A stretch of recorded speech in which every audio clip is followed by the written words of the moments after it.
The House will come to order.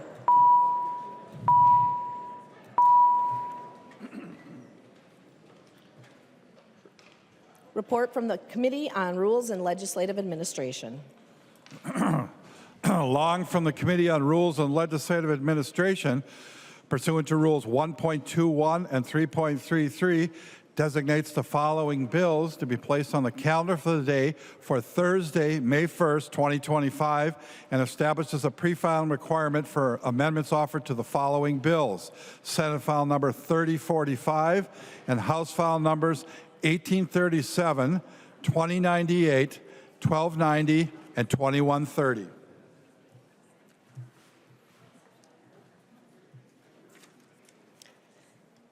Calendar for the day. The first bill on the calendar for today is Senate File 1959. The Chief Clerk will report the bill. Senate File Number 1959, number 1 on the calendar for the day, an act relating to state government, establishing a budget for the Department of Military Affairs and the Department of Veterans Affairs. There are amendments at the desk. If there is no objection, we will let the author explain the bill before we act on the amendments. I recognize the author from Beltrami, Representative Bliss, who will explain the bill. Thank you, Madam Speaker. SF 1959 is the Veterans and Military Affairs Omnibus Bill, and before I run through it, I guess it's customary to talk about staff, and Representative Co-Chair Jay Zhang has been a pleasure to work with, very professional, and we've kept things quite amenable in the committee meetings. And Vice Chairs Amanda Hemmingson-Yeager and Representative Olson, they've been great to work with as well. And of course, who can't go through these committees without thanking their staff? We got the administrators from the GOP, the committee administrator, John Hultquist, who has guided my way through this initial committee chair for myself, and the DFL committee chair of Matt Bauman, who has also been there. And of course, the committee legislative assistants, and we have Allie Winter here. She was my committee legislative assistant, and I don't know if many of you know this about me, but I'm a little bit of a scatterbrain and sometimes hard to control, but Allie's done a wonderful job of that. Thank you, Allie. And Bonzi View for the DFL side, he's done the same for Chair Zhang as well. And of course, our researchers on the GOP side, Isaac Pilon and Kyle Schwab, thank you very much. And then our nonpartisan staff, the superstars of every committee. We have Mr. Jeff Diebel and Ms. Helen Roberts. They were wonderful to work with, and amazing patience to work with somebody like me. In the Veterans and Military Affairs Committee, we strive to be nonpartisan, and I've always tried to leave the R's and the D's at the door. This doesn't mean we don't disagree and have passionate discussions, but we all understand the bottom line is we're here to serve the veterans. This bill funds the Department of Military Affairs and the Department of Veteran Affairs. And our budget was $5 million over base. That was 1/10 of what the agencies were asking for. We prioritized for the first time in a veterans bill, veteran suicide. Our veteran suicide rate has not gotten any better and is actually getting worse. We need to work on this and make a concerted effort to get that better.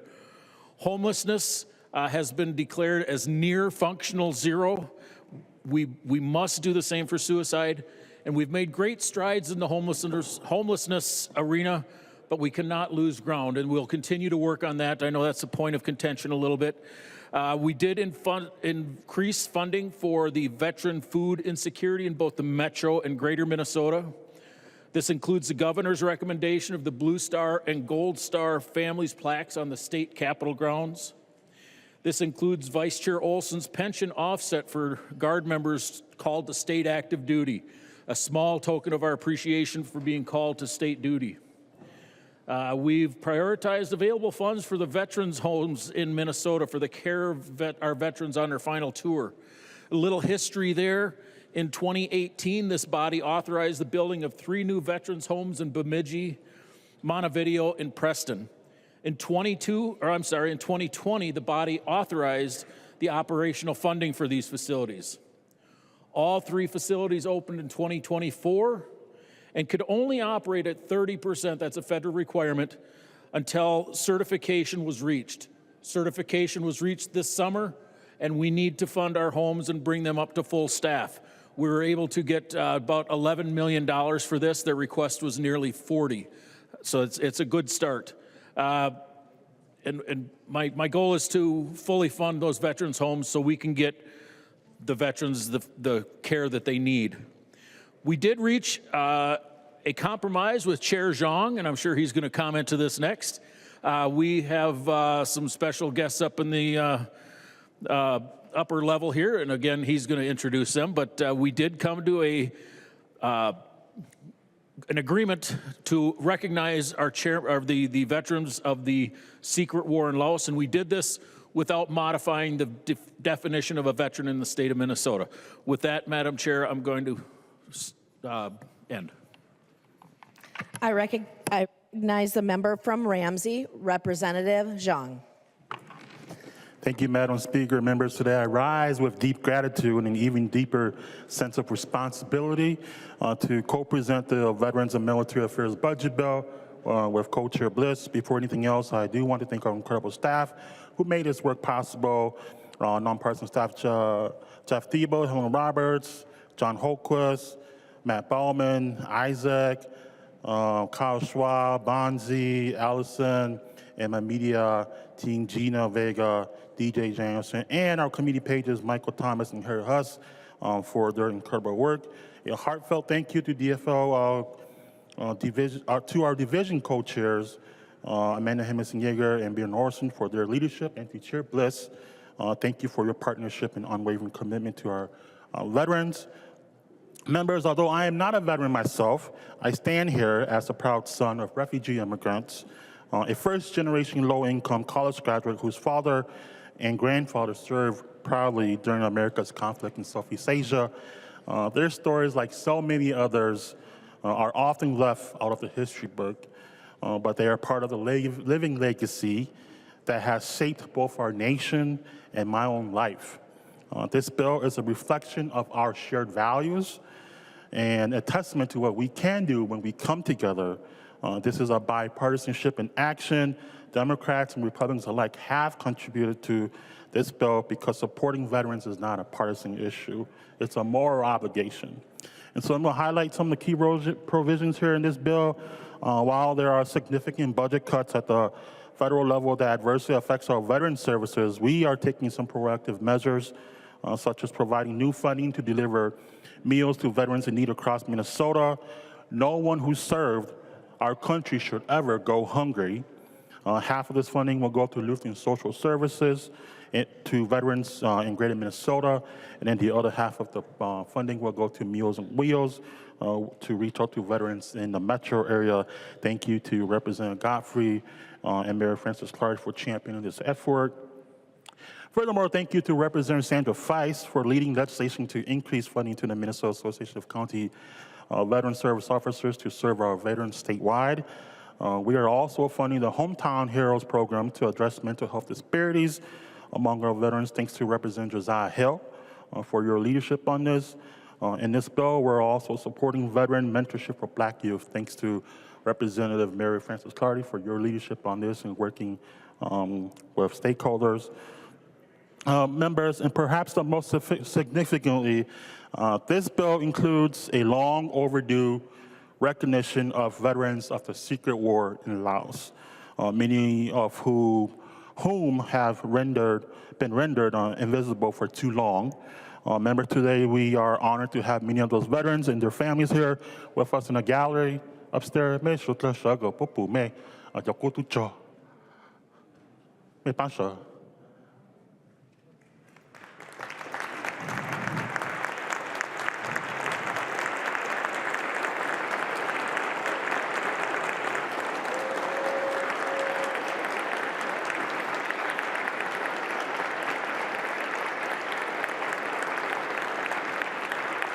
Members,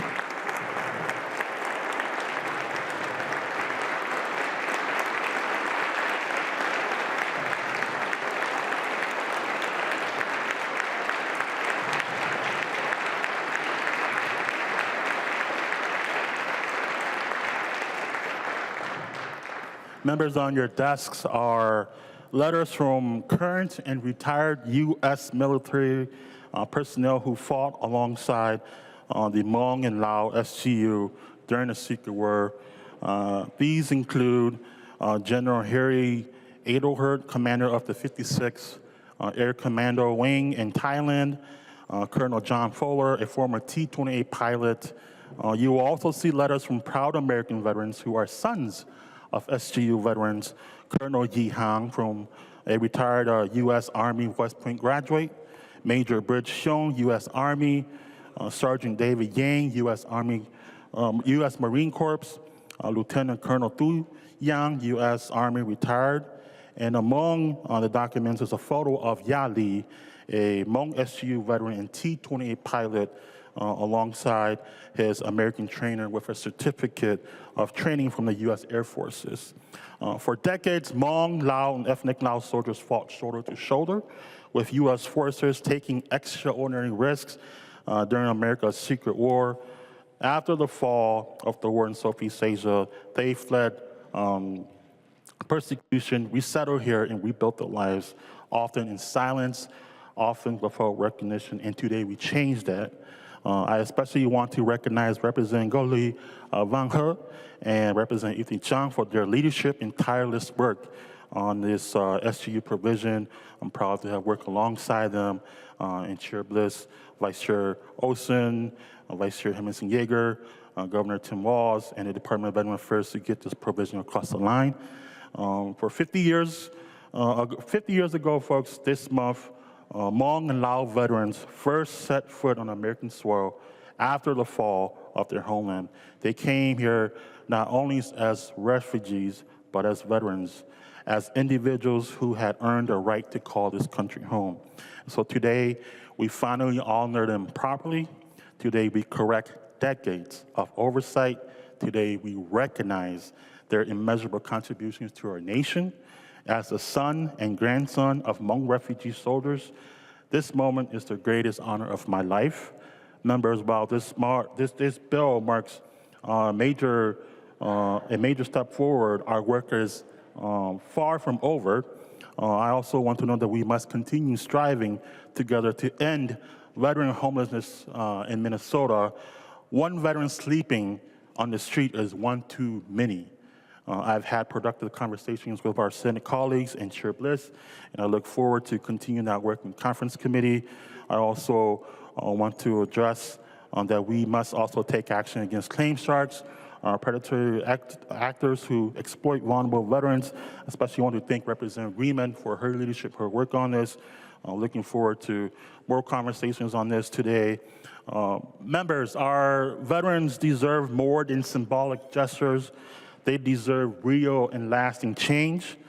This bill should not leave any veterans behind, not on the battlefield, and certainly not in the systems that should support them when they return home.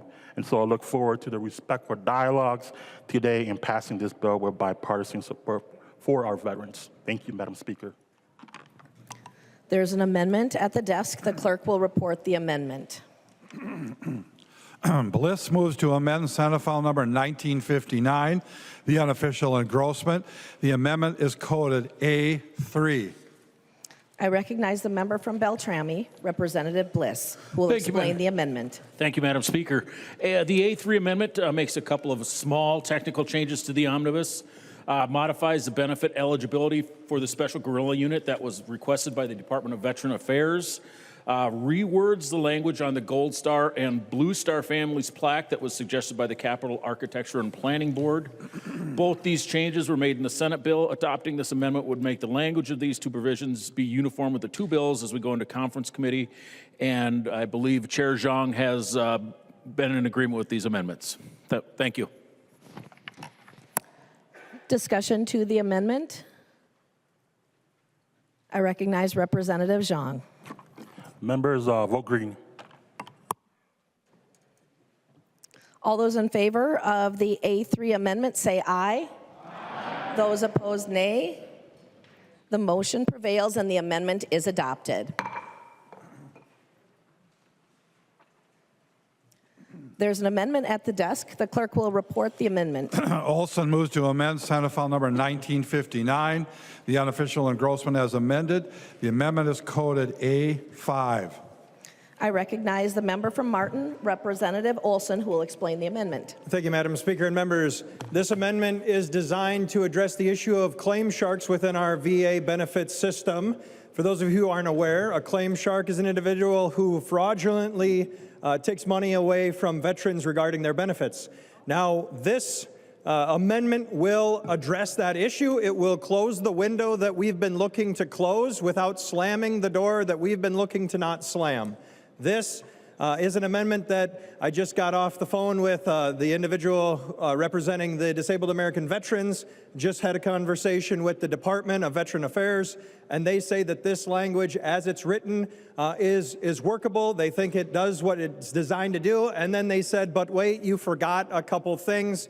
There's some consumer protection items that we forgot to put into it. We, you know how things fall through the cracks when you're developing these amendments. And so we have full intentions of coming back with some language that involves more consumer protections for our veterans.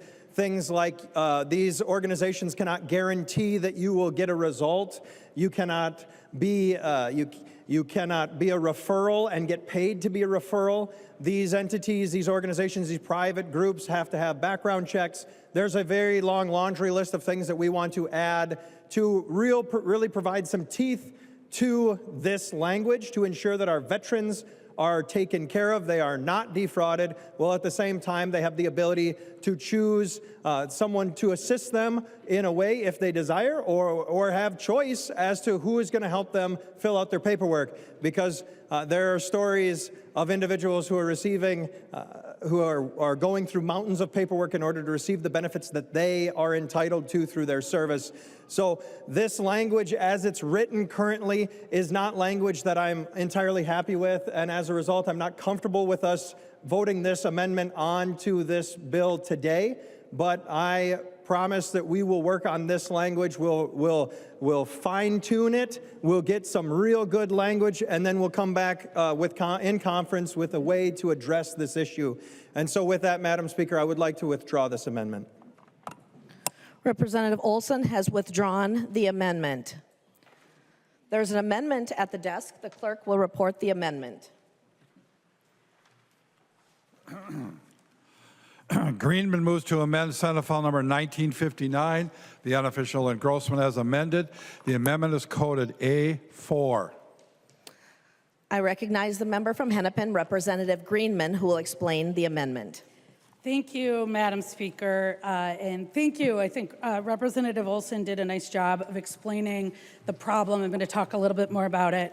He also did a good job of explaining why the bill and this amendment is something that we've been working on for a long time. It didn't fall through the cracks because we didn't draft it in the last couple of days and offer it. The conversations that we've been having with the Commander's Task Force, with MDVA, with the Veterans of Foreign Wars, with DAV, with the VSOs, is reflective of the Commander's Task Force bill that this amendment is, the MDVA bill that this amendment is. So if you want those pieces, if you want to put an end to this practice, this is actually the language that is not Emma Greenman language. It is the language of those folks. The practice that Representative Olson was talking about is something that the U.S. Department of Veterans Affairs, the veteran service organizations like VFW, American Legion, DAV, the Attorney General's Office, and the department themselves have all warned is increasing rapidly. It is a scheme targeting Minnesota vets. And this language, the language in front of you, will end that. It will end these companies who are preying on our vulnerable vets, charging them for benefits, charging them a portion of their benefits to file a claim that is currently illegal under federal law. So none of this language that you're looking at today is a surprise. It has been workshopped in the House and the Senate. It has been in front of committees, and that is how we do our work. Which is why this is the right way to address this bill. And for folks who haven't been following the issue, the reason that this is so important is it includes a provision that says if you're going to serve our vets, if you're going to help them file a claim, if you're going to advertise to them, you have to be accredited by the Department of Veterans Affairs. You have to have a written free agreement. You have to have the thing that Representative Olson mentioned, which is you can't be promising people benefits that you can't guarantee, and it also includes things like requiring that veteran service benefits organizations comply with the same advertising transparency that veterans appeals folks do now. So to be clear, and I think what you will hear, and probably every member who's worked on veterans issues, I know you're probably hearing it from the district. I have both the VA and the veterans home in my district, and I hear about it all the time. The problem and the frustration with the federal government that has made it complicated and cumbersome for veterans to get their benefits is a problem. It is not a problem that the state of Minnesota can solve, and frankly, it is not a problem that a for-profit industry can solve. What we're talking about here is how do we help people apply for their benefits? And in Minnesota, we have made a commitment at the state and the county level to ensure that veterans have the support they need in order to file a claim and navigate through the system. It's free, and veterans have a choice. They can get assistance from the MDVA, the department. They can get assistance from the VFW, DAV, the American Legion, lawyers who represent the accredited lawyers, and representatives with the county veteran service officer. All of these are available, and they don't just need to go to their own county veteran service officer. And if you have a complicated appeal, you can go find an accredited lawyer. So here's the thing, and here's why this body, this right now is the right folks to take it on with this language. Like other areas of fraud that the House has been focused on, this abusive practice happened with the expansion of benefits at the federal level. This was happening before, but the expansion of benefits with the PACT Act, which is very important, provided an expansion of benefits that fraudsters followed. And this is a pattern, this is a business model that we think about and watch a lot in Chair Robbins's committee. We talk about the impact that expanding benefits and then folks go targeted to try to get a cut. The increase in this claim is huge and important because what's happening when these folks say, I'll help you file a claim for something that under federal law is illegal, what they're doing is they're saying, well, just give me a portion of your benefits, your back pay, which could be hundreds of thousands of dollars for folks who are exposed to Agent Orange and have been waiting since the 1970s. They could say, I'll just charge you $2,000 up front. Again, it's illegal.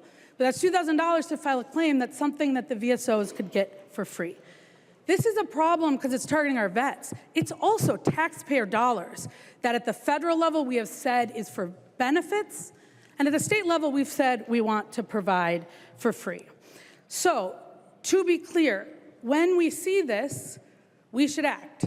This bill was brought to me over a year ago by Dr. Christy Janigo. I have been hearing about it and working with folks from the Commander's Task Force on this language. And like in the House Fraud Prevention and Oversight Committee, we have been looking at all the tools we have, including credibility and accountability and transparency. So, what can we do? Many of you might understand, and we actually talked about this on Monday in the Fraud Committee, that when you try to take on a predatory industry, someone who's making a lot of money, what happens? Well, here we've seen it. Attempt to regulate the markets and make it more transparent has been met with fierce resistance.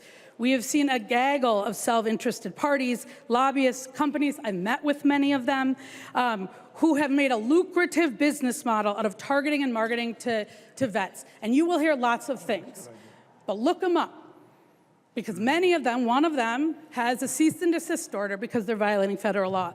Some of them are spending millions of dollars across the country to lobby. And you know what? We've seen this movie before because it happens in all sorts of fraud schemes that we see. So members, With that, I'm really grateful to hear that Representative Olson is interested in incorporating a lot of things that we have been talking about that are in this language.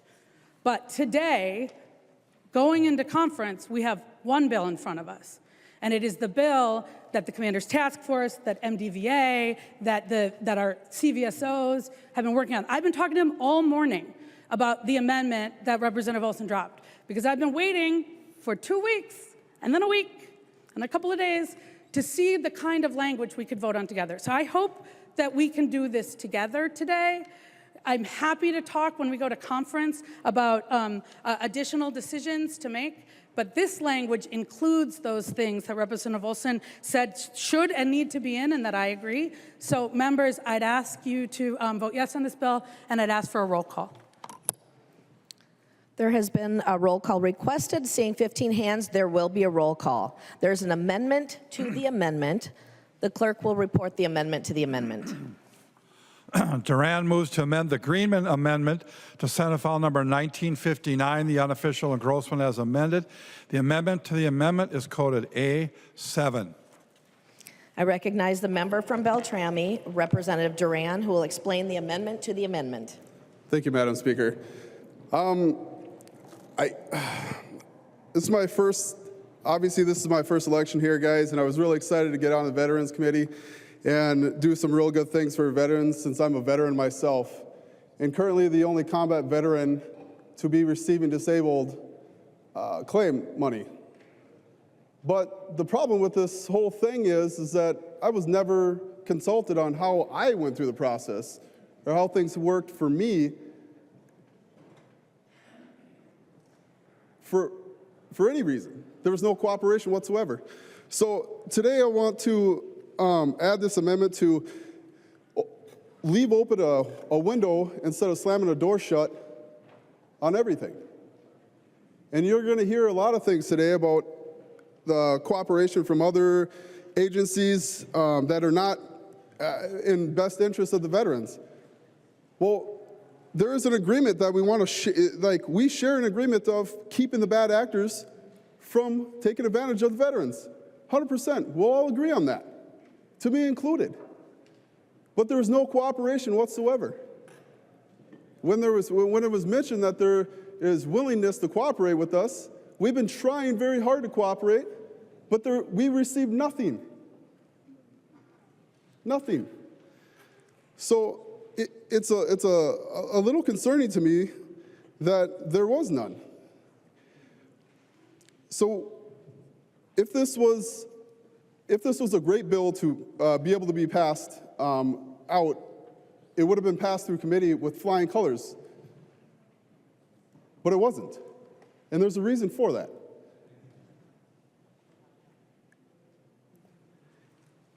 So what I want to talk to you guys about is making sure that we are keeping our best interests of the veterans in mind when we're going through this process.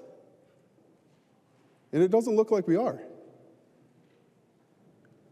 We're doing this on the interest of just a particular individual that has not reached out to any of the veterans on this side of the aisle to work with at all.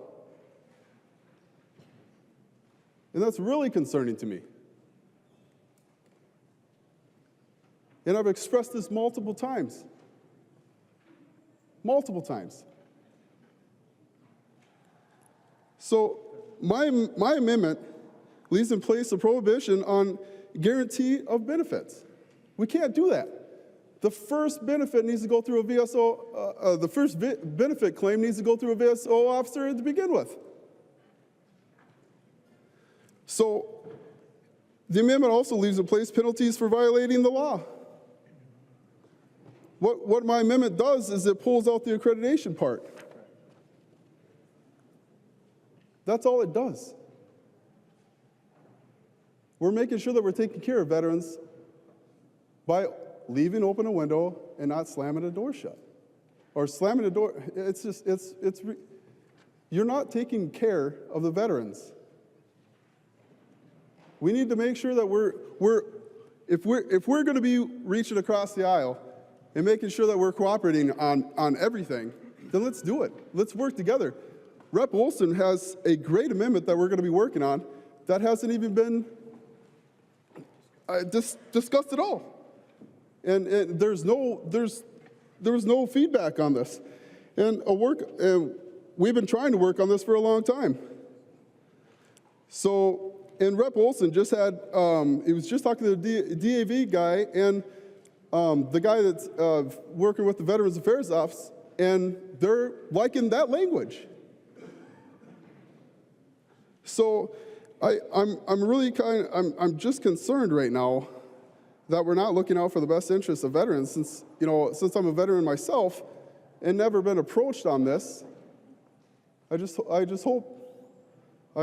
hope that we can see this, and I hope we can vote green on my amendment here, because it's actually looking at the best interests of veterans. And Madam Speaker, before I finish here, can I request a roll call on this? Roll call has been requested. Seeing 15 hands, there will be a roll call. Representative Duran. No, let's pass an amendment today, guys. Thank you. Further discussion to the amendment. I recognize the member from Waseca, Representative Sexton. Thank you, Madam Speaker. As many of you have heard, I'm also a veteran. I served for over 26 years in our service, and I'm glad to be back in Minnesota after that time. Let me just walk you through the process of actually getting out of the military. So, about 3 months before you actually separate, you're going to a class called TAP, Transition Assistance Program. It's required by DoD law to complete that. Me as a full colonel, I might be sitting right next to a sergeant and another sergeant on the other side of me, because at that point, we're all the same. We're all separating from the military to become veterans. During that process, we go through many medical exams, a review of our records, dental exams, and everything else to prepare ourselves for re-entry into civilian life. Then, once we actually separate, we're now in the Veterans Administration bowl of jelly. So within that bowl of jelly, suddenly we start getting all sorts of appointments. I happen to have moved up to Duluth to work in my new job, and somehow in the middle of trying to transition, I've got all these mandatory appointments to take all sorts of x-rays. In fact, they took so many x-rays that I had to spread it over 4 different appointments because of all the radiation exposure to make sure that they didn't over-radiate me.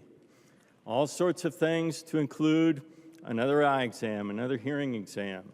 And for all of that, my determination was, yes, I was injured while my service in the military, but I only received a 10% disability rating for hearing.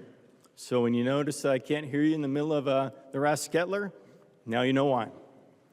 So with all that said, I'm pleased to be here as one of the many veterans who are serving Minnesota still. And I looked into actually becoming accredited to help other veterans free of charge. But the way the federal law is written, even if you don't receive pay, which is different than the amendment that's up here, you need to be accredited. So as I looked into that, all I have to do is fill out a 4-page application, get 3 people to stand up and say, yep, I'll vouch for them, take a 25-question, multiple-choice, true-false test, which doesn't sound like very much, and then wait for over a year for the VA to actually process my form. In fact, when I visited the website yesterday, they said, guess what? We don't even want your 3 recommended points of contact till we get closer to processing your application, because we're still over a year behind processing these applications. That's just one aspect. As many of you know, in the military, there's a lot of common things between the services. Almost every service has air traffic controllers. Many of them separate from the military with all that great training and experience and go to work for the Federal Aviation Administration as federal employees. But they'd also like to be able to help their veterans and become accredited. But guess what? The VA said, if you're a federal employee, you cannot be accredited. So we just took a whole swath of people who want to help their fellow veterans with this process and said, nope, you can't help. You know, I actually have to be accredited according to the VA in order to help my 2 sons who are currently serving in the Air Force if they want to fill out their VA form if they decide to get out tomorrow. That's just the way the VA wrote the law, probably at the federal level. Veterans, if we're going to serve veterans, let's do it right. What Representative Olson has proposed is a much better solution. Accreditation, as I've explained it and researched it, is a bumper sticker. There's not much to it, and there's a big delay for it. So if we want to help veterans, if we want to take and grow the only 305 people in the state of Minnesota who are accredited, let's do that. My other point, VSOs are great, veteran service officers. I apologize. All of us veterans are very familiar with acronyms, and we use them too often. However, they're kind of like regular, looking at my notes, public defenders. They're great people who are overworked and they have too much to do. And quite frankly, many of them don't have the background that some of our battle buddies have and some of the things we went through. Yes, I'm parachute qualified. I had some neck injuries resulting from that. They're not currently bothering me now, so I have not gone back and asked for another claim. But other people have. Other people would like to be able to reach out to their battle buddies who have gotten claims, who have gotten help from the VA, and be able to use that expertise to fill out an additional claim or go back and see if they can get something better for their claim. But guess what? The way this is written with accreditation, they cannot do that. What we're proposing is so we actually go back, look at the law, not be so worried about accreditation because it's a bumper sticker, and actually help veterans. Thank you very much. I recognize the member from Beltrami, Representative Bliss. Thank you, Madam Speaker. As a veteran also, I want to ensure our veterans receive the compensation they deserve. But at the same time, I want to assure they're not taken advantage of. And back in 2017, 2018, I actually authored the law that I believe this bill is founded on. So I have a history of standing with our veterans and make sure that unscrupulous providers don't get a hold of our veterans. Unfortunately, what we're doing here is taking a wide brush and eliminating an entire private for-profit business. Yes, members, for-profit. And let me explain something to you. Under the PAC Act, millions more veterans are now eligible for veterans claims. Millions, members. If there wasn't a market for this, a free market business for-profit would be out of business. There's a market for this. And I recently spoke to a veteran. He has a neck injury that's so bad, every 3 months, he's got to go in for something called nerve ablation. I don't know if you know what that is. They stick a needle in your neck under x-ray and burn the ends of your nerves off. It is extremely painful. He's got to go through that every 3 months or he cannot function. Cannot function. He was turned down by the VA. And he says, I can't get any more help. This is clearly the only major injury he has in his life was service-related. Do you know what he would give to get additional benefits? The free stuff has already told him he's not getting it. Why eliminate an entire branch of for-profit businesses? Make them tell the people that they can get this stuff for free if they've tried. He's tried, he's lost. Let him go to somebody and get this help. He cannot function without that nerve ablation. And members, that is painful. If he could go to somebody, if you asked him today, would you be willing to give half of your increase from where you are today to where you would be after this appeal for 5 months? Would you be willing to do it? Members, he's been suffering for years under this. If we can allow him to get some help from a consultant that helps him with his paperwork, directs him through the business and the process of this appeal process, why would we stand and tell him he can't do that just because these companies are making a profit? That's just, I don't understand it. And I know Representative Duran mentioned it too, that we've been told, you know, we've worked with people, this has been vetted. Members, we got this bill on March 3rd. We heard it one time in veterans.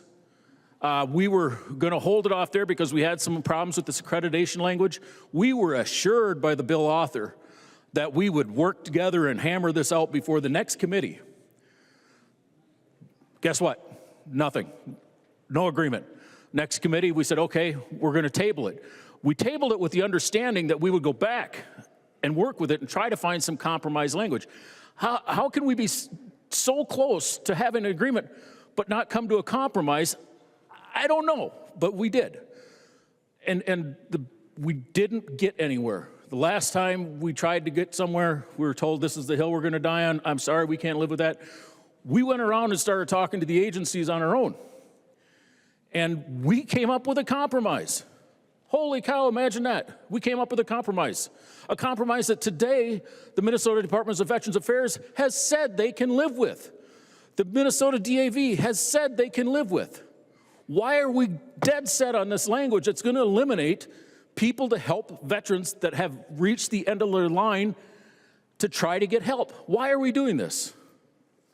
Now, if these people take advantage of our veterans, I'll be right there with you. I'll be signing that paper to bring them under charges.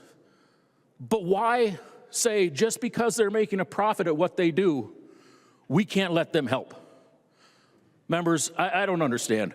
You know what? If you take this amendment today from Representative Representative Duran, we'll pass this bill off the floor. Let's take the accreditation off, bring it to conference, work with Representative Olson's compromise language that we've got approval through the departments. We can work with that in conference committee and we can get a bill passed this year. Thank you. Recognize a member from Hennepin, Representative Greenman. Thank you, Madam Chair. Members, this is an easy vote no, and I want to address a few things that have been said today before asking a few questions about what the bill actually, or what the amendment actually does. But I have heard both we met and we didn't listen, and then I have heard we didn't meet, and I just wanted to correct the record because, again, when folks came to me a year ago and I started working on this language, it wasn't the language that we dropped. We dropped language that MDVA then had been working on for the last year. And then when we had a bill hearing, it was language that I had sent to Representative Bliss, and he said was a good bipartisan bill. I have the email. And I know there's a lot of things that happen between now and then. We all look at the language more closely. We had language that we were looking at more closely. Then the Senate had a lot of conversations. There's a lot of here in this bill that comes from Senator Lang and Senator Howe. There's some stuff that comes from these attorneys. But Representative Duran, I know this is you're new here, so I'm going to assume good intention. But you and I were in 2 one-hour meetings. The last was last Monday with the department. One was in Centennial, one was over at MDVA. And so in both of those meetings, I asked, and the department I know has been asking, show us language that you could agree with. We've been really clear. Accreditation is the way and is a tool, and I want to get back to accreditation and why it's so important when we get to your amendment. But just in terms of process, this is how it works here. We talk. If you have compromise language, you send it. But my understanding is that MDVA asked yesterday morning if you had language to share, and whoever your researcher said was, we're going to post it at noon. So that's not how we get language to send in a conference. If they posted it at noon, we could have had the conversation about what was missing from this bill, which I found immediately when reading the amendment. So again, I am glad to hear that you all are coming to the table now with this stuff. It's nice to hear, because I think there is probably a place where we could get to with your cross-reference to federal, to the federal statute that requires accreditation for folks who provide help with a claim for compensation. I think with the language that Representative Olson mentioned that was left out of this amendment he offered and withdrew because of it, which is in this underlying bill, I think that there's opportunities. And unfortunately, we could have come to the floor today with that if we had seen that language, not even, I mean, a week ago would have been nice, but even a couple of days ago and had those conversations, because I too have been talking to our veteran service organizations and to the MDVA. But let me also say this. I don't think that the folks who were in the hall on April 9th would have said that accreditation is a bumper sticker. When you are accredited, in addition to it having to go through the process, you have access to the VA system to be able to track the benefits. When you don't, and when you talk to Veterans Guardian and some of these companies, they'll tell you, like, we can't file people's claims, that would be illegal. We can't track their claims because we don't have access to the system. There's a whole set of things that if you're not accredited, you can't help somebody do because you don't have access to the system. And as for accreditation, we talked about extending the effective date. If the question is people need more time, that's a conversation that Representative Olson and I have been having. And if that's the issue, we can put that in that compromise that might be coming too. But that's different. And you brought up, and I think I take a little personally because I started my law career as a public defender. But the difference in your example is that both public defenders and private attorneys are licensed. So one of them may get paid, one of them doesn't. Nothing in this bill prevents you from paying an accredited agent who is not a VSO. You can go find a lawyer, to be clear. So this just requires that kind of credential and that transparency, but also knowing you have the tools to do that. And so with that, Speaker, can I'd like to ask Representative Duran to yield for a question. Representative Duran will yield for a question. Representative Greenman. Thank you, Representative Duran, and apologies if I mispronounced your name.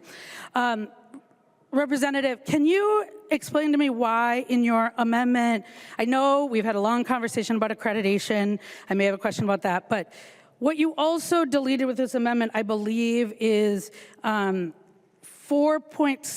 to 4.9, which takes out language that I think we heard from lawyers that they wanted about engaging in the practice of law. I'm just wondering, as we talk about this negotiation and going into the future, why you found that objectionable and asked to delete it.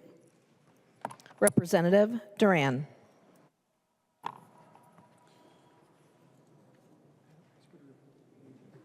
Can you repeat the Representative Greenman. Thank you, thank you, Madam Speaker. I'm looking at lines 4.7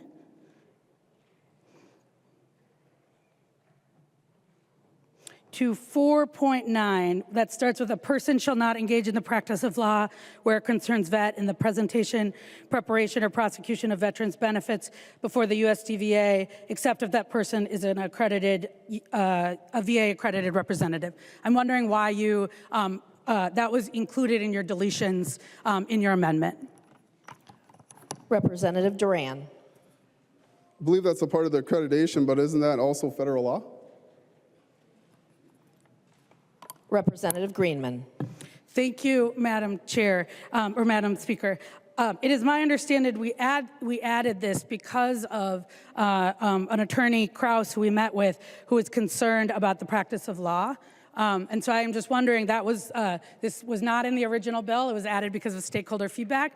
And I'm wondering, as stakeholders ask us about the bill going forward, why it was not in there. I don't believe it's federal law. I think that's why we put it in there. Are you asking Representative Duran to continue to yield? I am. Thank you, Madam Speaker. Thank you. Representative Duran. I believe that's just a part of the accreditation part of everything. And, you know, if there's a mistake that was made in here, we're willing to work with everybody. Representative Greenman. Thank you, Madam Speaker. I'm wondering if Representative Duran will continue to yield. Representative Duran will continue to yield. Representative Greenman. Thank you, Madam Chair. I am also wondering about this deletion of 4.10 to 4.17, the part that talks about a person seeking compensation in connection with a veteran's benefits or services having to not use veterans login, username, password information to access their medical, financial, or government benefits, and ensuring that any individual has access to the veteran's medical or financial information undergoes a background check.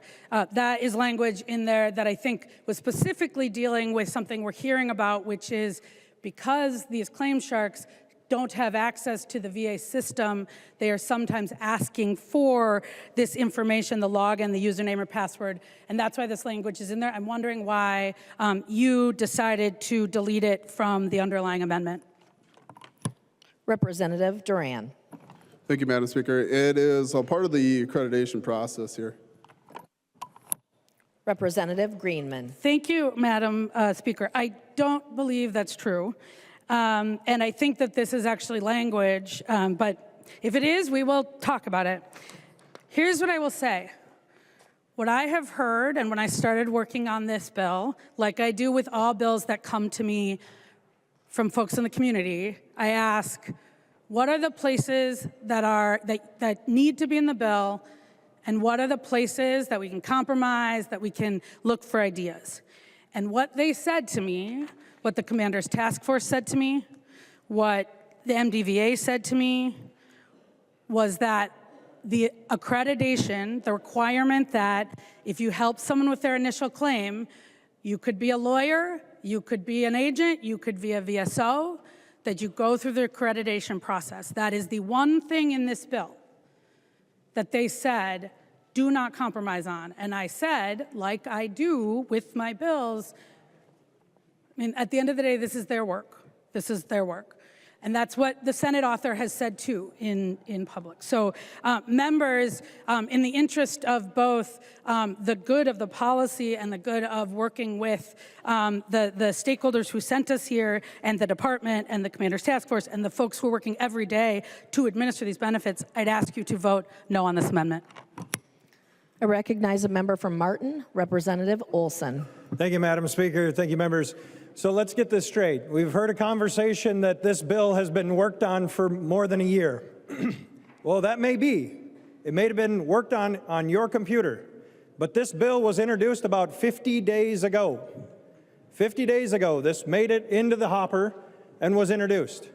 Then less than 7 days later, it received a hearing in which the members of the Veterans Committee raised concerns. We said, we have serious concerns with this language. We believe that this language, as is written, as would be fixed through Representative Duran's amendment to the amendment, we believe it slams a door shut when what we need to do is close a window. We've said it again and again for the last 50 days. I sat down in a meeting with the department, with the author of this amendment, with Representative Duran. We sat for a couple hours, and the conversation was the same. I said, we'd be willing to do this.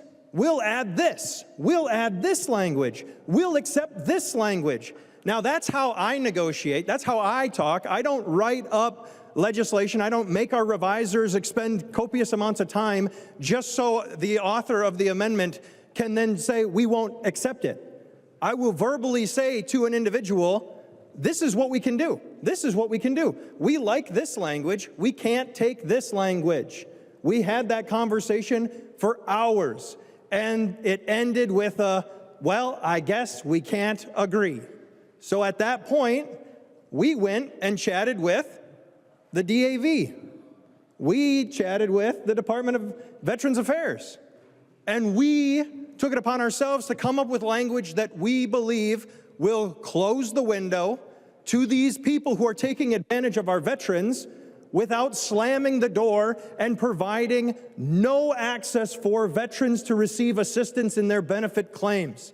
That will be the problem. That will be devastating to our state and to our veterans and to our soldiers if we slam this door. Members, I will tell you again, if we take this amendment to the amendment that takes out the one thing we're concerned about, the one thing that we are concerned about, because it slams a door, we can then accept the amendment and we can close a window. That's what we need to do here today. I urge you all to accept this amendment to the amendment so then I can urge you all to accept this amendment. We can take it into conference where it is not in the Senate's language. Do we want to do something good today? Do we want to take 3 or 4 or 5 steps forward in the right direction, or do we want to take no steps? That will be the decision that this body will make with this vote. If we accept this amendment, we will be moving forward as a state to protect our veterans. We will be signaling to our soldiers, to our veterans, that we care about you and we care about the benefits that you have earned. But if we do not take this amendment to the amendment, we cannot, in good faith, take the amendment, because it will take away choices to those who need it the most. It will take options away from those who have earned those benefits and need assistance. Members, I tell you one more time, accept the amendment to the amendment so I can then urge you to accept the amendment. We can send it into conference and we can go forward instead of just staying where we are, which will happen if this is not accepted. We'll still move forward with our language, the language that the department accepts, the language that the department thinks will close the window. We'll move forward with what the disabled American veterans think will close the window. And we'll even do more, like I said, with the amendment that I withdrew. We want to do more. But this is not the right answer. The amendment to the amendment will fix it and give us the answer. I urge you all to support this amendment to the amendment. I recognize the member from Ramsey, Representative Pinto. Thank you, Madam Speaker. Members, I rise as the DFL lead in the Fraud Prevention and State Agency Oversight Committee. And of course, what we're trying to do is to prevent fraud here. And I respect the service of Representative Olson and those others who have spoken. I would direct members' attention to the 2-page document Representative Greenman sent around. When we're considering what to believe about this, what our veterans need, again, I appreciate Representative Olson's point.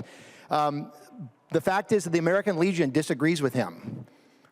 I'm going to listen to the American Legion when it comes to this. The congressionally chartered service organizations disagree with him. They say plainly, there's not that many words on this. You can take a look at it. And they say quite plainly that accreditation is critical. American Legion, language we favor requires accreditation. I agree that that is the key question here. Do we in fact require the same regulation of those serving our veterans as, and again, this is from the American Legion letter, plumbers, electrician, lawyer, teacher. Casual advice from a veteran downtown of local post is one thing. Paid advice from an authority is another. That's the American Legion speaking to us. Accreditation is critical.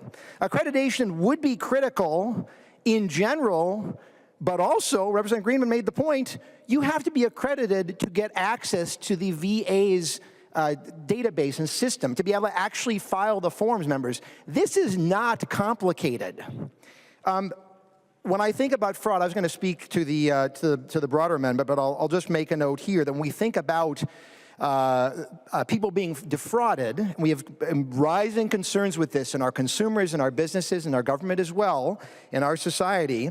When you have public funds going to meet a public need, which is true here, when you have a big increase in that, Representative Greenman referenced that as well, and when you have vulnerable and desperate people. Chair Bliss, your friend who is in such dire straits, and we are grateful for your friend's service, that's exactly the kind of person we want to make sure is protected from fraudsters. Well, and here's the thing. All we want is to have the Trump administration be able to have accreditation, have the Veterans Administration at the federal government provide accreditation. But when I say we, what I really mean is the American Legion and the congressionally chartered service organizations. Members, this is not that complicated. We want to make sure, and if you look at the lines that Representative Duran's secondary amendment would delete, make sure that when there are fees being charged, that they are consistent with federal rules.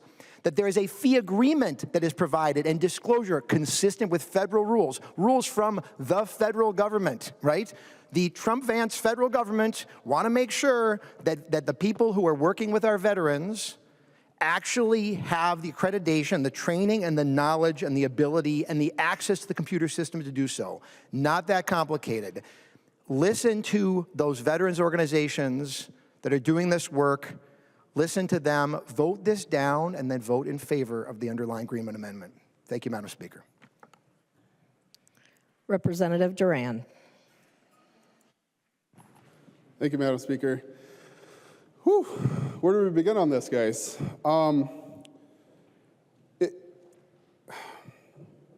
Veterans, right? We're talking about veterans. We talk about listening to the veterans, but we're not. Because I'm standing here telling you right now, as a veteran myself, that I hope we listen, but we're not. And we talk about, the Legion and, everything else, but, I think Rep. Olson just said that the DAV and the Veterans Affairs is in line with us right now. Aren't they veterans? Are they not? I'd be a little concerned not to be able to, say that we're 100% behind veterans right now. As a veteran standing here talking to you guys right now, I'm telling you this is not in the best interest of veterans.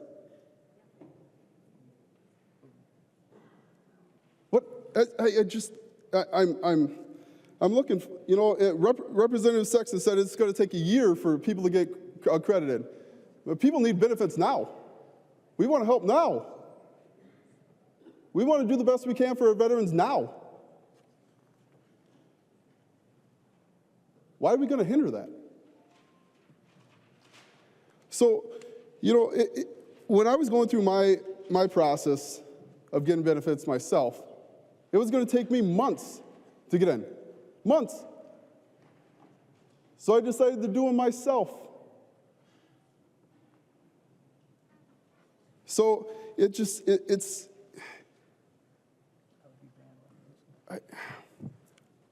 I'm struggling with this. Passing the amendment to the amendment, like was said by Chair Bliss and Vice Chair Olson, that we would go forward passing the amendment. I think that's a good compromise, guys. For all the veterans sitting on this side of the aisle is in agreement here. Please, vote green on this amendment to the amendment. Thank you. The clerk will take the roll on the amendment to the amendment.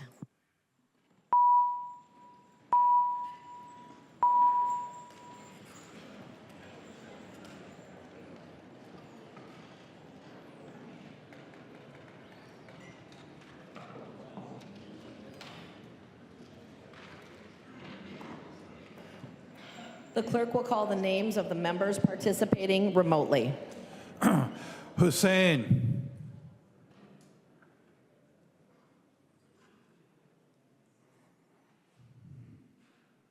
All right, go ahead. Go ahead. Hussein, no. Hussein votes no. McDonald. No. Hang on.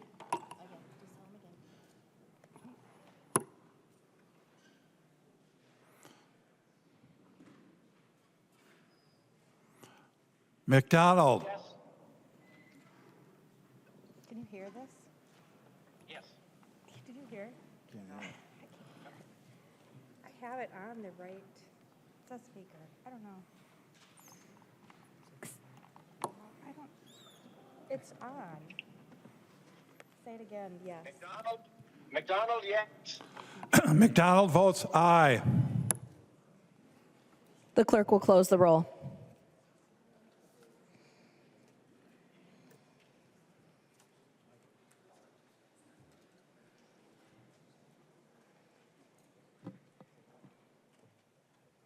There being 67 ayes and 67 nays, the motion does not pass, and the amendment to the amendment is not adopted. Discussion to the underlying amendment. I recognize the member from Martin, Representative Olson. Thank you, Madam Speaker. Members, this is disappointing because as of right now, I have to urge everyone to vote down this amendment because it's not ready to be accepted in our overall package. But I do assure you that we will continue to work on the language that will align with federal law, will provide the Attorney General of the state of Minnesota some ability to provide consumer protections, will expand the consumer protections that we've brought forward, and we will ensure that veterans are cared for by, closing the window to veterans benefits fraud without slamming the door on individuals who are here to help our veterans receive the benefits that they have earned and that they deserve.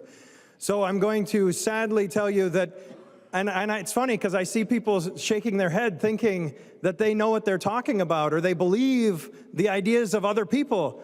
I can tell you honestly, members, that I currently have hundreds of soldiers that I am second in command of. So please don't shake your head and pretend that I don't care about soldiers. Please don't do that.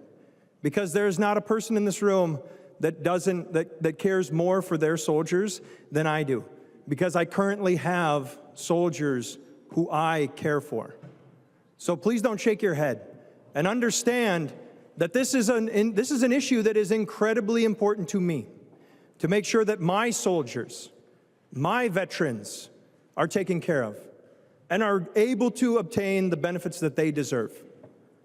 So, with that, members, I will sadly urge you to vote against this amendment so we can have a clean veterans bill moving into conference so we can actually provide benefit assistance and help to ensure that our veterans get the benefits that they deserve. So sadly, I will ask you to vote against this. We will fix it in conference. I recognize the member from Washington, Representative Hemmingson Yeager. Thank you, Madam Speaker. So as the co-vice chair of the committee, I was really grateful because I saw really how deeply our committee members really are to doing the best that we feel we can. During committee, I also listened a lot and heard how important that this piece is to protecting our veterans. You know, it's been mentioned that it is a top priority for the Commander's Task Force. We heard compelling testimony from our County Veteran Service Officers, our CVSOs, and how their care and attention was to the veteran as a person and not a dollar sign. And on April 9th, when we had the Veterans Day on the Hill, I heard loud and clear that our veterans want the predatory practices of these claim sharks to stop. Accreditation is a statement that shows that a person is understanding of specific standards, and it's important to the integrity of a program. Requiring accreditation will ensure that our veterans who are relying on others and trusting others in establishing their claims. So I hope you'll join me in supporting the Greenman Amendment. Thank you. I recognize the member from Ramsey, Representative Feist. Thank you, Madam Speaker. I'm going to do something wild and try to actually convince people, so let's see if it works. So this bill is, not that you weren't, I just mean like often we stand up and we just want to hear ourselves speak, but I hope that I can convince people to vote for this amendment. It is really important to veterans in Minnesota. This is a really important bill to address pervasive fraud in the veterans claims consulting market, which based on SEC filings is estimated to be worth a staggering $73 billion per year. This industry is siphoning $73 billion a year from veterans, and that is not okay. This bill is a top priority, as we've heard from of the MDVA, the Commander's Task Force, the American Legion, and Minnesota's County Veteran Service Officers.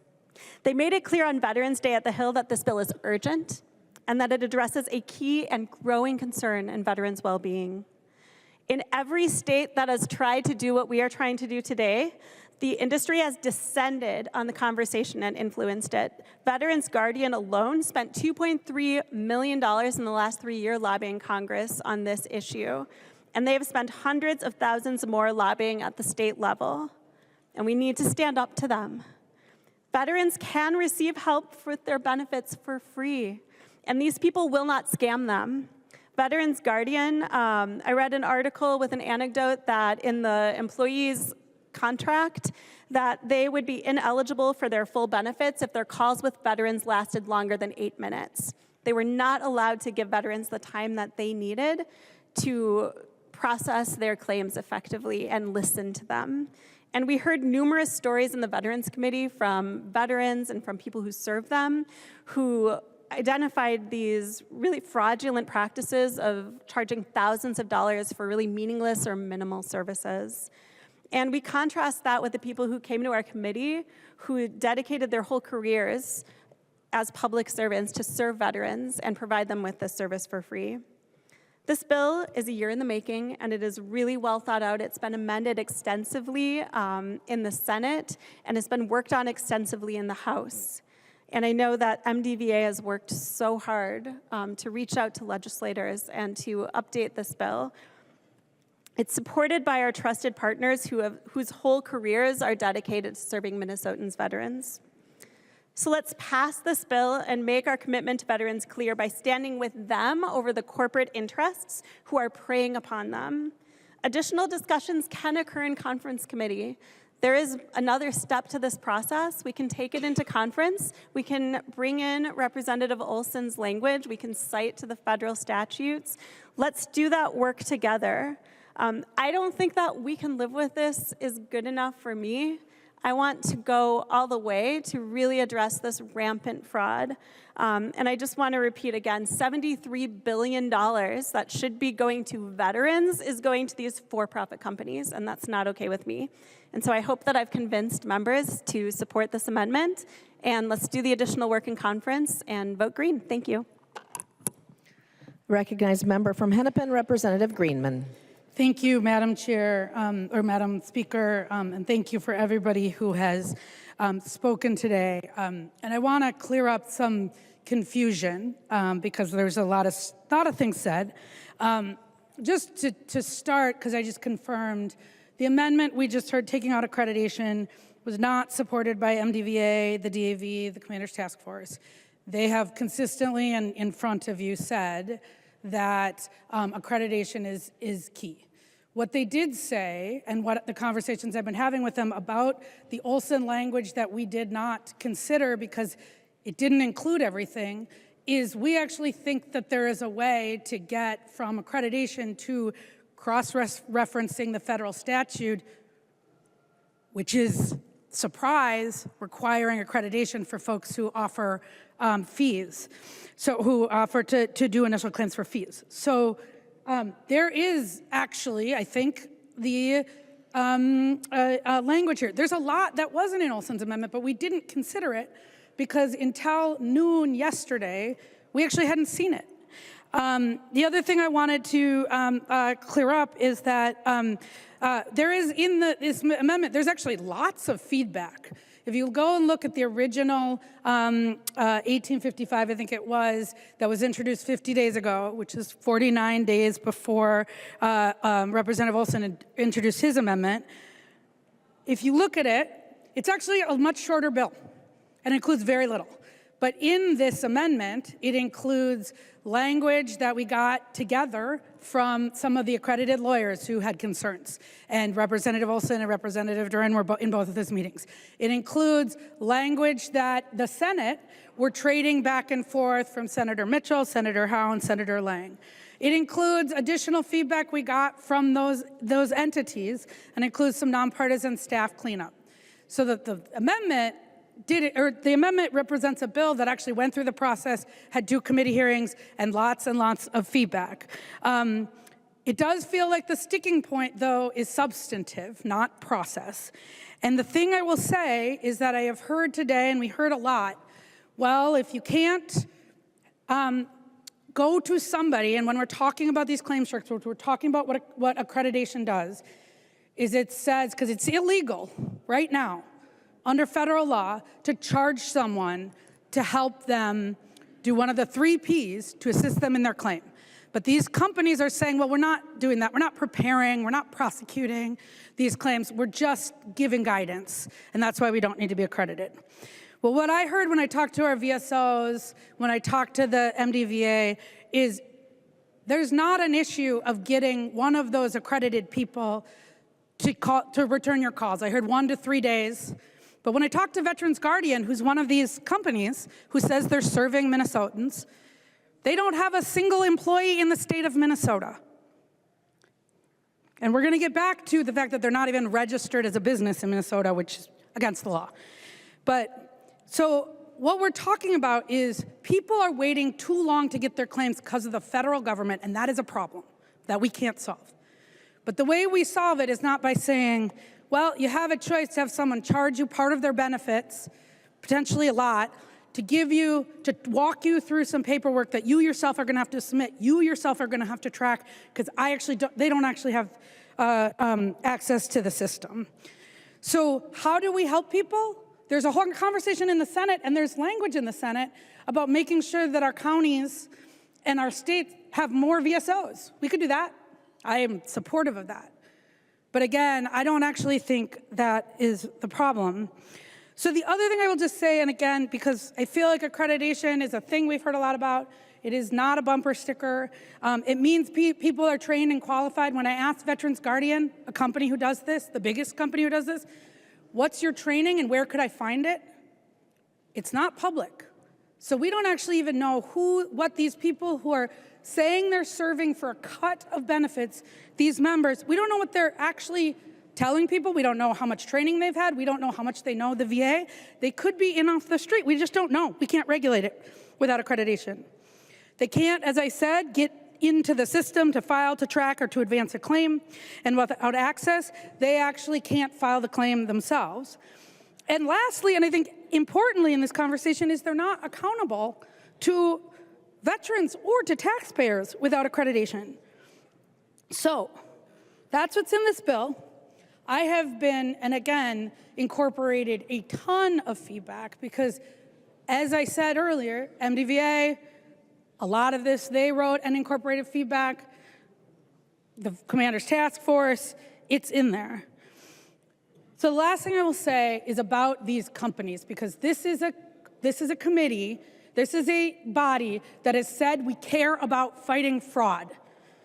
And this is an issue about fraud targeting veterans. It is not a veterans issue. It is an issue about fraud targeting veterans. Veterans are the mark. They are stealing money from veterans who, from their benefits that taxpayers have appropriated. And we should be against this. This does that. But I hope going into conference, starting and looking at this language, I hope you vote for this language, because this is the way we put it in. But if you don't, I hope that there is sincerity on thinking about that cross-reference with those things. And the last thing I will say is, and Representative Olson and I came in together, I know and do not question, and nobody said, at least I did not say, that you don't care about your soldiers and you don't care about veterans. I've never said that. I know where your commitments lie, and I know how much work you have done and you care. The thing about this bill is this is not just about you and your veterans or your soldiers. This is all of our responsibility.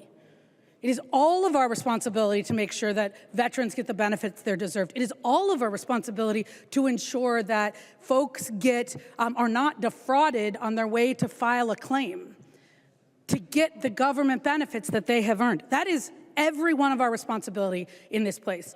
And when I think about who I'm going to listen to, the Commander's Task Force, the Veterans of Foreign Wars, the department, the VSOs who work every day with these folks are telling me this is their language.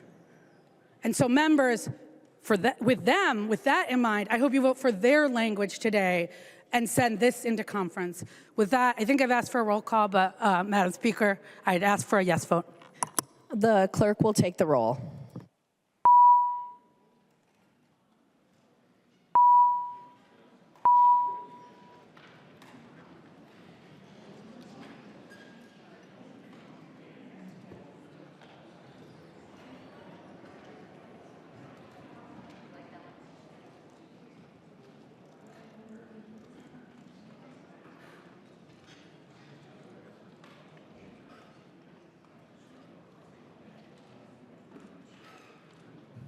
The clerk will call the names of the members participating remotely.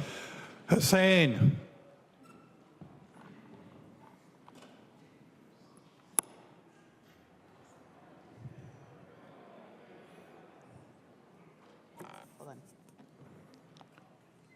Hussein. Go ahead. Hussein, yes. Hussein votes aye. McDonald. McDonald, no. McDonald votes no. The clerk will close the roll.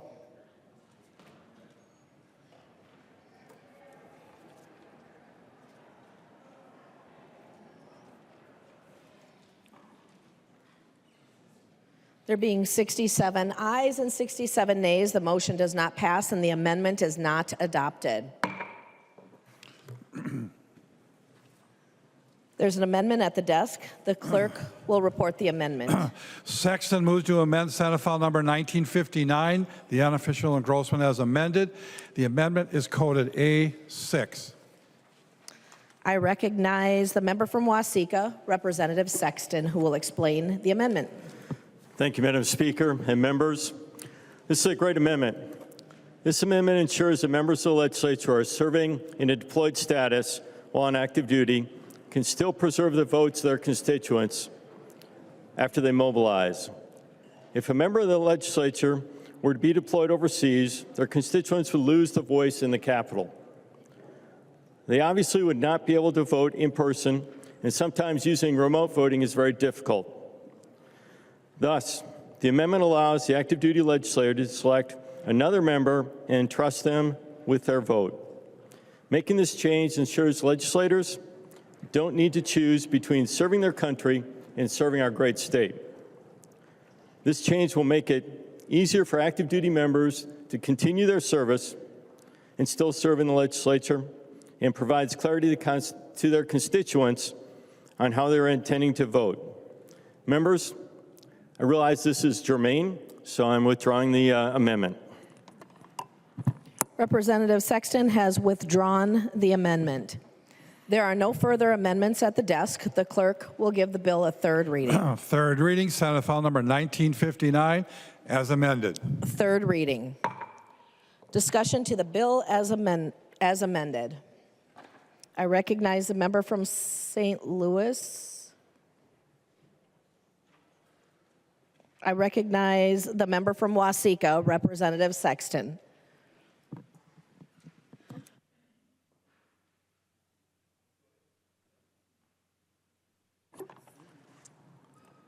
I thought we withdrew.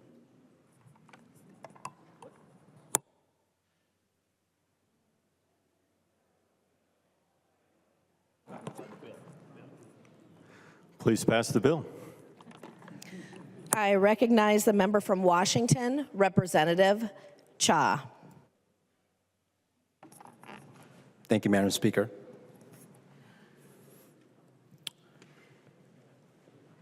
I want to first thank Co-Chair Jay Shong, Co-Chair Matt Bliss, Co-Vice Chair Emerson Yeager, and Vice Co-Chair Olson, and the members of the Veterans Committee.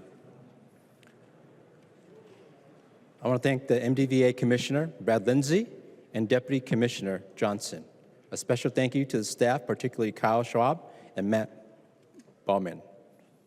I want to thank my colleagues, especially those on the other side of the aisle. There are 25 signatures of my colleagues, my friends, for trusting me with their signatures on this bill.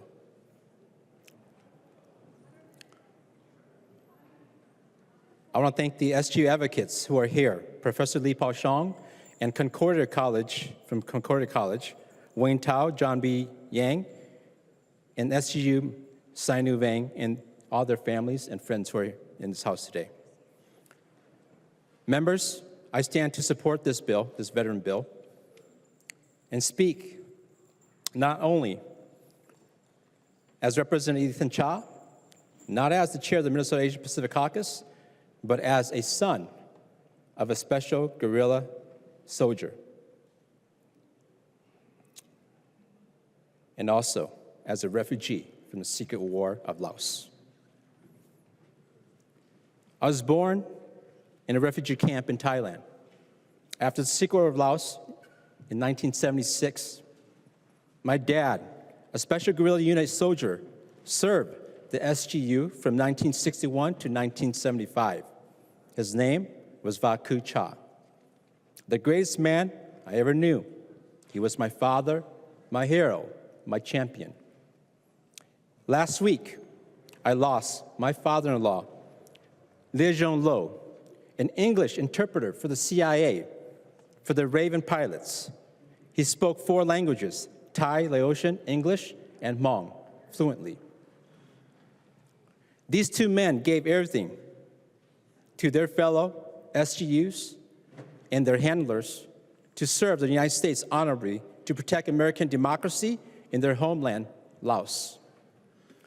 At the end of the war, 728 Americans lost their lives in Laos, and over 35,000 young SGU men perished.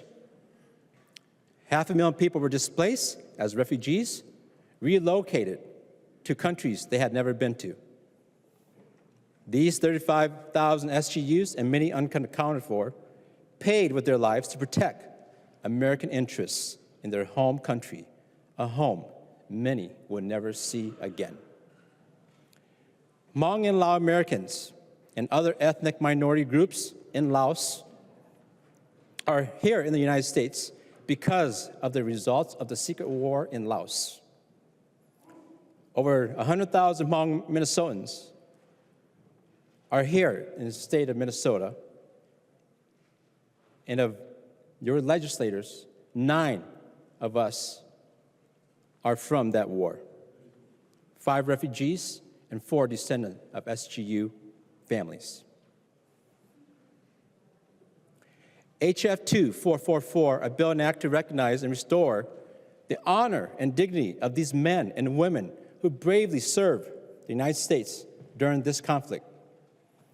For 50 years, they have been invisible, living in the shadows, in a country they bled for. For too long, they have silently, slowly died, waiting for recognition of their honorable service and commitment to protect and uphold democracy, to save American lives, and to safeguard American interests in Laos.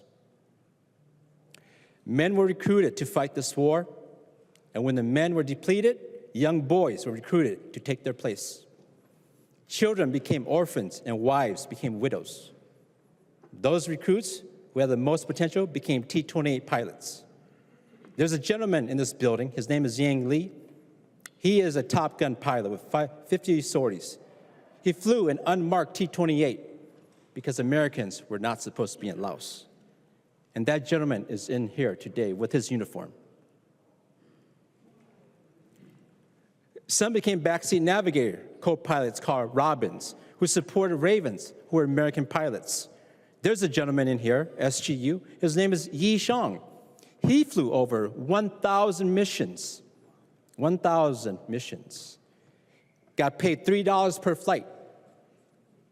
And many times, those flights lasted for hours because he was the only aircraft in the air whose turbines deterred the enemy from coming closer to the Lima sites and to American lives. Some learned English, and women became nurses to tend to the wounded.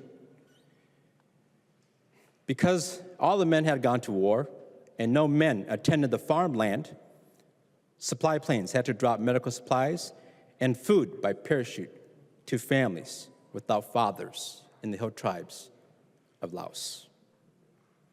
Some of these brave men, without honorable recognition, are here today.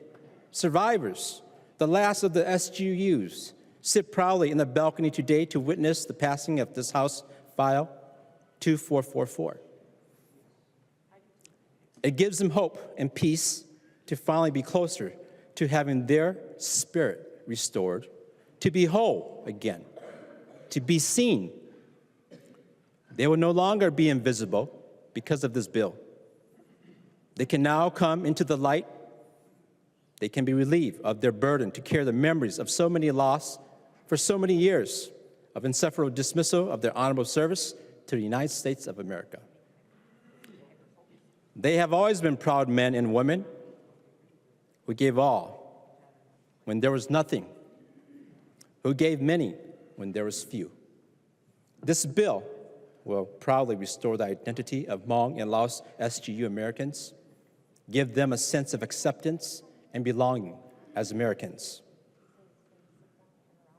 To honor these fathers and mothers is to acknowledge their heritage, culture, the human spirit, and the sacrifices that they have already made, what they have already earned.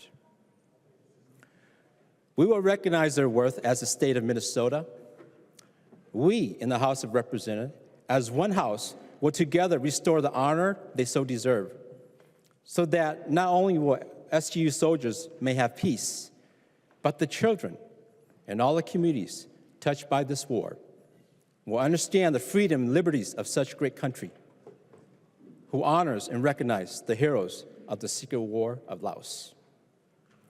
Let these honorable men and women go to rest, that their work is done, that their final mission has been completed. Their promises and duty to their fellow soldiers and the family have been granted by the state of Minnesota. I am to speak in my native tongue to address those that do not speak English in the crowd and those that are at home. Nhớ rằng cái này cái gì, nó nói bây giờ ý trang biểu chắc cái nó bảo nên lúc chân chi đầu này tê cha nên tập bộ đầu tê khi đã á còn nên sát tu xia sau nên lúc có mua để ta khó khóa sư thì chỉ đại đó nói giờ bộ đầu này mi tu mi nhua tao mua khâu giờ ná giờ vì nên tao ấy đắt tiền lúc không bỏ thì ta bỏ bây tao ấy từ mấy thế từ sau bây giờ lúc trong xe giờ vì muốn này muốn nhiều cái gì tôi cho ta hà cho bây tôi cho lúc tới kia vào mình giờ vì này nó bây bao này chân gì bây ủa chán biểu nó có cho nên tôi chụp đi cho cá lò chế có đã cá nó mi tu mi nhua có bên mong giờ vào mình chấp lời có lúc tê lúc kia bỏ hay tiền không nó họ lúc tuổi chế nó một đứa hú này giờ cho nhiệt thế cái gì thì tôi cho bên tôi lúc tê kia và mình giờ vì muốn này ý lo lụa này cháu 我找就只能碰把宝，天内叫都他喊呢，内的波路，ได้แค่的阿就被对面都没用，ก่อนน้องนอน内宝出征下啲边叫内这日要内里家，ไอ้ก็สิ้นห้องนอนตอนได้นี่ลูกกูมัวสะปงจีเลย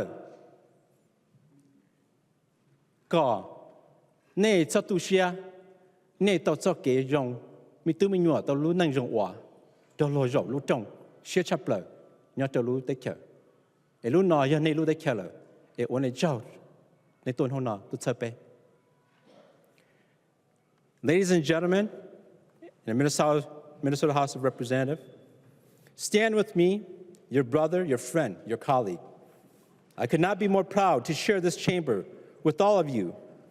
Vote green to deliver this message from this floor to the balcony of this house, to the four corners of the state of Minnesota, and to every state in America as a beacon of honor, so that the spirits of the legislation may honor their legacy forever. That is the least we can do in remembrance of their bravery and their courage and their sacrifice for this great country, to give them what they have earned and deserve, as my colleague, Rep. Olson, stated. Your vote will not be forgotten and will live on forever in the heart of our communities. Thank you. I call on the member from Hennepin, Representative Vang. Thank you, members. Thank you, Madam Speaker. I will just take a quick moment to speak in my native tongue to greet my elders here today.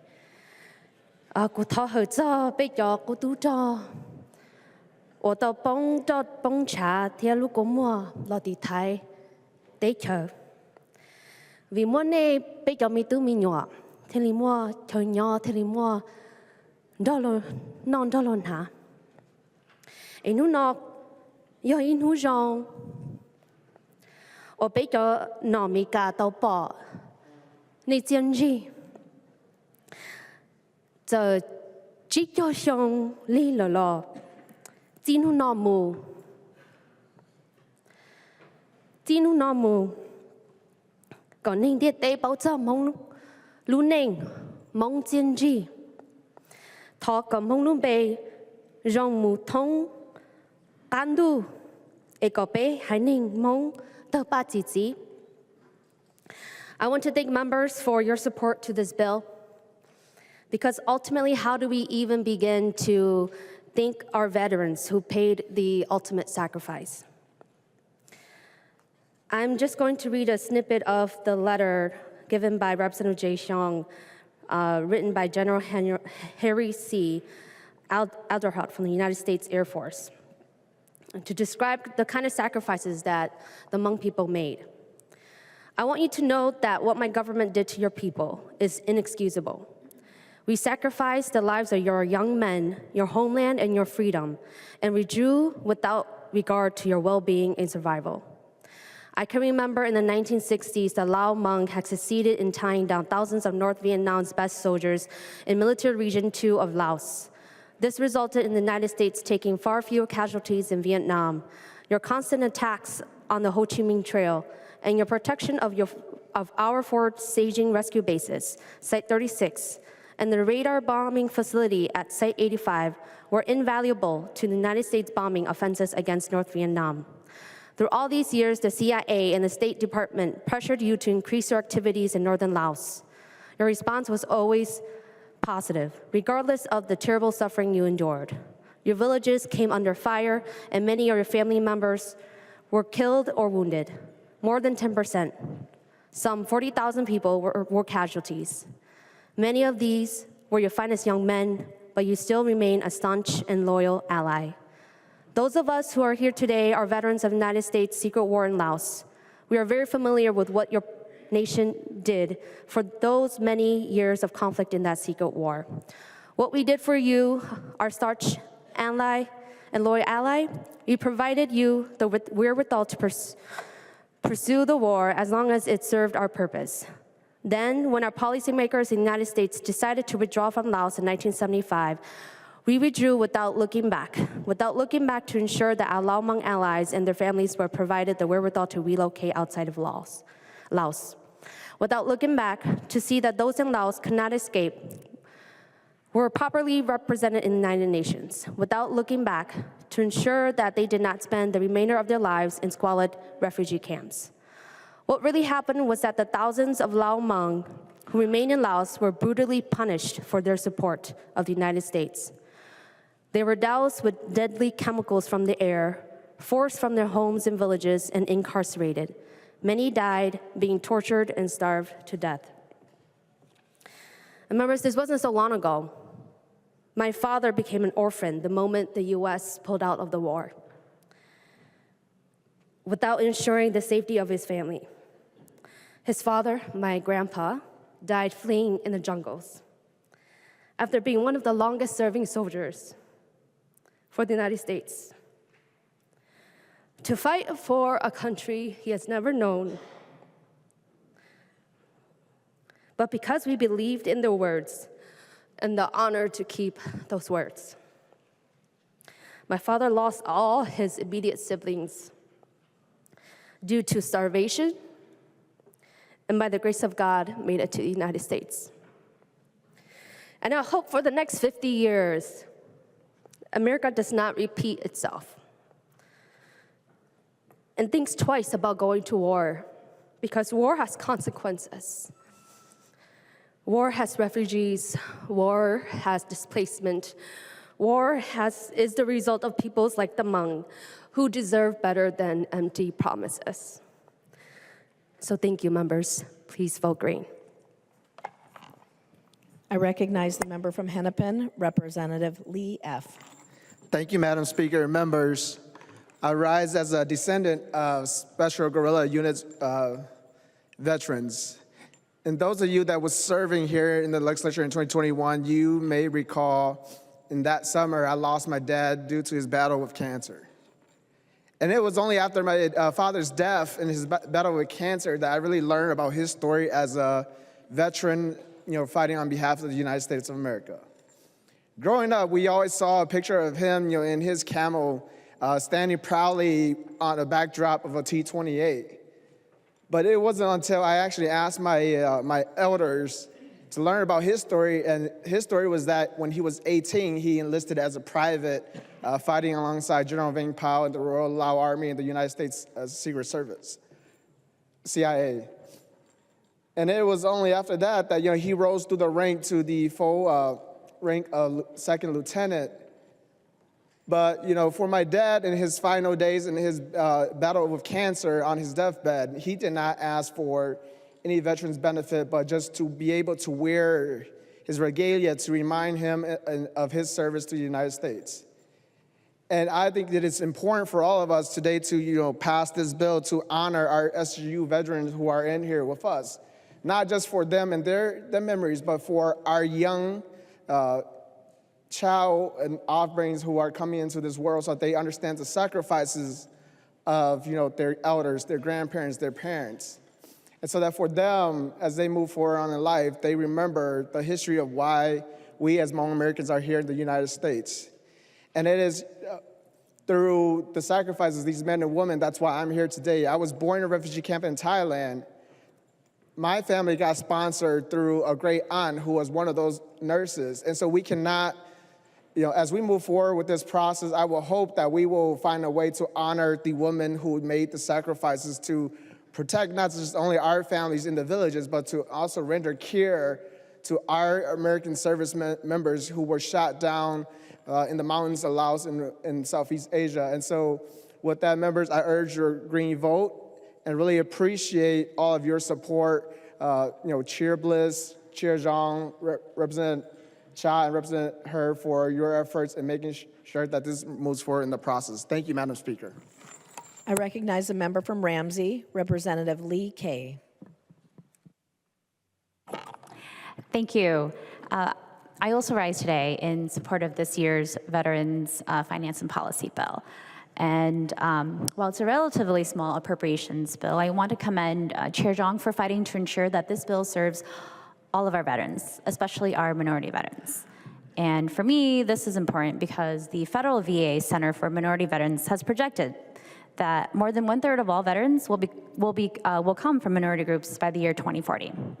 And while the current administration's actions may seem incongruous with this truth, like deleting mentions of the bravery of veterans like the 442nd Battalion during World War II or our Buffalo soldiers, I'm grateful to Representative Kelly Her and Ethan Cha for their work to make sure that Minnesota finally recognizes the sacrifices of the many different veterans who served during the secret war in Laos. And in this moment, I'd like to pay proper homage to the sacrifices of my uncle, Ju-Hu Lee, who many in the community knew as Nasher Lee. My uncle, Lao Nasher, first joined the ADC, or Auto Defense de Choc, on March 9th, 1958. And for folks who don't know, the ADC, or the Auto Defense de Choc, was a militia training program for the Royal Lao Armed Forces, which was started by the French military mission in 1955 because of our colonial past. On January 26, 1960, my uncle joined the Royal Lao Armed Forces. He was placed in Platoon 232.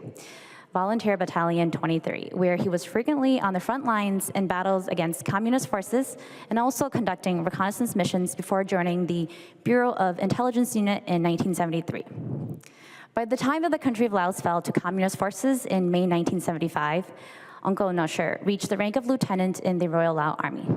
But you'd never know this from the way he played with my nieces and nephews or how he teased them, and that those same hands which had shot guns and those same eyes which had been trained to spot the enemy, were once looking for something different. Of course, long after the focus of his eyes and hearts had changed to loving his grandchildren, my uncle's body struggled to adjust. The wound in his stomach from an AK-47 bullet continued to give him chronic pain for the duration of his life. I saw my uncle once after a visit to the doctor, and I remember him being upset about these visits because the doctor could not fix him, and the doctor did not understand his sacrifice. My uncle passed away on President's Day 2018 before he would ever receive proper recognition or benefits. So today, I'm grateful that because of his sacrifices and our family's sacrifices, I'm able to vote on the Minnesota House floor for his recognition and those of his colleagues. But like Chair Zhang said, our veterans deserve systemic change. That is why I will also close by saying I hope that this is only the first step. As noted by Co-Chair Bliss, the language for SGU veterans does not amend the state's current definition of veteran, which limits available benefits to those which can be granted and paid for only by the state of Minnesota. Any benefits, like health benefits, would require a current change in the federal definition of veteran. But a refugee daughter can hope, and I hope that before we lose more veterans from the various conflicts in Southeast Asia, that all of these veterans will receive the benefits, the health benefits, and many more that they deserve. Thank you. I recognize the member from Ramsey, Representative Herr. Thank you, Madam Speaker. I want to first thank Co-Chair Zhang and Co-Chair Bliss for their leadership on the Veterans Bill.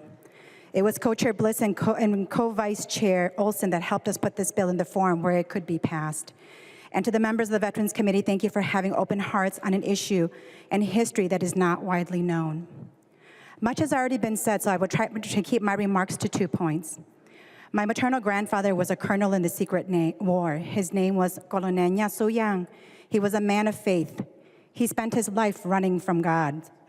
Before he was recruited by the CIA, he was in training to become a pastor. He fought against the communists and survived. He brought our entire family to the United States in the mid-70s. I was 3 years old when we arrived in Chicago, Illinois. In his pursuit of service, he became the first Hmong Methodist pastor in the world. Coming back to God's calling, he changed his name to Jonah Su Yang. Like Jonah, he found his calling. He went on to also become the first Hmong police chaplain in the United States, serving the St. Paul Police Department. Despite all of his service, he was never recognized for it.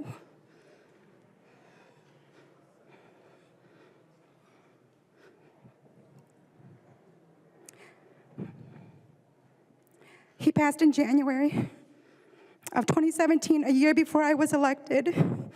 He did not live to see this day, but I know that he is with us today. His life and service is why I need to point out a divisive narrative that has been circulating from the members of the Senate. Our SGU veterans have been called mercenaries. Mercenaries are defined as primarily concerned with making money at the expense of ethics. Calling our SGU veterans mercenary is not only untrue, but insulting. I had the privilege of listening to SGU veteran Lieutenant Yi Xiong. He was a Robin with the Ravens, one of the elites to fly with the American Forward Air Force Controllers, or FAC. He flew over 1,000 missions. As Representative Cha stated, he was paid $1 per mission. He flew 3 a day. When the Ravens rested, which were primarily American soldiers, none of our Ravens did. He flew 3 missions a day. He made $3 a day. I would consider that far from making money and the furthest from doing it at the expense of ethics. I want to read just a small excerpt from a letter from retired Colonel Jerry Millims of the U.S. Air Force. He was known as Robin 07. Robin 07 was one of the best. It reads, "Finally, there was the event which Robin 07 remembers as saving his life.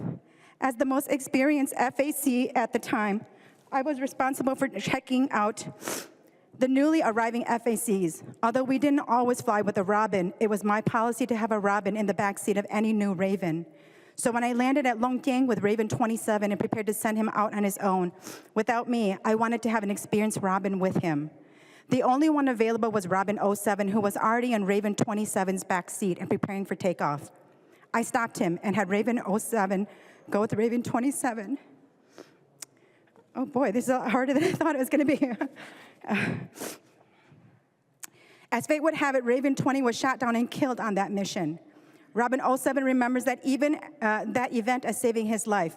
But I've often thought that perhaps if he had been with Raven 20 on that date, November 7, 1972, he might have saved Major John Carroll's life. Members, this story is not unique. Our Hmong and Lao SGU were the best.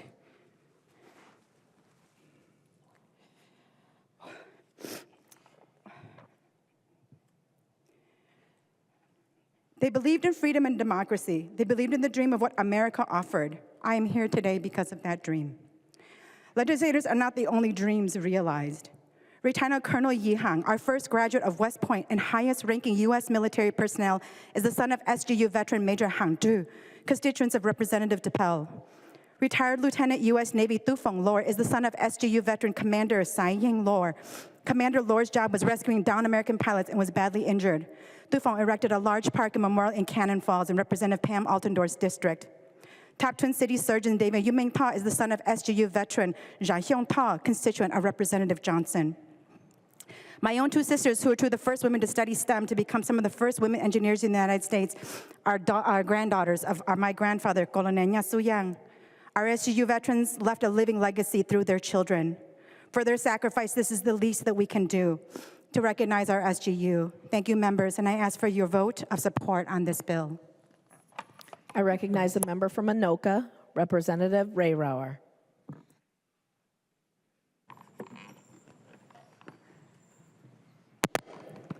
I am happy to testify in support of our Veterans Finance and Policy Bill. I've appreciated my time on this committee. I've gained an immense amount of knowledge and appreciation for what our veterans have endured. I am happy to see bill language for allowing Veterans Program staff to access the Maxis database so they can better assist our veterans and connect them to other state benefits more effectively and efficiently. When a veteran comes in contact with MDVA, this might be the only touch point they have with the veteran, and by allowing these agency staff members read-only access to Maxis, they're able to quickly and efficiently connect this veteran with other services they qualify for. Thank you to Chair Bliss and Chair Zhang for your leadership and for working together to support our veterans. Finally, I would like to give a very, very special thank you to Representative Cha, Representative Vang, Representative Fu Li, Representative Lisley, and Representative He and Chair Zhang for sharing your stories with us and for advocating for the overdue honoring of our SGU veterans. And from the bottom of my heart, it was my honor to be in your presence and to have the ability to say thank you for your service. And I ask all of you to support this bill with a green vote. Thank you. I recognize the member from St. Louis, Representative Scraba. Thank you, Madam Chair. Echo Representative Rehrauer's thank you. Representative Cha, that was beautiful. To all the veterans, thank you for your service. You are recognized. I am a veteran. I haven't spoken about anything yet. I was listening, and I think we did a good job. I don't think people heard what we were saying. We would not let any more fraud happen. If someone is gaming the system, we're going to make sure the system is shut down. We're not trying to allow that. We're just trying to allow veterans one more avenue to access the money. If you have to wait a year, if you have to wait months, that's too long. We're just trying to make it so it's more accessible. That will happen in the future. We will work through what we're working through. But I want to thank everyone to get us where we are now. I appreciate all the hard work you did.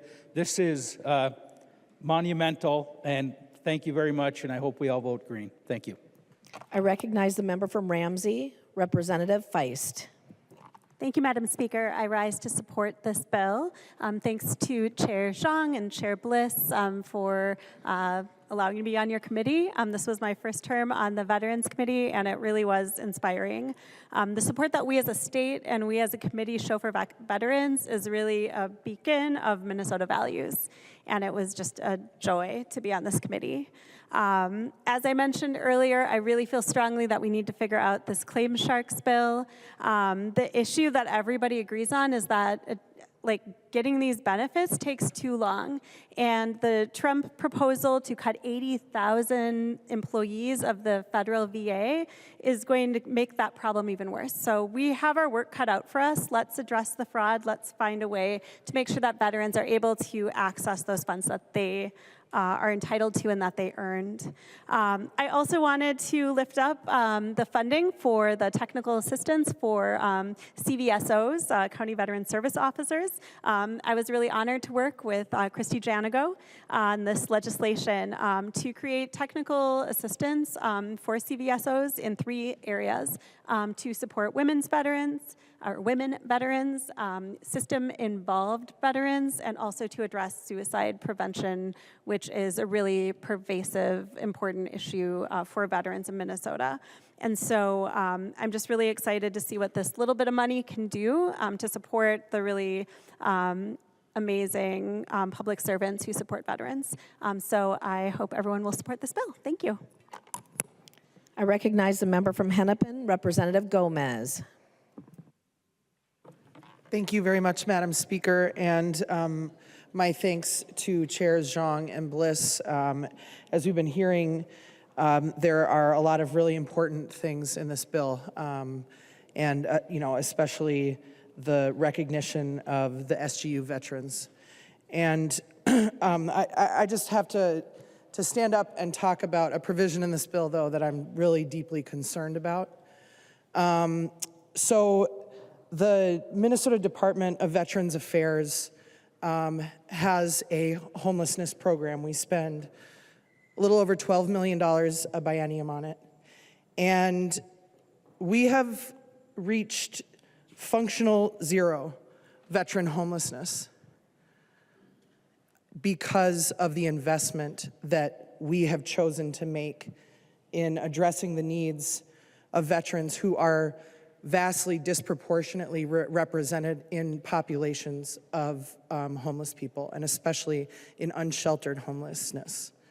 I'll just say from my personal experience, having spent time in encampments, that a lot of, they're mostly guys that you meet in encampments, are veterans, especially of Korea and Vietnam.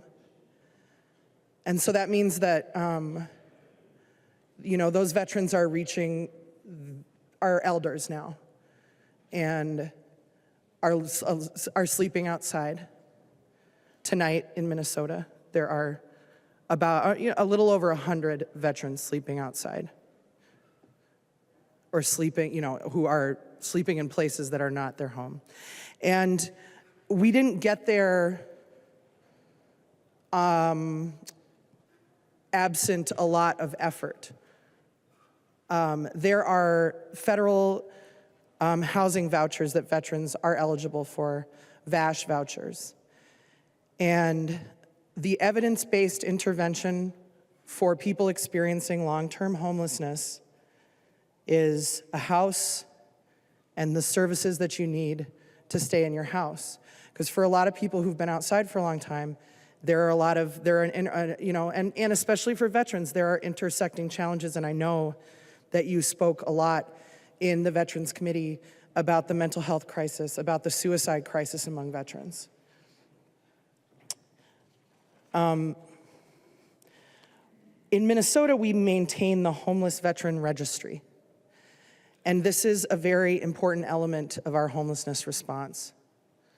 When I talk about supportive services along with consistent housing support, which is the model, again, that ends homelessness for people, for anybody. It's a house and the support you need to stay in your house, whatever that looks like.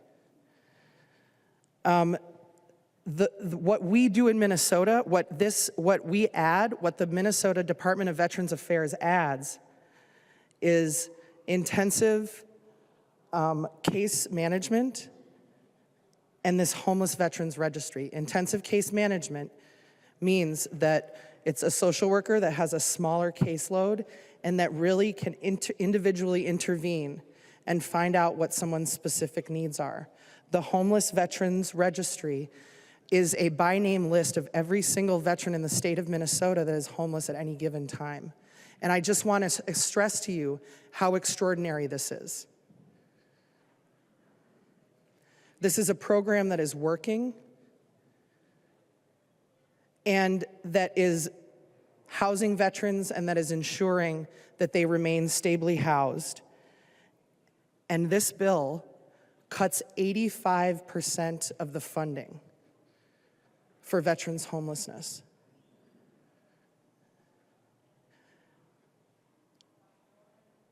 We talk a lot in this space about how to ensure that the investments that we as policymakers choose to make with the people's money on their behalf, how do we make sure that that money is being used well? How do we make sure that it's doing the things that we want it to do? And this, members, is a very clear example of a pot of money. It's not a lot in the big scheme of our budget. A pot of money, it's between $12 and $13 million a biennium, and it has allowed us to achieve functional zero veterans homelessness, and we are gutting it in this bill.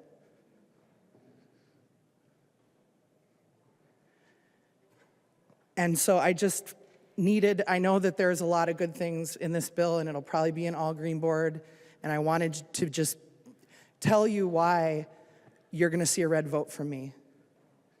I again thank all the members of the Veterans Committee and especially the chairs. Thank you, Madam Speaker. I recognize the member from Hennepin, Representative Bonner. Thank you, members. I speak in support of the bill today, and I'll speak a little bit to some highlights and some lowlights. But the first thing I want to do, having grown up as a part of the Lao community, I heard many stories of valor. And I just want to say to those visitors with us today, there are not enough words to express how grateful we are for all of you, for your sacrifices, for all that you have done for us. There just are not enough words. Thank you, and please know how grateful we are to each and every one of you. I also want to say thank you for the provisions around the CVSOs in here. We've talked a little bit about CVSOs today and the work that they do, and we talked about it when we talked about the Claim Shark bill, and it was implied that these folks are not as interested in listening to veterans. But I have to tell you, these are the folks on the front lines listening to our veterans and assisting them every single day. These are folks with such deep care and dedication to the veterans they serve. I will tell you, I had the privilege of having my constituent and my friend, Dr. Christy Janigo, who we've had long and lengthy conversations about the work of the CVSOs. And they are never, ever off duty. There is never a moment when they are not actively working to help the veterans in our community. And I just want to say thank you to all of them for their work, and to thank the committee for the work to make sure that they are properly funded.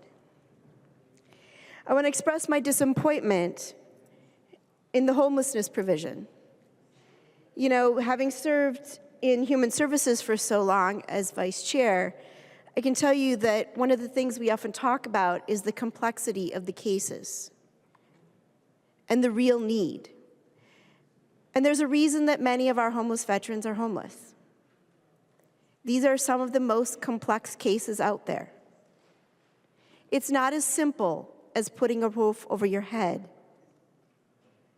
These are folks who need much more extensive services to stabilize, to become solid, to be able to stay housed, to have food in their bellies and have a roof over their head, and to reconnect with their families. It is disappointing that we can reach a virtual zero because of an incredible program and then rip the funding out from underneath our veterans. But the one I want to speak to last here, members, is around the Claim Shark bill. And I know that it came up and there were lots of controversies about this today. But there's a quote by Edmund Burke that says, "The only thing necessary for the triumph of evil is when good men, and I would argue good women, do nothing." There's no dispute that our veterans are being defrauded. There's no dispute that people are taking advantage of our veterans, that there are practices that are predatory. We're talking about fraud. We've talked about fraud a lot this year and how we stop it. It was suggested earlier today that if a claim shark could help someone and give away half their benefits, half. And I just want to say, remember that half of those benefits, number one, those are taxpayer dollars. And I don't know about you, but I would say half of those benefits not going to a veteran that they have earned is in fact fraud, and a very gross form of it. These are folks who need the assistance. And specifically, I'm going to talk about James today. And for the sake of privacy, we're going to call him James. He's 87 years old. His wife is in the memory care unit, which costs $9,250 a month. He applied to get his benefits as part of a pension to help relieve the tensions at home. And one day, while sitting with his wife in the memory unit, he's approached by one of these claim sharks. He explained to the man that he had already filed for benefits, and he said, "Don't worry, I can help you. You just slide me a check for $2,000, and I'll help you." Now, keep in mind, he had already filed his claim. This man, 2 weeks later, received his benefits. This claim shark did nothing for him. Not one thing. But I'll tell you what, they were pretty quick to cash that check. To defraud this man of $2,000 for doing nothing. Or let's talk about how a claim shark is going to take someone's username and password for their government benefits and use their personal private information to go get access to a system that they don't have access to because they aren't accredited. In other words, and they flat out tell you themselves, and you can see it in the letter from the American Legion, that these stating their high-priced services are for advising and consulting on VA benefits and not actual representation. And they're not representing the veterans because they can't. They can't even file the claim. The veteran has to do that work. So what we're saying is it's okay to take part of someone's hard-earned benefit for doing essentially nothing, except selling them a whole vat of snake oil. That's wrong. And there is no way we can say that there is anything okay about that. And I don't know what the details are going to look like coming back from conference. But what I can tell you is that the county veteran service officers, the accredited folks who work with these veterans, do this work day in and day out. And most of them do it for free because they believe in the honor and service of our veterans. They don't see our veterans as a dollar sign or an opportunity to cash in. That is not okay. So I want to say for the folks like James that it's a difficult road. I can tell you even my son, when filing for benefits, as he separated from the Marines, it's a long, drawn-out process. But there is no circumstance under which we in this body should allow this kind of fraud to be perpetrated against the very people who defend our nation and make sure that each of us have a beautiful way of life, that we can partake in the American dream. And I want to remind us before we go that, again, as Edmund Burke said, the only thing necessary for the triumph of evil is for good men and women to do nothing. We can't do nothing.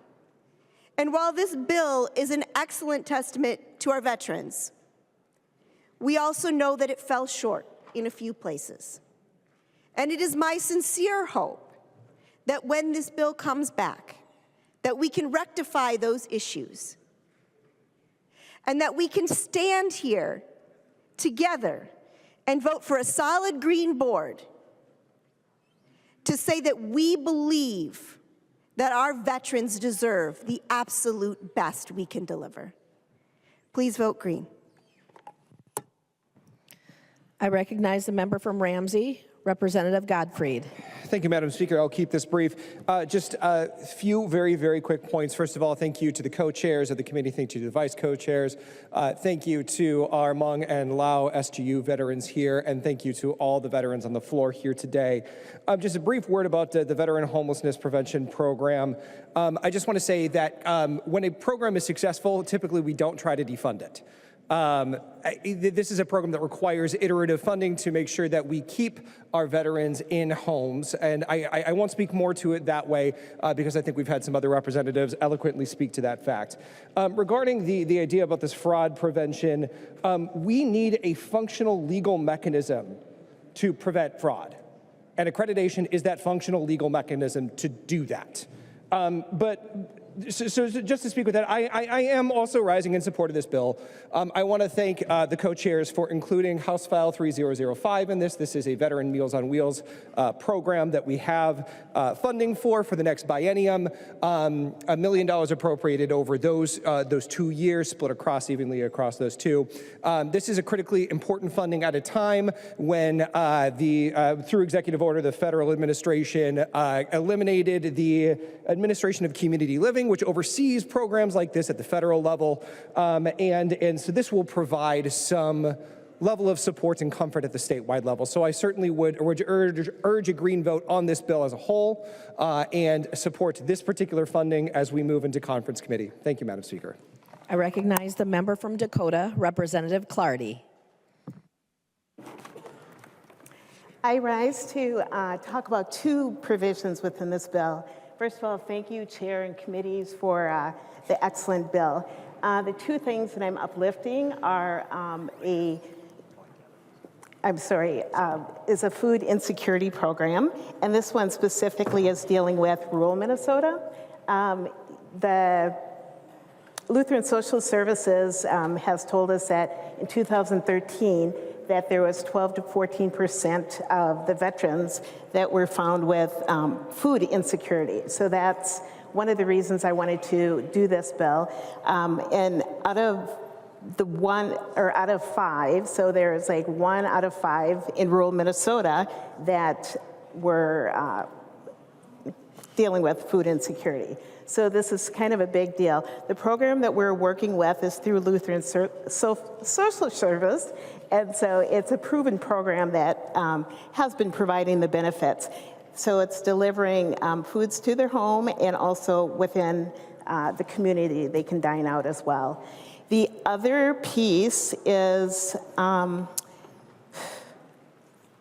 dealing with the mentorship program. I met with a group of Black lieutenants and sergeants and lieutenant colonels and psychologists and a whole group of people telling me that they really were really grateful for the time that they had to serve within the service, and they wanted to find a way that was meaningful to them where they could go out and mentor youth and kind of make it a more secure and safe environment by showing them the role models that they could be and showing them the ranks within the military that they can be part of.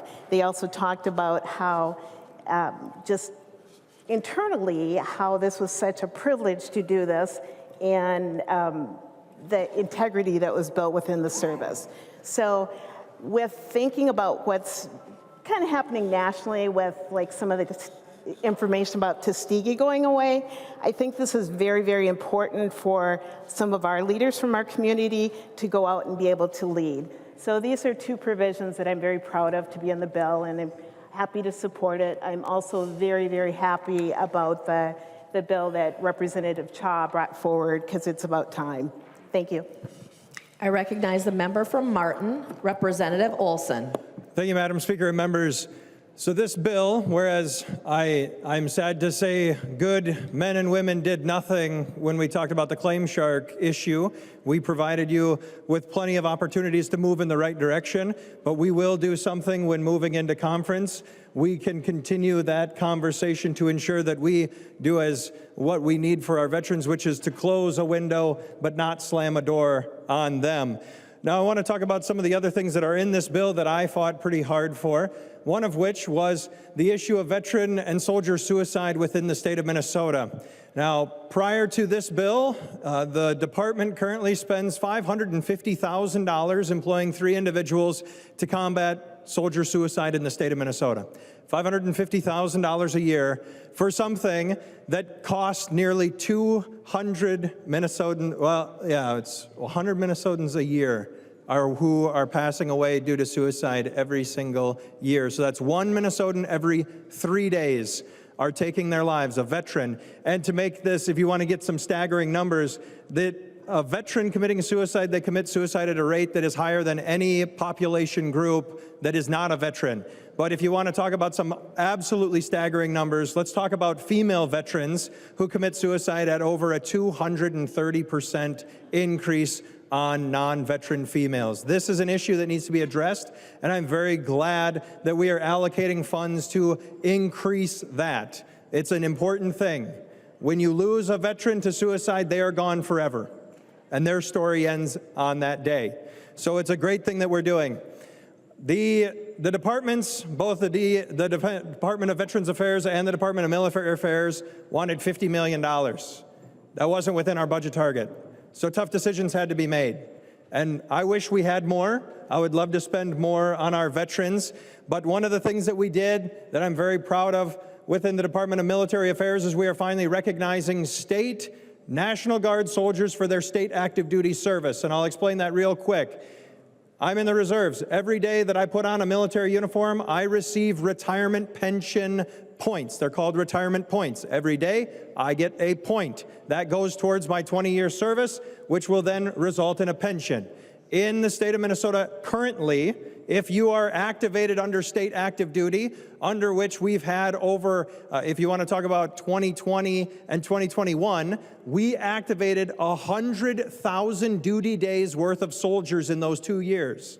100,000 duty days of Minnesota National Guard members who were told by their state to put on their uniform and protect their state. They received nothing in the form of a retirement pension point for those service days. Those individuals are missing out on something that we should be giving them. And this bill will fix that issue. It allocates funds to compensate our National Guard members when they are activated for state active duty to come into a form of parity with the federal government. So I really appreciate those provisions within the bill. Like I said, I wish we had more money that we could spend on issues like veterans homelessness. I'd love to spend more money on veterans suicide. I'd like us to get our veterans homes to a position where they can have all their beds occupied by veterans, but that wasn't within the budget target. And I hope moving in to conference, we can adjust those numbers and we can do great by our veterans. Thank you. I urge a green vote on this bill. I recognize the member from Clay, Representative Keeler. Thank you, Speaker. I want to address a couple things. First of all, I want to piggyback off of Chair Gomez and what she was saying about homelessness. When I came into this body, I was the vice chair of the Preventing Homelessness Division. I have worked tirelessly my entire life to do a couple things. One is to end homelessness. Another is to address suicide prevention in an honest, real way. So first I want to pause, and because we're talking about suicide, I think it's important to understand that we do have the option of 988. 988 is the National Suicide Prevention Hotline, and because there's been mass investments in understanding that our veterans matter in that space, you can press option 1 if you're a veteran to be sent to specific supports. And so I do want to pause and acknowledge the individuals who have come back from war and have come back from their time of service and have found that they have not been met with ongoing supportive actions, and that this was the option that they saw fit. Reminding you, 988, pressing 1 is suicide prevention for our veterans. I also want to just say out loud again, what this bill did was reduce 85% of the investment that we have been making in homelessness efforts for our veterans. Now, I don't know if I've shared this much, but I come from a very, very long line of veterans. Akichita is what we call them.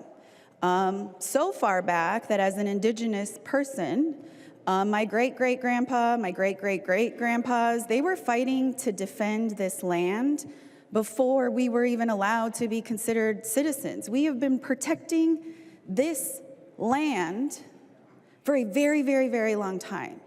This is 7 generations for me. It went from my dad. I wanted to be a Marine, and my dad talked me out of it. My brother was a Marine. My nephews are Marines. Like, it's meaningful to me. And so I need you to know that this is a deep internal divide for me to vote no on our veterans bill, because I take great pride. My dad passed away 18 years ago from Agent Orange, from him serving in Vietnam. He utilized the IHS, which is the Indian Health Service, and the VA, which I believe are 2 deeply underfunded healthcare systems that are designed to help individuals, and they did it. What happened was they watched my dad's spot on his lung grow so far until it was stage 4 and it was terminal, and I just had to watch my dad die while my oldest son was 1.5 years old. Now, going to my upbringing, we would have been a family in major crisis, but because of my dad's service, we were eligible for the GI loan when you could use it for housing, not just education. And so my family did not experience homelessness because my dad and my uncles and my generations had served to protect this land. And so to have a veterans bill in front of us that tries to say, we're cool, we've done our job in homelessness for vets, so we're just gonna say, nah, we're good. The part that we're missing is that our suicide attempts are deeply intertwined with our homeless and our unsheltered living situation. In 2022, suicide rates among vets utilizing the Veterans Health Administration, so not just vets that we're talking to, the individual vets that are utilizing the system, suicide rates among homeless vets using this service were 110% higher when they were diagnosed with homelessness. So if that stat doesn't tell you, you cannot untangle homelessness by 85% and then turn around and say, but we're gonna invest in suicide prevention. It doesn't work that way. It doesn't work that way. The trend has been showing us in the last couple years that though we used to say that we have gotten veterans homelessness to a 0, the fact is that's not true anymore. In 2022, unsheltered homelessness for vets increased 14%.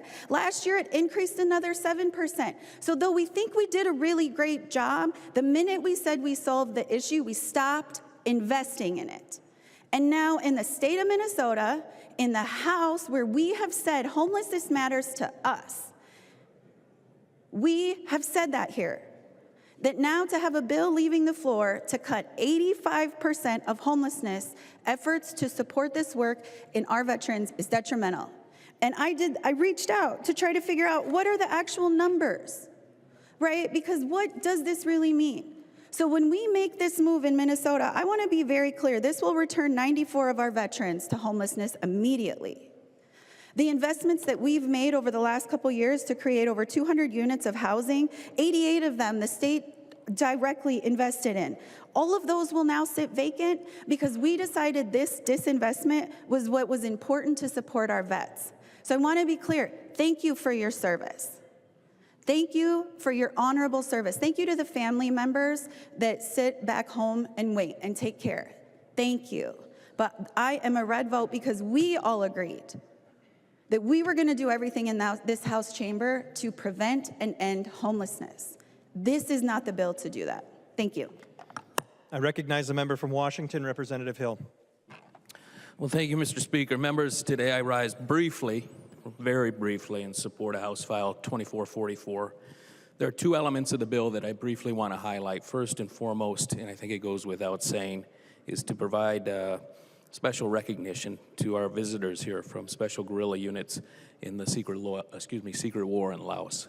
Thank you for your service. And I think it's important to note that not only did they provide incredible service to our country during that conflict, and this recognition is long overdue, but we need to point out that these are now folks who are our neighbors, who are our colleagues, and who are community leaders here in Minnesota.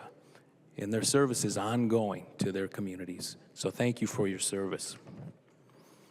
Secondly, and tragically, and I'm glad the last two speakers have touched on this issue, we have a crisis with veteran suicide here in Minnesota and around the country.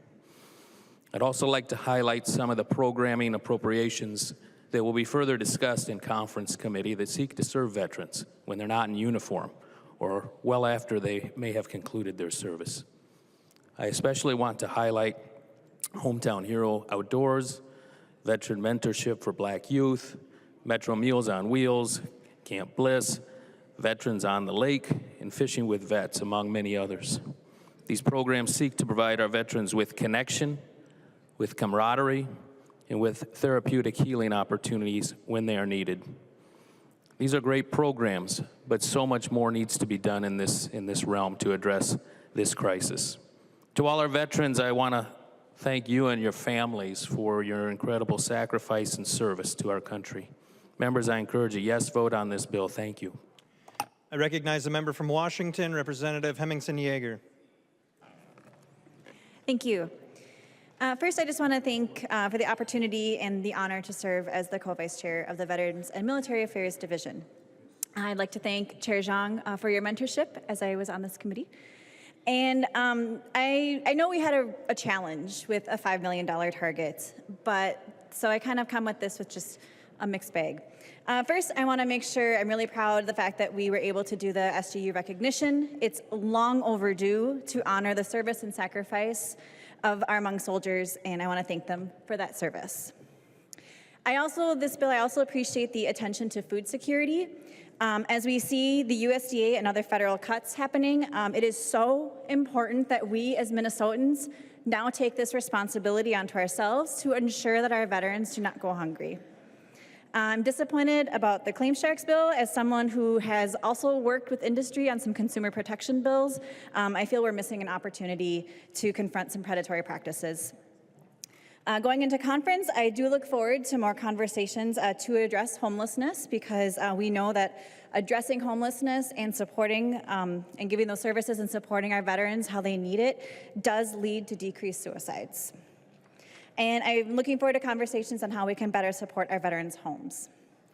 As we continue to feel the uncertainty and fear about what is coming next down from the federal administration, I hope we can keep our veterans at the center of our conversations. And thank you for your time. I recognize the member from Ramsey, Representative Zhang. Thank you, Mr. Chair. Thank you, members, for the discussions this afternoon. As we wrap up conversations on this bill, I want to take a moment to reflect. Last fall, after the election, Speaker Hortman called me and had asked me to serve as co-chair of the Veterans and Military Affairs Division. I was deeply honored and appreciated her trust in me. During that call, she emphasized the importance of making sure our Hmong and Lao SGU veterans and their families had a voice at the table. This bill does just that. It recognizes their sacrifices, their stories, and their rightful place in the history of our nation. This budget bill is not just a set of numbers and programs. It is a statement of who we are and what we value. It delivers critical services, meals for hungry veterans, mental health and suicide prevention resources, mentorship and healing opportunities, and long-lasting recognition for the veterans of the Secret War. As I noted earlier this afternoon in my opening conversation, I look forward to continuing conversations to address veteran homelessness in our state and passing meaningful protections against claim sharks. Members, I respectfully ask for your support today for this bill, for the veterans it serves. Let's move forward together with gratitude, with urgency, and with unity. Thank you, Mr. Chair. I recognize the member from Beltrami, Representative Bliss. Thank you, Mr. Speaker. I've heard some good things today. Unfortunately, I understand the red votes. And when we started out this conversation this afternoon, I said that in our committee we keep the R's and the D's at the door. We're a family.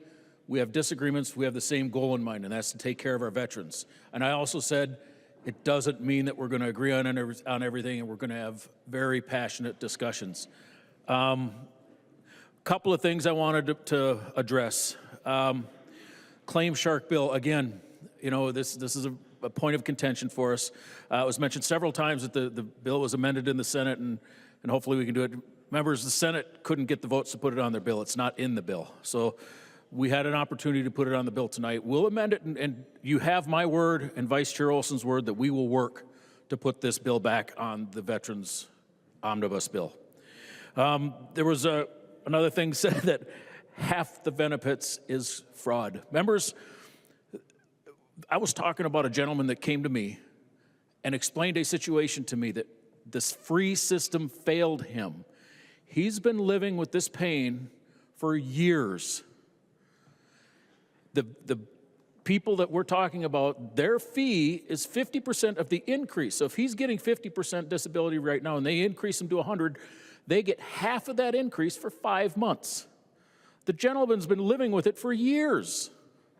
And it's not fraud if they go into it and explain that to him and they agree to it. So I just wanted to bring that up. I don't want to make this come across as I'm against our county veteran service offices, our VFWs, the DAV. Those are God's people, and they put in the work for our veterans, and I respect their work. And if you saw me in committee when somebody badmouthed our CVSOs, I tore them apart. But again, we need to get the language right. We need to make sure that our veterans have options so that this gentleman I'd referenced can get the help he needs. I won't mention, that one's a little bit off. Vets homelessness, I'm going to agree with you on this one. But here's a situation, and I want you to put yourself in our position. We had a $5 million target, right? We had our veterans' homes that we committed to our veterans, that we built. We spent millions of dollars to build these homes. Last year, they became functional. They became certified. They can now go from a 30% staff to 100% staff and get in more veterans into these homes and give them the care they need on their final tour. They were requesting $40 million to get to full staff. We had a $5 million target. We were able to get them, and yes, we took some from homelessness, I'm sorry. We were able to get them $11 million out of the $40 million request with a $5 million target. And I know that everybody says they're, you know, and I 100% believe you. We want to prevent veteran suicide. Rep. Olson earlier stated that the number, female veterans, I forget, was it 240-some% higher? And that's just in a total aggregate number. Let's go over just the latest numbers that we have from 2023. Female veterans had an increase in suicide rates of 24.1% from 22. From 2022 to 2023, a 24% increase in suicide rates on female veterans. Overall for veterans in that same year, We had 11.6% increase in suicides for veterans. And that's general population was 4.5%. Members, we are not making any progress on veteran suicide. We need to focus on that. We didn't come up with these numbers out of the backside. We were told that this was a number they could work with and help our veterans. Now, I hope that we can go into conference committee and come back with a bill with the claim shark amended language on it that everybody can agree to. And again, it was said that the Duran amendment didn't have the approval of the departments. No, we never said that. Representative Olson's bill had the agreement of the departments and agencies. We want to come back with a bill that we can light up that board green, and I believe we can do it. We have a couple of small issues, small as far as the difference apart that we are, very large issues, but we're going to address them, and we're going to get it done. And members, please vote green. Thank you. Seeing no further discussion, the clerk will take the roll.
Members, please vote.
The clerk will call the names of the members voting remotely. Hussein. All right, go ahead. Hussein, yes. Hussein votes aye. McDonald. McDonald, aye. McDonald votes aye. The clerk will close the roll.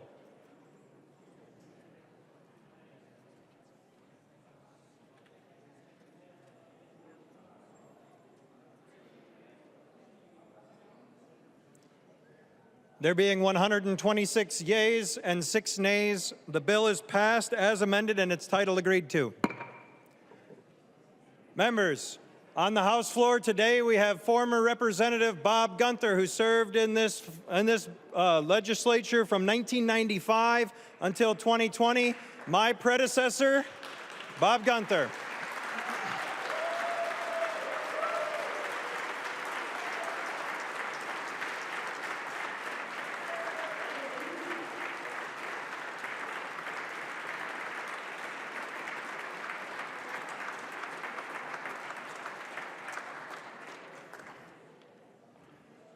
The next bill on the calendar for the day is Senate File 2216. The clerk will report the bill. Senate File number 2216. Number 2 on the calendar for the day, an act relating to commerce, establishing a budget for the Department of Commerce. I recognize the author of the bill, the representative from Ramsey, Representative Herr.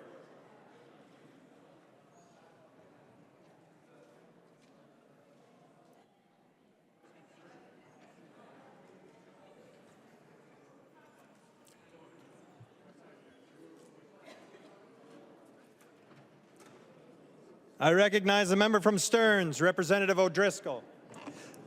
Thank you, Mr. Chair, or Mr. Speaker. And this is the Commerce Finance Bill, and we had a target of $3 million in the first biennium, and in the tails we had to cut $10 million.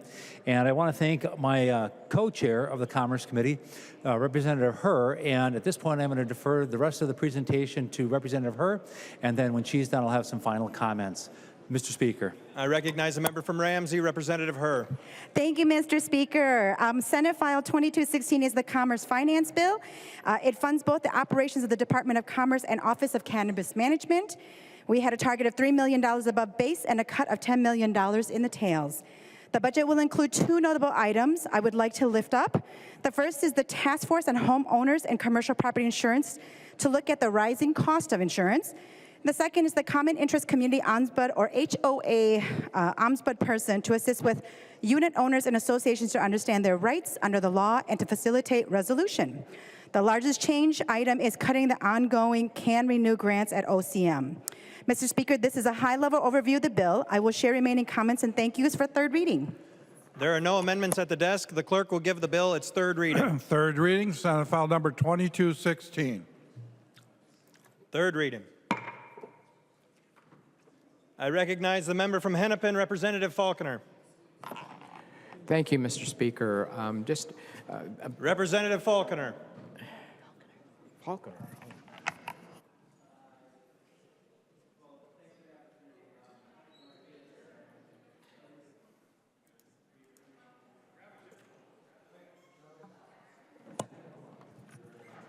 Thank you for the opportunity. Must be a miscommunication. I don't have anything to say, so thank you, though. I recognize the member from Hennepin, Representative Elkins.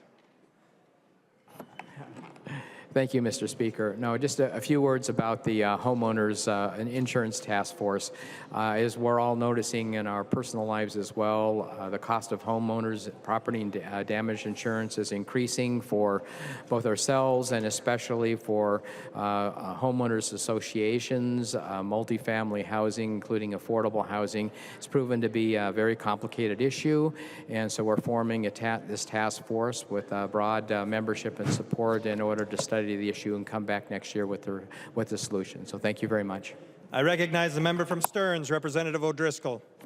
Thank you, Mr. Speaker and members. I want to encourage a green vote on the Commerce Finance Bill, and I'd also like to take a moment just to thank our team that we had, my counterpart, Co-Chair Herr, for her efforts and professionalism in the committee, DFL Vice Chair Elkins, the DFL Committee Administrator Simon Brown. I'd also like to thank the committee administrator, the CLA, Emma Erdahl from the DFL side, researcher Eric Anderson. I'd like to thank my vice chair, Representative Perryman, our researcher Ben Fries, our CA on the Republican side, Jonathan Cotter, and my CLA and LA, Karen Hetwig. And again, members, a green vote is strongly encouraged on this bill. Thank you, Mr. Speaker. I recognize the author of the bill, the representative from Ramsey, Representative Herr. Thank you, Mr. Speaker. Members, this is a good compromise bill. Co-Chair O'Driscoll and I did our best to honor the targets given to us by both our leadership and to be fiscally responsible while honoring the many competing requests. This bill came together because we had dedicated members and staff who always showed up prepared to do their work. I want to first thank Co-Chair O'Driscoll for his leadership. I could not have asked for a better partner. He was always fair, thoughtful, and inclusive throughout the entire process. When we did encounter bumps in the road, he listened, took feedback, and made adjustments. Most importantly, I could always trust that he was engaging authentically and honestly with me, and that he made all the difference in wrapping up this bill. So thank you, Co-Chair O'Driscoll.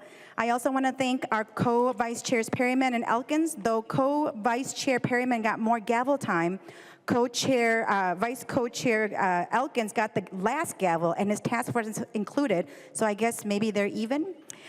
Finally, I want to thank our staff as well. I want to say thank you to our CLAs, Emma Ertl and Karen Hartwig, researchers, Eric Anderson and Ben Fries, Paige Natalie Wavera, House Research Laurie Pompou and Ben Johnson, House Fiscal Solvig Beckel, and our CAs Simon and Jonathan Cotter. So members, this is a good bill, and I ask for your green vote. Thank you.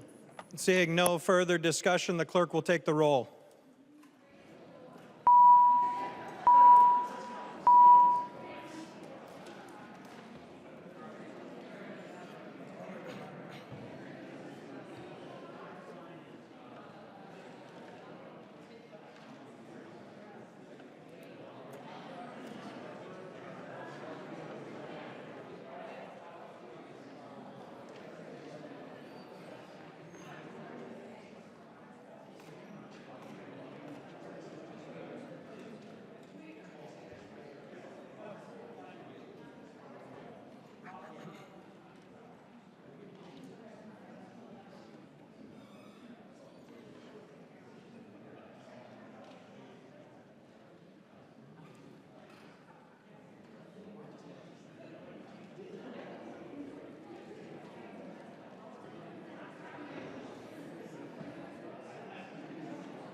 The clerk will call the name of the members voting remotely.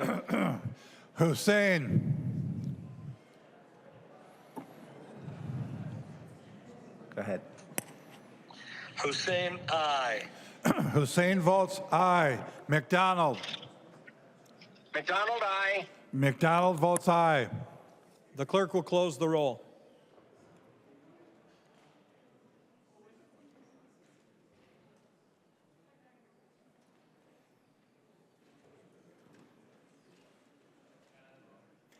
There being 122 yeas and 10 nays, the bill is passed and its title agreed to. The next bill on the calendar for the day is House File 2403. The clerk will report the bill. House File number 2403, number 3 on the calendar for the day, an act relating to commerce, the first engrossment. There are amendments at the desk, but if there is no objection, we'll let the author explain the bill. I recognize the member from Stearns, Representative O'Driscoll. Thank you, Mr. Speaker. This is the second part of the Commerce work product this session. Again, I'd like to thank the members of the committee and co-chair her, and I'd also like to again call out the nonpartisan staff who supported us in the way of Laurie Pompum and Solveig Beckel and our page, again, Natalie Weaver. And members, in the policy bill, I'm going to just summarize. We have a lot of different individual components here, but to give you a little bit of a heads up and an overview, we have some antiquated fire code that is being taken out of the state statute that's covered elsewhere. We have some technical changes from the Department of Commerce. We also have a number of provisions dealing with financing, whether it has to do with the maximum interest rate that can be charged and how that's determined on a contract for deed or a mortgage. We also have some modernization practices that deal with using electronic signature and transfer of documents. We also have some provisions dealing with various types of fuel that are sold here in the state of Minnesota. 2 members carrying provisions on that. We also have some provisions in the bill today as well dealing with auto dealers being able to conduct auto shows that might otherwise be outside of their territory, getting non-controversial provision. We also have some paperwork in here for the appraisers who need continuing education. They can have taken that continuing education out of state or certified by another state, and the Minnesota Department of Commerce will approve that for Minnesota credit. We also have a provision in the bill that allows you, if you don't know where your policy is, you can contact your insurance company and they'll send you another electronic version or a hard copy of that. And we also have a provision in here that deals with some long-term care insurance changes, and we also have some provisions dealing with the use of water and ticketed events and how that may be made available.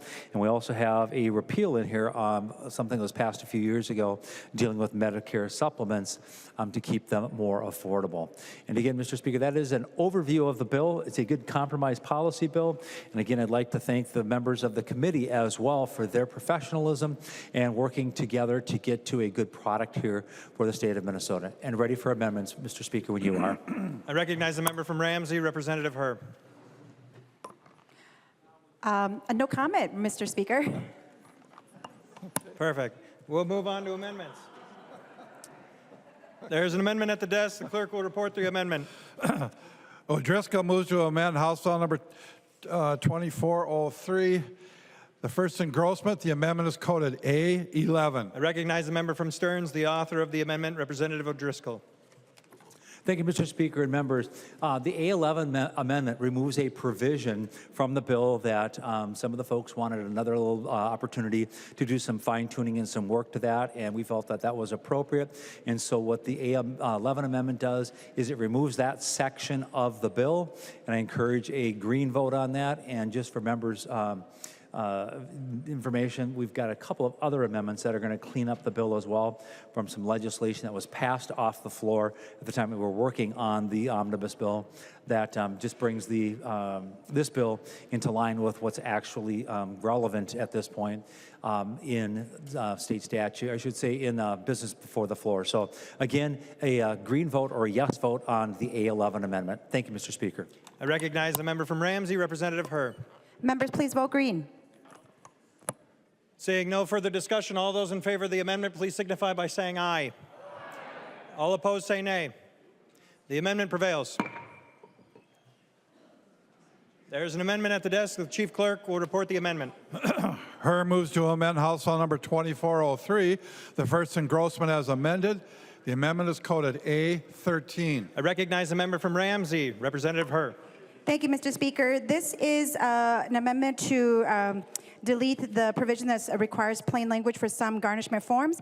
I've already spoken with Representative Rehrauer. This bill is moving as a standalone bill. It's already passed the Senate, and it will be heard tomorrow on the floor. So I ask for a green vote on this. I recognize the member from Stearns, Representative O'Driscoll.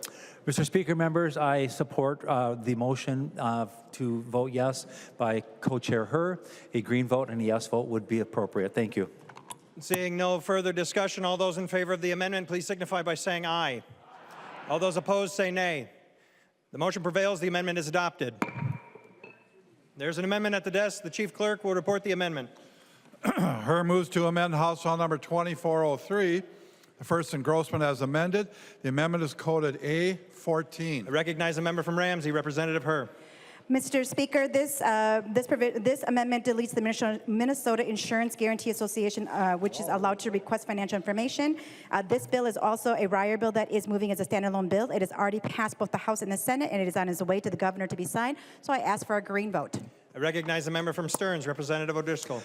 Thank you, Mr. Speaker, and I support the amendment and encourage a green vote as well to remove that language from the omnibus bill. Seeing no further discussion, all those in favor of the amendment, please signify by saying aye. Any opposed, say nay. The motion prevails. The amendment is adopted. There's an amendment at the desk. The chief clerk will report the amendment. Liebling moves to amend House Bill number 2403. The first engrossment as amended. The amendment is coded A12. I recognize a member from Olmsted, Representative Liebling. Thank you, Mr. Speaker and members. So members, there's a lot that's agreed in this commerce policy bill, but there is a very controversial provision in it too. This commerce policy bill that's before you repeals some very important health insurance protections for your constituents who are seniors on Medicare. The A12 amendment that is before you would stop that repeal. Now, these provisions are not actually working yet because they were delayed until until I think August of '26. So they're not yet in effect. Members, this is a complex issue, and I know that many of you probably don't have the background for it. In fact, when I first was informed about this issue a couple of years ago, and we ended up passing the provision into law, I did not know much about it. But I do want to give you some background and help you understand a little bit about it, because your constituents who are seniors are watching this debate. They are watching because this issue impacts their lives and their futures. They want to know whether you side with them or with the big insurance companies. Seems like a pretty easy one to me. Big insurance companies or seniors? And I think it really is pretty clear that that is what we're talking about here. Now, Medicare, which we normally don't do a lot with here in Minnesota because it's a federal program. It is a great program, but one thing that people may not understand about Medicare is that it doesn't cover everything, and it has very high out-of-pocket costs. And unlike the insurance that most of us are used to, there are no caps on Medicare. So there's a 20% copay for outpatient coverage, and there's no cap on that. And if you go into the hospital, you pay a $1,600 deductible every time you go into the hospital, and there's no cap on that. So if you have original or traditional Medicare, and you don't have what's known as supplemental insurance, or I call it a Medigap policy, you could really be in serious trouble. So this is something many people don't understand if they don't deal with Medicare. If you're not Medicare aged, you don't have to have parents or grandparents you're helping with this, that Medicare leaves seniors with significant gaps. So this is on the one side. Now I want to point out to you, members, I'm not going to give a whole tutorial on this. I sent out to you 3 different documents. One of them is what I call my explainer, which was written by me, so I take responsibility if there are any errors in it, but it kind of walks through this, why this is important, and the difference between Medicare, original or traditional Medicare, and what are known as Medicare Advantage plans. And this is really important because a lot of seniors buy what's known as a Medicare Advantage plan. You may see these advertised on TV during open enrollment periods. They're heavily promoted. They are private insurance products that are heavily subsidized by the federal government, and they look on the surface like a great deal for seniors, and sometimes they are a great deal. They sometimes have low or no premiums. They sometimes offer special extra benefits that regular Medicare doesn't offer, like eye exams and dental and stuff like that. So they're very attractive to seniors. But the problem comes that when a person first goes on Medicare, they have to make a decision about which path they're going to follow. Are they going to buy regular Medicare and go that way and then buy an additional plan, a Medigap plan? And also a pharmacy plan, by the way. They have to buy that separately, too. Or are they going to get this all-inclusive Medicare Advantage plan, which is heavily promoted by the insurance industry? Why? Because they make a lot of money on these plans through the federal government. Okay, so that's the choice your senior constituents have to face. Now, the problem is that if they, under the current law, if they decide, I think it's within 6 months of becoming eligible and certain other times, they can buy this Medigap policy, even if they have pre-existing conditions, they can buy it. But if they don't choose right away to buy a Medigap policy, they may be locked out of ever being able to get one. So if a person chooses a Medicare Advantage plan, and then for some reason down the road they don't like that plan, they're stuck, or they may be stuck, because if they have any kind of pre-existing condition, now in Minnesota, they could be excluded. So for a whole list of things, certainly for something like cancer or dementia or heart disease, sorry, you're stuck on Medicare Advantage. You cannot get off because you can no longer buy a Medigap plan. And of course, not having one, if you have any serious health conditions and you go on regular Medicare, it's like being uninsured. So this is a situation. Insurance companies can refuse to sell a Medigap policy to a senior because of pre-existing conditions.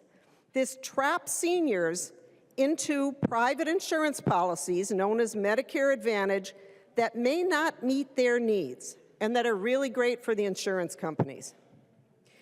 The insurance companies justify being able to deny this coverage by claiming that premiums will skyrocket if they can't pick or choose their enrollees.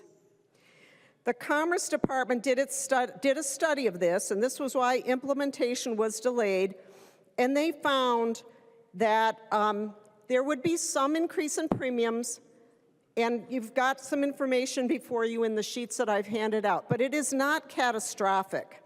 And in fact, other states do this, and the sky has not fallen. The bottom has not dropped out of the Medigap insurance marketplace, and people can still buy plans at reasonable rates. But they have choice. They have choice. So when people say, oh my gosh, if we do this, if we make the insurance companies actually cover people who need the care, then this will just blow up the insurance market. Well, that's really not accurate. The evidence really does not show that. The other thing that's really important to know is there are lots of reasons that your constituents may want to leave a Medicare Advantage plan and go back to original Medicare. Lots of reasons besides getting sick. But let's start, first of all, with somebody who goes on that plan, buys a Medicare Advantage plan, the private insurance coverage, and then finds out that it doesn't suit them. Say they get a disease and they want to see a physician who's not in network. Can't do it. So those plans, those private insurance plans, have all of the difficulties that private insurance plans do generally. They have very narrow networks. They do prior authorization. So they may actually deny care to people who need care and cannot get it under that plan, and yet they are stuck. But there are other reasons that people might want to get out of a Medicare Advantage plan. And I want to remind you, and I pulled up on my computer some of what happened last fall, some of the news articles. In the Minnesota Star-Tribune, I don't know if you all remember this, this is from October of '24. And there was several articles in the Star-Tribune. Here's one of the headlines. Minnesota seniors face Medicare dilemma. Stick with doctors or health plans? So some of you may remember this. This affected thousands of seniors across the state where there was a big fight between some of the insurance companies who sell these Medicare Advantage plans and some of the doctors and hospitals that they contract with. There was a big fight, and some of the hospitals said, we don't like what you're paying, we're not going to accept your insurance anymore, and suddenly seniors couldn't go to their doctors that they'd been seeing, couldn't go to Regions Hospital, couldn't see the doctors that they had been seeing. So suddenly, for not health reasons, but just for reasons of the insurance plan, suddenly they wanted to switch, or some of them needed to switch. Some of them might have wanted to go to original Medicare, because original Medicare doesn't have networks. You can follow your doctor. If you move, you can go to somebody in your new area, things like that. So there are lots of reasons why somebody might decide to change and go back to original Medicare that isn't about having bad health. They want to follow their doctors. They might be moving from an employer plan after retirement. When sometimes employers decide to drop the support for the Medicare Advantage plan they've been paying for, a person might want to change at that point. And these Medicare Advantage plans can also change their formulary. their drug formulary, which is something we've talked about a lot on this floor, how unfair it is when you're on a drug and suddenly the formulary gets changed out from under you. And that can also happen in these Medicare Advantage plans. So members, we should not be doing this to our seniors. We should let this program go forward so that seniors can get the plan that suits them. They shouldn't be discriminated against on the basis of pre-existing conditions.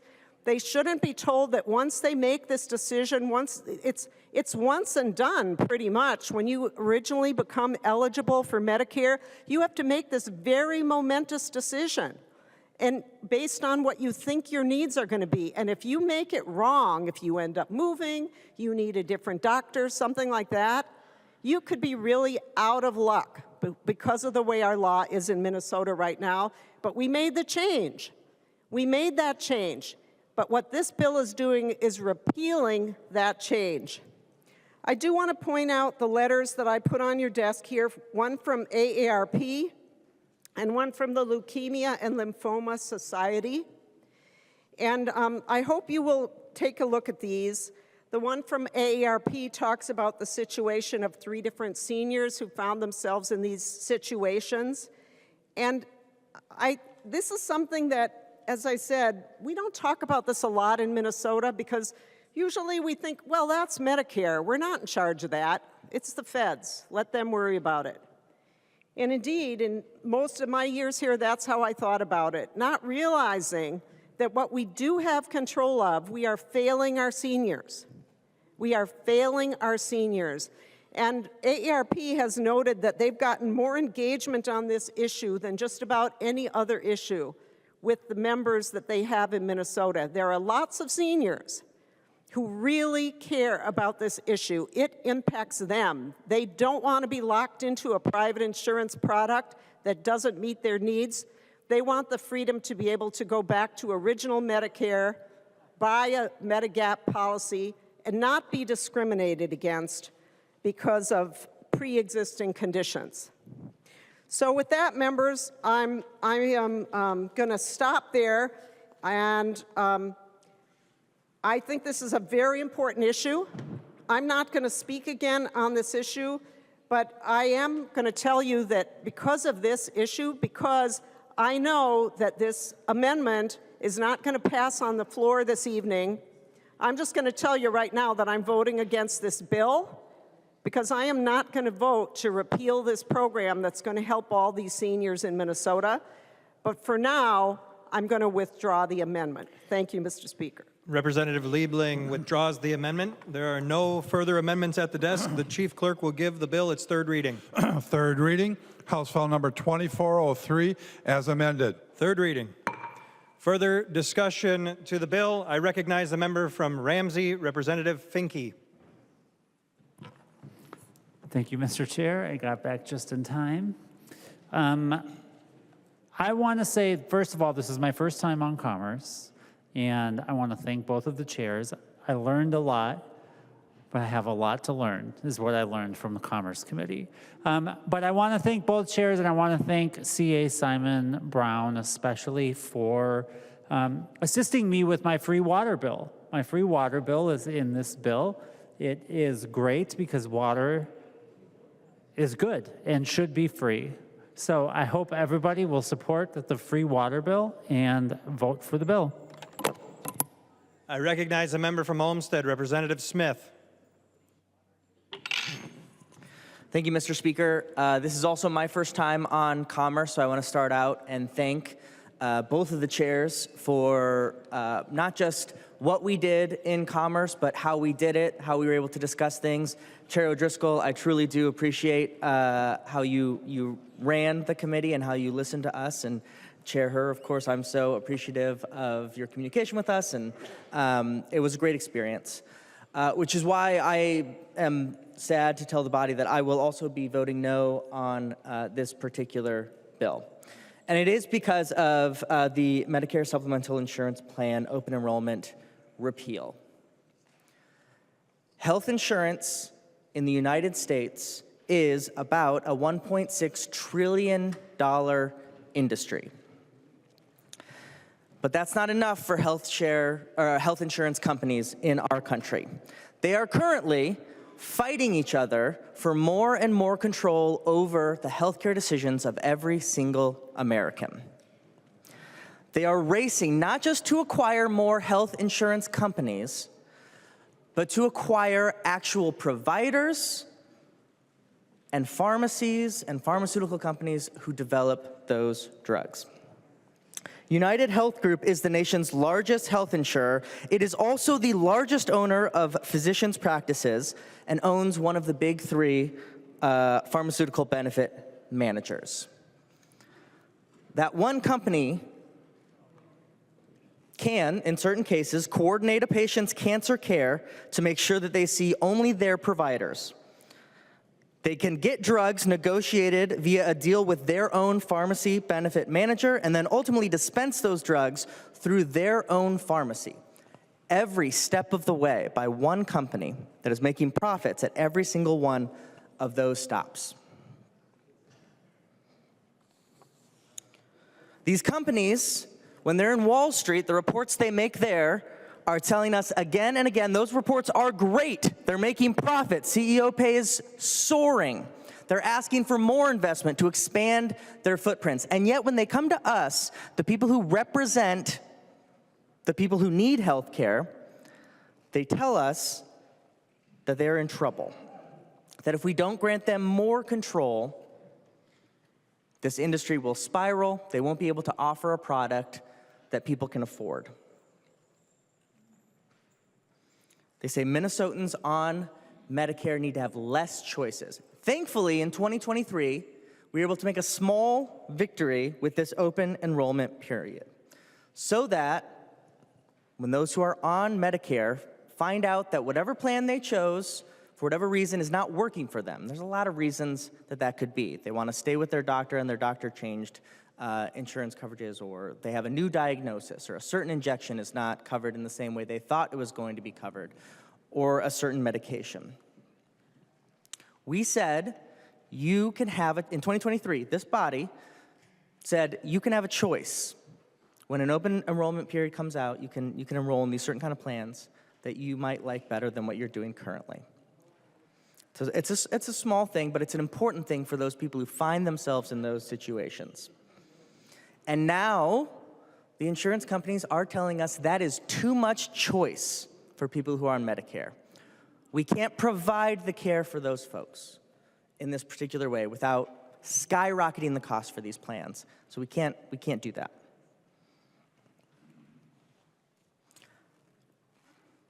We have to stop listening to the companies who are profiting off of healthcare emergencies and insurances. We have to listen to the people who are getting the care, who need the care, who want the care.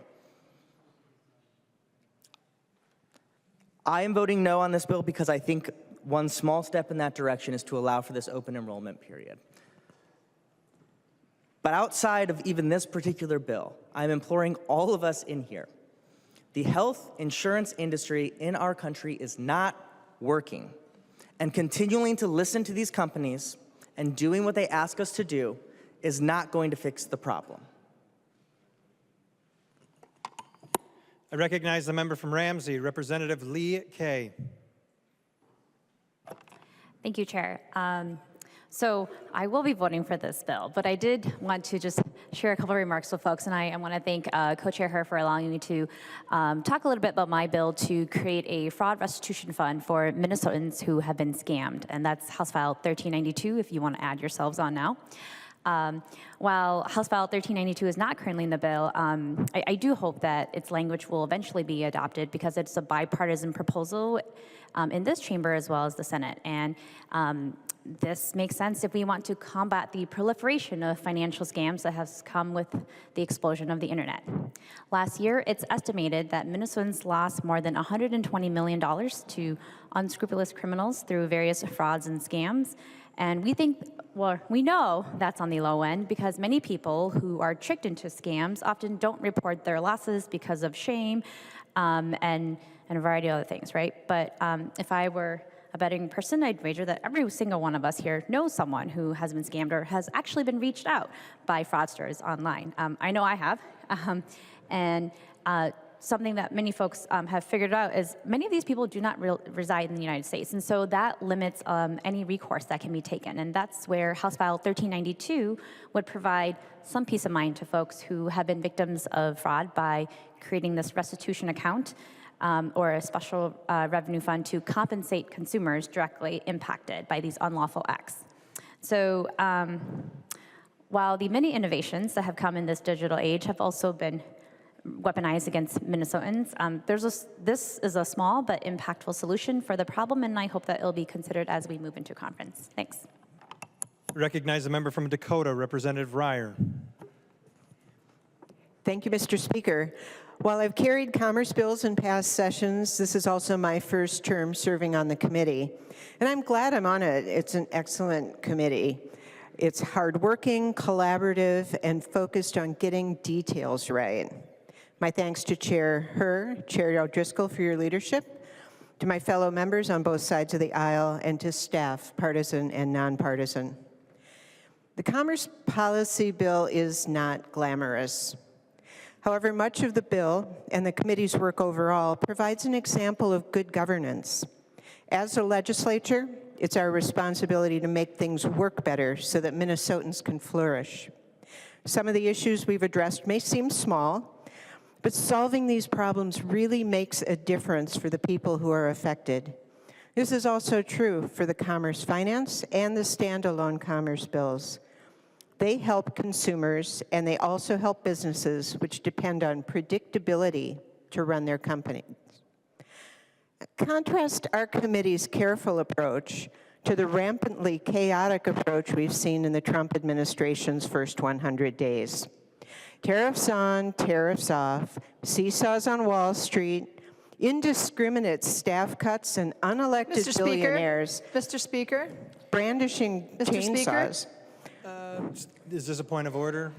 Yes. What issue are we on right now? We're currently on third reading, House File 2403. Representative Rehrauer. And plundering through personal data, making us all less secure in the process. Also look at the demonization, the hate, and the othering that infects the Trump sphere. Minnesotans hate that, and I'm proud that our commerce team worked together and that we were able to work through our disagreements while usually not being disagreeable. This Commerce Policy Bill is not perfect. In particular, I'm concerned about the repeal of the Medigap open enrollment period. This is a top concern for my constituents, and I want you to know that I have heard you. It also runs counter to my personal value that we must make healthcare more accessible, not less. I strongly hope we'll fix this in conference committee, and today, with this hope, I will be voting to support the bill to move it along to conference. Thank you, Mr. Speaker. I recognize the member from Ramsey, Representative Herr.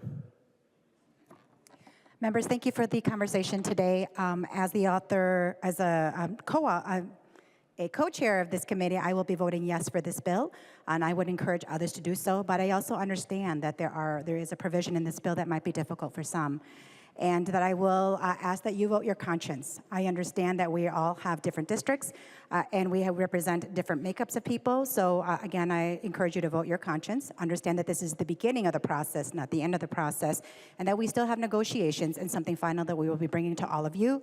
Representative O'Driscoll and I are both individuals who really care about this bill, and we want to make sure that we bring back bills that everyone can vote for, and that I have much hope that we'll still be able to do that. So I will be voting green, but I do ask that you all vote your own conscience. Thank you.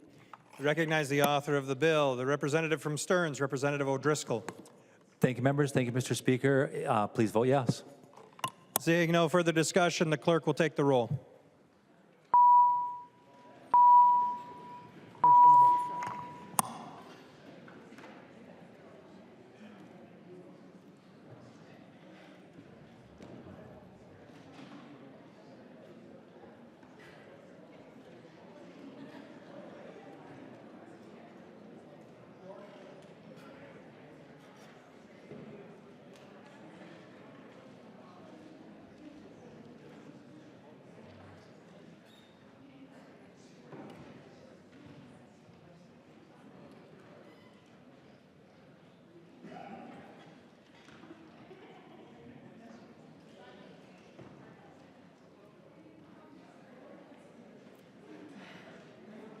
Members, please vote.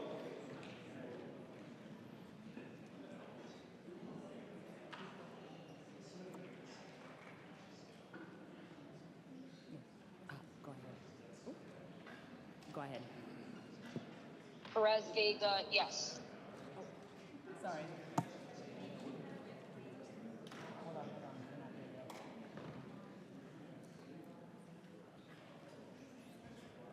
The clerk will call the name of the members voting remotely.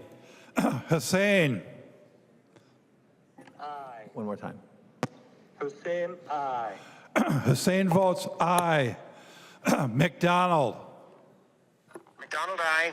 McDonald votes aye. Perez Vega. Go ahead. Perez Vega, yes. Perez Vega votes aye.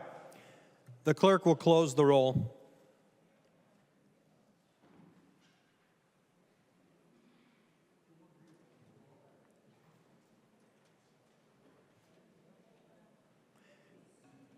There being 112 yeas and 19 nays, the bill is passed as amended and its title agreed to. The next bill on the calendar for the day is House File 2298. The Chief Clerk will report the bill. Senate File number 2298, number 4 on the calendar for the day, an act relating to housing. There are amendments at the desk. If there is no objection, we'll let the author explain the bill before we act upon the amendments. Seeing no objection, I recognize the member from Itasca, Representative Igo. Thank you, Mr. Speaker and members. In front of us today, we have the housing budget bill. Before I get into the bill, I want to make sure I thank everyone that was a part of putting this bill together. First, I want to thank my co-chair, Chair Howard. It was great working with you on this bill. I think we put together a really good bill that I'll be going over here today. Thank you to both the vice chairs and thank you to the members of the committee. We had a really great discussion in the committee, but most importantly, I want to thank our staff, our CAs, Garrick Spenwin and Benji Brinks, our CLAs, Betsy Ritzer and Samya Kanan, our researchers, Luke LeBrun and Molly Peterson, nonpartisan research, Justin Cope and Mary Davis, nonpartisan fiscal, Katrina Harimark, and of course, our pages. The bill in front of us today really focuses on the three major pillars that we talked a lot about in housing, which was in having affordability, diversity, and stability for housing. When we set out in this committee, we wanted to make sure that we brought those things to discussion, and us as a committee, we had a really good committee talking about those things. Something I think I'm proud of, I think all of our housing committee members are really proud of, is that we came into the room and made housing a nonpartisan issue. We shared opinions from both sides of the aisle, but never once did the issue ever feel like it was red versus blue. It was a committee where we really wanted to lift up the issue that is a top 3 issue for every Minnesotan, and that is fixing this housing crisis that we are in. You know, it's going to be talked about a lot today on this bill. We are in a housing shortage of 107,000 units. The average mortgage is over $2,500. The average age of buying your first home is 38 years old, and we have some of the most expensive median home prices in the entire country, and for sure in the Midwest. So that's why the bill in front of us today, we are very fortunate to be given a positive target, which shows this chamber's commitment to fixing the housing crisis. The bill in front of us today takes good steps at addressing not only brick and mortar investments in infrastructure, not only just in greater Minnesota, but across the entire state, investing in the greater Minnesota housing infrastructure and workforce. It also invests in the Challenge program. It also makes sure to invest in FHPAP, the proven way of keeping families in their homes if they're facing a homelessness problem and crisis. And that's what's so great about this bill, is that we look at the whole spectrum of making sure of taking care of people when they're looking to buy a home or finding a home, but also making sure to take care of people when they're trying to take that next step or when they have fallen down and need that hand up. And that's what's so great about the bill in front of us today. Again, we're making good investments all across the board and came together in a way that's really going to lift up a lot of Minnesotans and do a lot of good. But with that, I will let my co-chair say some words, and then we can go to amendments. I recognize the member from Hennepin, Representative Howard. Thank you, Mr. Speaker, and thank you, members. I, too, want to start with thank yous. First to my co-chair, Spencer Igo. You know, when we saw the release of information about who is chairing which committee, and I saw Representative Igo's name, I thought to myself, we've served together for many years, but I'm not sure we've actually had a conversation. We had never served on the same committee together and hadn't really had a chance to work together. And I've really appreciated the chance to get to know you and to work in partnership on a really strong bill that's going to make a difference in housing border to border. Would echo the thanks to staff on both sides, both nonpartisan and partisan, but want to offer some special thanks to our housing team on the House DFL side. Our CA, Benji Brinks, our first-time CA, really kept us moving in line. Our Molly Peterson, our amazing researcher, and CLA Somya Kinan. We had such a great housing team, and this bill is a testament to that. For my comments, I want to just share some numbers to set the stage about the challenge we're up against and how we're making a difference in this bill. The first number is 38. That's the average age of a first-time homeowner in this state, and it's the highest number we've seen in our country's history. 500,000. That is the price point, $5,000 and up, which represents the largest decile of homes that are sold in the state of Minnesota. And again, that's for the first time ever that the largest group of homes sold in this state are more than $500,000. 690,000. That's the number of Minnesotans that are cost burdened in the state of Minnesota, meaning they're paying more than 30% of their income in housing, and they're one bad break away from a housing crisis. This one is a particularly important one for all of us. 15,000, that's the number of children that experience homelessness in Minnesota on any given night last year in 2024, and that's a 33% increase over the year before. And underlying all this, 104,000. That's the homes we're short. That's our housing shortage and underlying all of the challenges that Minnesotans are facing with the costs and access to housing. But now I want to read some encouraging numbers that are based in this bill. 20,000. That's the number of Minnesotans that will be able to stay safe in their home and be prevented from experiencing homelessness due to the $30 million in emergency rental assistance that's included in this bill. Between our challenge and workforce housing program, we will be able to build more than 400 new affordable single-family homes across the state. 11,029. That's the number of new rental units we'll be able to build specifically in Greater Minnesota with the investment in our Greater Minnesota Workforce Housing Program in this bill. And 100 million. That's the number we're able to finance in housing infrastructure bonds, which will create thousands of affordable homes both to own and to rent. And but for that public investment, these affordable homes would not be able to be developed. And so this is a really strong bill.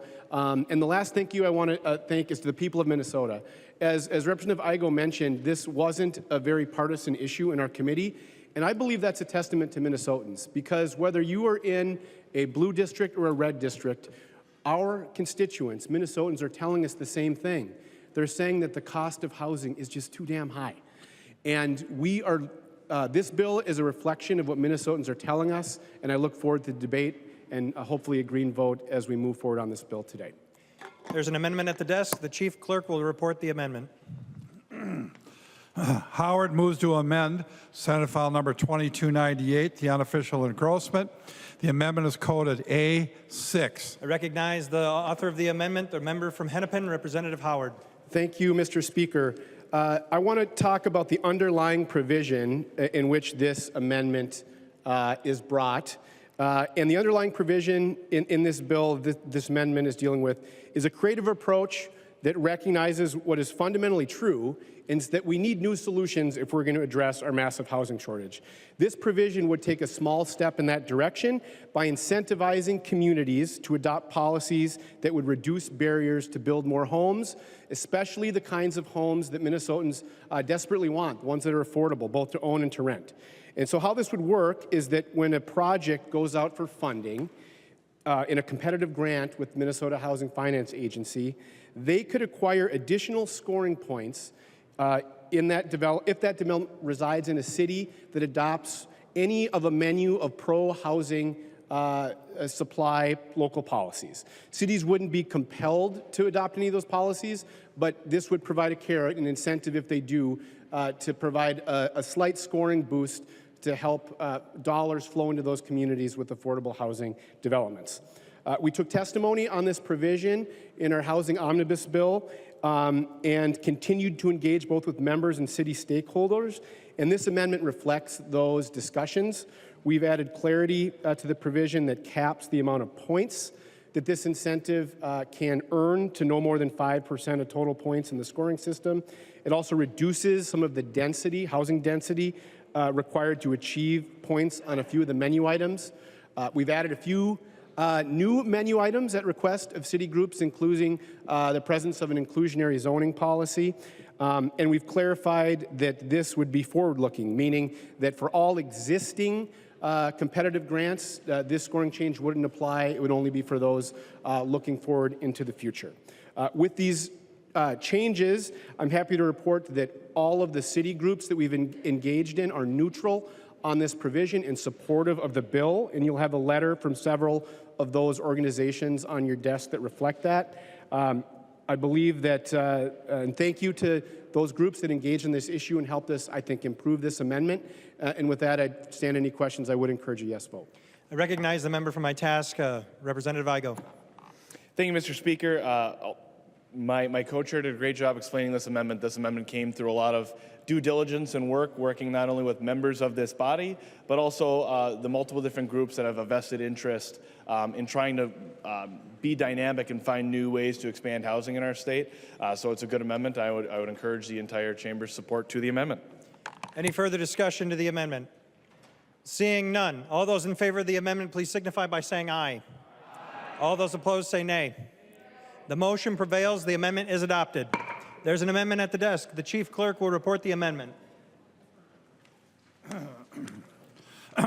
Zalesnikar moves to amend Senate File number 2298, the unofficial engrossment as amended. The amendment is coded A3. I recognize the member from St. Louis, Representative Zalesnikar. Thank you, Mr. Speaker. And members, this is a simple amendment, and Representative Cleavorn and I both were on the Aging Task Force, and this amendment simply is a voice for seniors. That was one of the things we heard loud and clear on the task force, is that seniors felt that they often were forgotten when there were task force with issues that affected them. And when we have a large aging population in the state of Minnesota that is very interested in housing for their next step too, I think it's important that we add one senior for the task force in this bill. I urge you to vote yes. Thank you. I recognize the member from Hennepin, Representative Howard. Thank you, Mr. Speaker, and thank you, Representative Zalesnikar. This is a really good amendment, and I encourage a yes vote. Any further discussion? Seeing none, all those in favor of the amendment, please signify by saying aye. Any opposed, say nay. The motion prevails. The amendment is adopted. There's an amendment at the desk. The chief clerk will report the amendment. Zalesnikar moves to amend Senate File number 2298, the unofficial engrossment as amended. The amendment is coded A5. I recognize the member from St. Louis, Representative Zalesnikar. The A5 amendment is something that many of you heard about in committee. It was about a Minnesota Nice Housing Initiative, a pilot project to fund home sharing. Many states do this, where seniors could rent out in a room in their home. It was a pilot project for Lake County and St. Louis County. St. Louis County is the largest county of 87 in the state. And then we would have a greater Minnesota, smaller county, Lake County, and then Washington County. And the reason those counties were selected is I went to a bipartisan housing conference with Senate and House members, and the member from Washington County was there from the Senate, and so we included that in the bill so that we would have a sample of both. And having talked to both of the chairs, I know that they share the same priorities, so I want to let them continue the discussion. I will withdraw the amendment. Thank you. Representative Zalesnikar withdraws the amendment. There are no further amendments at the desk. The chief clerk will give the bill its third reading. Third reading, Senate File number 2298 as amended. Third reading. Any further discussion? I recognize the member from Carver, Representative Nash. Well, thank you, Mr. Speaker. Members. I've been working on housing for a long, long time, and I appreciate what we have in this bill. It is a step forward. But I'm a little disappointed. I have pushed and pushed and pushed, and I have talked about a lot of the things that you've heard me talk about in the past. And I want you to focus on the power of the meaning of the word home. And I've said that before. Home is a very powerful word. When you've had a long day here, what is it you look forward to doing? Going home. When you are an excited first-time home buyer, you get to purchase and occupy your home. It's a physical place on the landscape, but it is more than that. It is where you grow your family. My wife and I have 6 children, and we have been blessed to have our children in our home. And it means something. It means so much that I've told you in the past about the story of my son David, who is in the Navy. Yes, Davy is still in the Navy and probably will be for life. But David was deployed somewhere that he can't tell me where he was, and they were doing things where they were exchanging hostilities. And he said, "Dad, I looked up in the sky and I saw the North Star, and I knew that I could navigate to our home in Waconia, a fixed place on the landscape, just by following the North Star." And I've shared this a lot of times, but housing is a North Star issue for young people and all people in our state, in our country. You have the ability to find that fixed place on the face of the earth, and we all have one because we all represent different places. In that home, you are allowed to invest in your community, and your community invests in you. You grow stable children, you grow stable families, and you add to a stable community, and you make that community better. But we're missing the boat on that today because we've not done everything that we can do. There are great barriers to entry for a first-time homeowner. Now, this last weekend, my daughter Hannah was down, and she brought a boyfriend that both her mom and I now approve of. I didn't have to introduce him to my shovel collection. I'll let you think through that, because we like him. Now, where this goes, I have no idea with him, but I did some research, and if my daughter and her boyfriend were to ever get married, and that's way ahead of the game, but if they were, they could not afford a house in Carver County. They just couldn't. For the simple reason that we are not building enough starter home stock. As Chair Igo pointed out, we're 107,000 housing units undersupplied. And we have tried and tried and tried to remove a lot of different barriers. But one of the main barriers that still exists is regulatory reform. And we have tried and tried and tried, and the naysayers have said no, more, and creative ways, and loudly, and a lot of people are listening, and they fear for what could happen, and they clutch their pearls in fear, and they don't want to see what might happen. But members, I will tell you, a lot of the regulatory reform is being conducted in blue states and red states alike, quite successfully. That the changes that we have been trying to make, that we sadly have not been able to get done, have been carried out in crazy conservative areas and crazy liberal areas alike. And the question that I'll answer for you is, when you ask why, is because they recognize that something has to get done, and funding isn't the only way we're out of it. We have to have regulatory reform. So I'm voting yes on this bill. I'm supportive of this bill. I commend Chair Igo and Chair Howard for getting this done. We had a really good committee where all of us said, we have a problem, we've got to fix this, it's on us. But the solution is on us collectively here at the legislature. Naysaying doesn't solve anything, my friends. We have to own the responsibility that we have as policymakers to do something much in the way that President Reagan did, and his Congress, the Congress that was there at the time came along for the ride. Tip O'Neill, Speaker of the House, also helped with creating regulatory reform. Ronald Reagan, Republican, Tip O'Neill, Democrat, they came together to figure out how to change the landscape. And here's where we are today. Fast forward to 2025. We need more regulatory reform. Simple things like aesthetic mandates that I have been pushing for years continually get shot down. Some of the densification that we would like to see so that we can build those starter homes has to happen, or we're never going to get out of this problem, ever. It's just going to grow bigger and bigger and bigger. And the net effect of that is that you won't be able to build workforce housing either in the cities or all the way up in Representative Burkle's district, where they are begging for workforce housing, because we can't. So I enjoy serving on this committee. We tackle a lot of heavy issues. I'm glad to see that we are recognizing that we need to move the ball, and we've moved the ball a little, but I just feel like there's more to go. And I really wish that we could do something more meaningful so that we could change the landscape of what's going on. And as you've seen, if you've done some even precursory investigation of the states that I've talked about that have made those regulatory changes, nothing bad has happened. Economies are flourishing.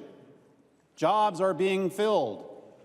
Young homeowners are plunking down cash and creating that North Star promise for themselves so that they can find their way home. And I said in a press conference when we started this that housing is a North Star issue, and everyone deserves to be able to navigate their way home. We've taken some small steps. We've got a long way to go. But I encourage your green vote on this because this is a good first step. Thank you, members. I recognize the member from Hennepin, Representative Jones. Thank you, Mr. Speaker, and thank you, Representative Howard and IGO, for bringing this bill. I think, as you both probably know, I wish there would be a little bit more things in here so we could help build more housing. And honestly, thank you, Representative Nash, for your comments. Something I want to speak about along those lines is, not everyone's first home is just the regular single-family starter home. The way that I was able to buy a home and make it affordable to myself and my husband was to buy a triplex.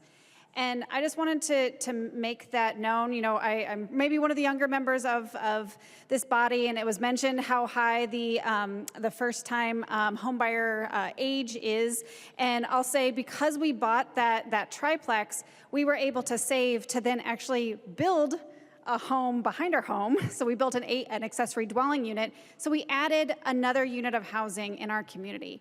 And I think about the ways that we can continue to add and the ways that we can continue to welcome more people to our communities. And I just hope that we can continue to build on this work so that we can have more opportunities for people like me and my friends who are having a hard time finding homes to purchase, but also wanting to build our own way in this world. So thank you. I recognize the member from St. Louis, Representative Scraba. Thank you, Mr. Speaker. Representative Jones, I had a different speech all ready to go, and then I started thinking about what you said. And I think about when I was growing up in Ely, Minnesota, and the homes, the stock that was there, and the people that lived that I grew up with. They were buying 1910 homes, 1930 homes, and they were, 600 square feet. And that was their home, and they could afford that. Now what we have, a house like that, and it depends where it is, it's out of their reach. They have to be entrepreneurs like you if you want to do that. We can do better. We should do better. I commend Representative Howard and Representative Igo for working together. This is my third, I'm on 4 committees. This is my 3rd committee, so I get to work together with other side. And this is we have to keep working together to solve this housing problem. It isn't a partisan problem, and Representative Nash is trying to pound that into our head. It's not a partisan problem. We got to quit making it a partisan problem. It's a math problem, and if we all work together, we can have more people in our communities so we can have better lives for everyone. I mean, it's an easy vote for me. It's a yes vote, and I encourage other people to vote green. Thank you. Thank you guys for all the work you did and for all the committee staff. Thank you, Mr. Speaker. I recognize a member from Hennepin, Representative Momani Hildsley. Thank you so much, Mr. Speaker and members of the House. Today I rise in strong support of House File 2298, and in particular the critical funding it provides for the Family Homelessness Prevention Assistance Program, also known as FHPAP. I want to begin by recognizing the work of the committee. I think as a first-timer, I was very fortunate to be a part of a committee that really talked about bipartisan work. And seeing IGO and seeing Chair Howard work together and really be partners in this work was refreshing. And so I want to thank, the chairs and also the committee members as well. Also recognize the community members, advocates across Minnesota who helped bring this bill to life. Their stories, their struggles, their unwavering belief in the power of prevention are what have carried this effort forward. And also I have to, just say that it has been just an honor to work on this bill. So this bill reflects our responsibility as legislators to invest in accessible, affordable, sustainable, and equitable housing. That's not a slogan, that's just our mandate. Because of the heart of this bill, there's one goal: to make sure that Minnesota families don't fall into homelessness. So FHPAP is one of the most effective tools we have to prevent that from happening. It provides emergency rental, mortgage, utility assistance for families facing housing crisis, and it does so with compassion, flexibility, and strong local partnerships. This is not just a policy program, this is a lifeline for many families here in the state of Minnesota. In my district and beyond, families are doing everything right, but one lost paycheck, one emergency expense, and one medical bill can put them at risk of eviction. We cannot keep asking people to wait until they are unhoused before we act. We know prevention works. It costs about $3,500 to keep a family housed through FHPAP, compared to $45,000 to help them recover once they've lost their home. And so I say to my colleagues, this is our moment to lead, to govern with both compassion and common sense, to say clearly that in Minnesota, we act before a crisis, not after. That we don't just talk about values, we fund them. I respectfully ask you for your green vote on House File 2298. Let's choose prevention, let's choose people, and like Representative Nash said in his statement, let's make sure that every Minnesotan has a place to call home. Thank you. I recognize the member from Carlton, Representative Dotseth. Thank you, Mr. Speaker, members. A good friend of mine once asked me, he said, Jeff, how do you eat a hippopotamus? The answer is one bite at a time. How do we solve the housing crisis? One bite at a time. This is a really great start to actually start focusing on solving the housing crisis. I have to say it's been an honor to actually serve on this committee with both chairs. You can see how working together with collaboration and have the end game in mind, you get good results. This is what good legislation actually looks like. I have to thank our members of our team as well. It was actually always an honor to work on housing. The comment came up earlier. We look at the average age of a home buyer is 38 years old. I'm fortunate enough when I wasn't going to share this story, but hearing the testimony over there with when your first home was a triplex. My first home, I was 18 years old. I grew up in the building trades. And I was actually fortunate enough to actually pull a building permit at 18 years old, completed my home when I was 19 years old. That's unheard of now in the new generation. However, with that, I'll say that interest rates were 14% as well. But house prices were much less. So there's a big difference there. There's a lot of factors. So we can look at what's going on over the past 4 years where we've seen interest rates go up. But you have to look at out-of-the-box thinking. And this is what this committee had done, is looked at out of the box. As you can tell, I'm going to speak in favor of this bill today. A couple highlights on this bill. Maybe I'm going to also pull back and say the collaboration, bringing in all the stakeholders was important. Because when this bill first started out, you heard a lot of different opposition, I'll just say it, to the bill. Because people didn't understand the bill and what language was in the bill. But what happened is we actually brought in all the stakeholders. When I say we, the chairs brought in all the stakeholders and actually had reasonable conversation, came up with legislation that actually works. With this bill, we've got a record $30 million dedicated to Greater Minnesota infrastructure and workforce housing projects. That's a major win. With this bill, we've got $10 million secured for the Challenge Program to support construction and renovation across the state, and it's open to all applicants. That's a win. $4 million dedicated to manufactured home parks, infrastructure grants, and expand housing growing communities. Again, thinking out of the box. It's another source of housing. No new landlord-tenant policy changes included in avoiding additional mandates to housing providers.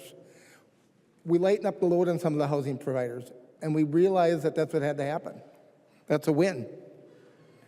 Majority of rental assistance funding directed towards family homelessness prevention.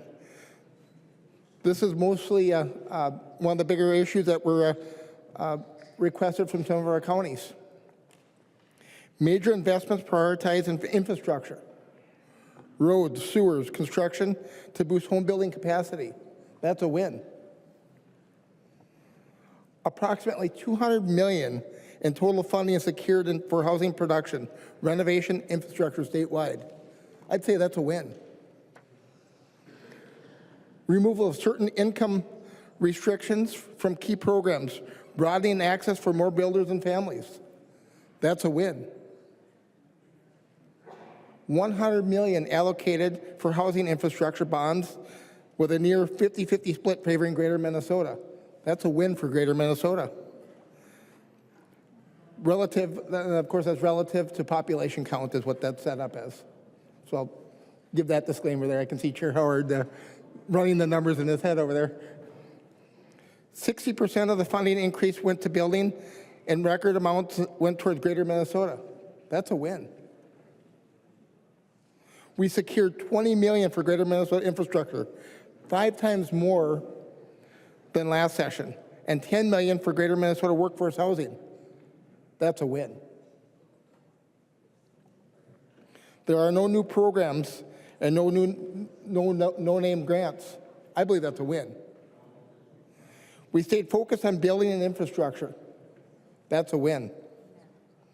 This bill helped us build housing stock, helps create sustainable families, which turns into commerce. That's a win. At the end of the day, we've got to look at what's best, not for political sides, but we got to look at what's the win for all of Minnesota. This is a win for Minnesota. Vote green. Thank you. I recognize the member from Hennepin, Representative Howard.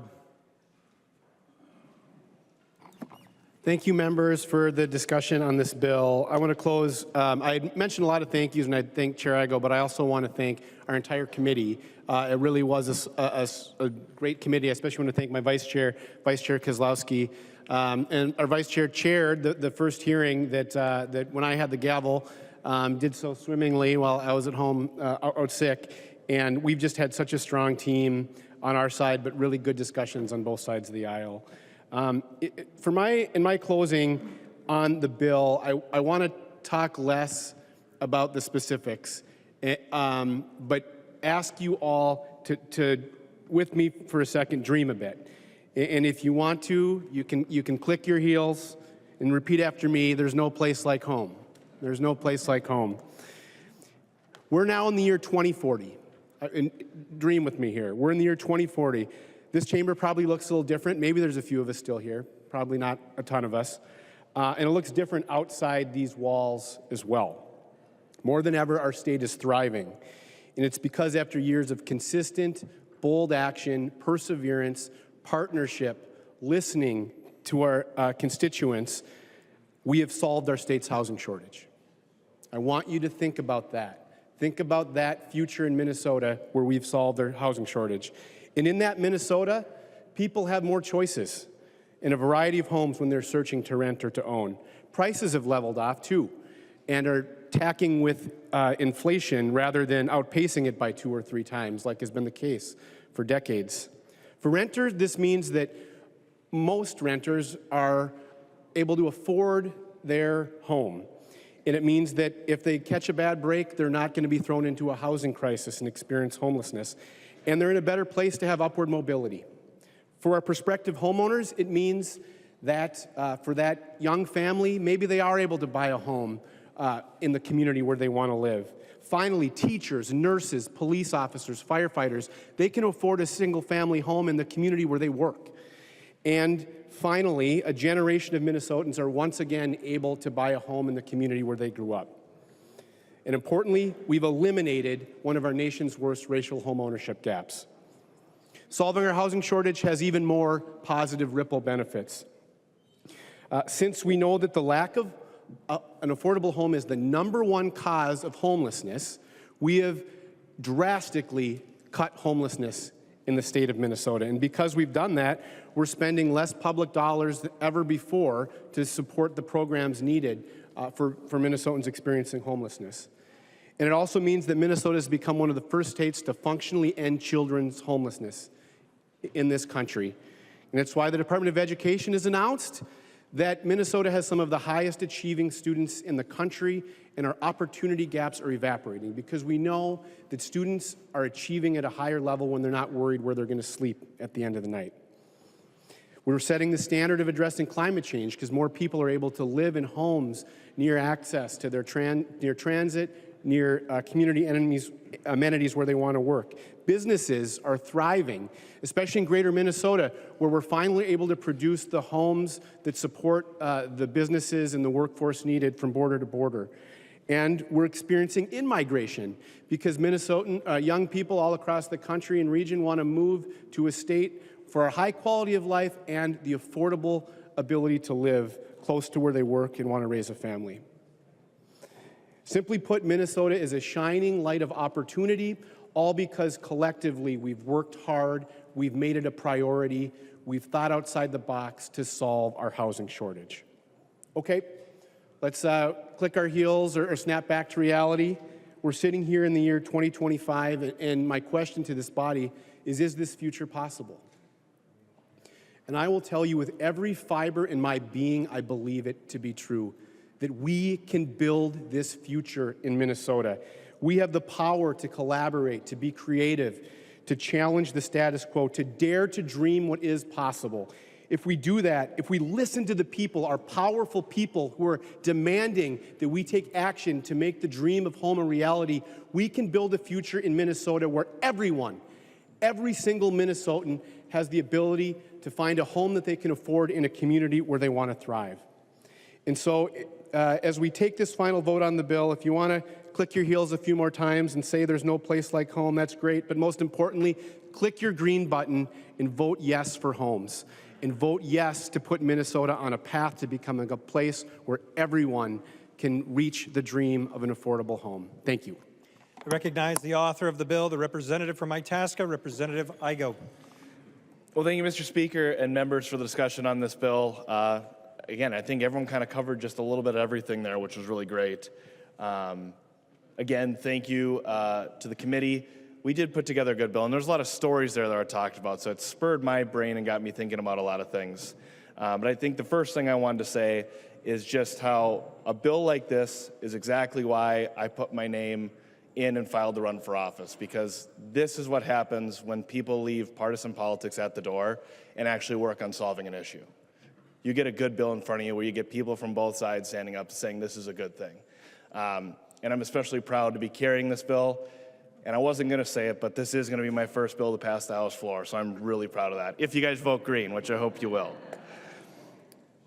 But, you know, thinking about what home really means, I mean, a home is at the pillar in the testament of who we all are as people, right? It doesn't matter who we are, where we're from, our traditions, our cultures. Home is always at the center of it. And that's why when you work on an issue like housing, and I think every member of the committee can say this, that's why it's so rewarding, because you know you're going to make a difference for somebody. And I think everyone in this room has a story of what having a home means to them. You know, whenever I think of my home, I think of the place where I asked my now wife to marry me. And that's a really powerful moment that I'll never forget. When I did that, and I can always picture that house in the background now where I asked her to do that. Now, we've been married a happy 5 months, and it's great. But every Minnesotan should have the ability to have that experience. And that's what this bill in front of us is trying to do. But some people that spoke before me talked about the things that we still need to do, right? We need over 100,000 new homes in the state. Everyone in this chamber agrees that Minnesota is the best place to live, grow up, raise a family, all of those things. But people can't do that if they don't have homes. And that's why we need to continue to drive the message and work on policy that can get us there. And some of this policy that we've been working on and that's still actively being worked on here at the Minnesota Capitol can get us going in that direction with a zero fiscal note. And these policies are working in other states around us. And not just, states like fluke states. I mean, Florida is passing some of these things and having amazing success. Just like a state like Colorado is having amazing success. You have political leaders on both sides of the spectrum, from the Vice President of the United States, J.D. Vance, saying the solution to fixing the housing crisis in the United States is land use and zoning reform and deregulating, to the Governor of California, Gavin Newsom, saying the exact same thing. It's a uniting issue because housing is a top 3 issue for every single person, not just in Minnesota, but in this country. So this bill is going to take us on that first step, and I really appreciated my co-chair's story because I think that is something that is really great. Let's keep driving this message home to create ways where that first generation home buyer can look at housing prices and see, I can do that, I can dream, I can buy my first home. To a senior that maybe would see a community to be developed that they could sell their larger family home and open it up for that next family and move into a more close community, tight to amenities and close to restaurants and close to shopping. To develop more multifamily options so that people can move to communities and plant roots. Because when we create this diversity in housing, right, in all these different things from multifamily to single family, large homes, small homes, starter homes, and I want to wish that this was the member of the Housing Committee's idea to do this, but it wasn't. These are proven things that have worked in the past. In fact, most of the communities in our state, they started with starter homes. Many of them were probably ordered from the Sears catalog and built up, and many of our constituents, in fact, many of us in this room might even still live in those houses. So maybe what I say is maybe it's time for that renaissance, to look at how things worked in the past and bring them back to the future. Because if we invest in those things like starter homes, we invest in things like allowing for multifamily in commercial districts, and we allow for getting the zoning out of the way that's keeping the free market and personal property rights from allowing to be the option and opening the door for what is possible. That idea that my co-chair had is possible, and Minnesota can thrive. So I appreciate all the support for this bill, and I hope we can all get a green vote on this one today. But the work's not done, and I say let's keep making sure we leave our partisan politics at the door and keep working on something that's core to who we are as people, and that's making sure there's a home for every single Minnesotan, no matter where you are, where you're from, because everyone deserves it. Thank you, members. Seeing no further discussion, the clerk will take the roll.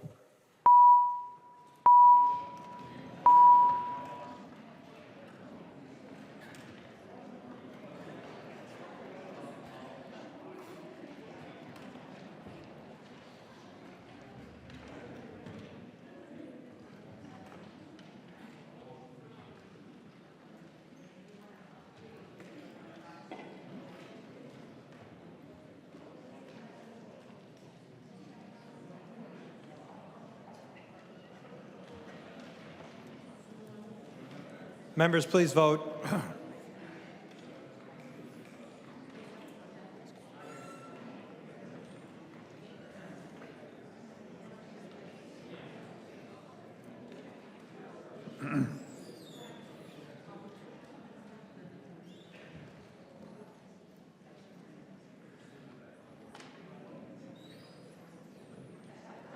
The clerk will call the names of the members voting remotely. Hussein. Okay, go ahead. Hussein, aye. Hussein votes aye. McDonald. McDonald, aye. McDonald votes aye. Perez Vega. Go ahead. Perez Vega votes yes. Perez Vega votes aye. The clerk will close the roll.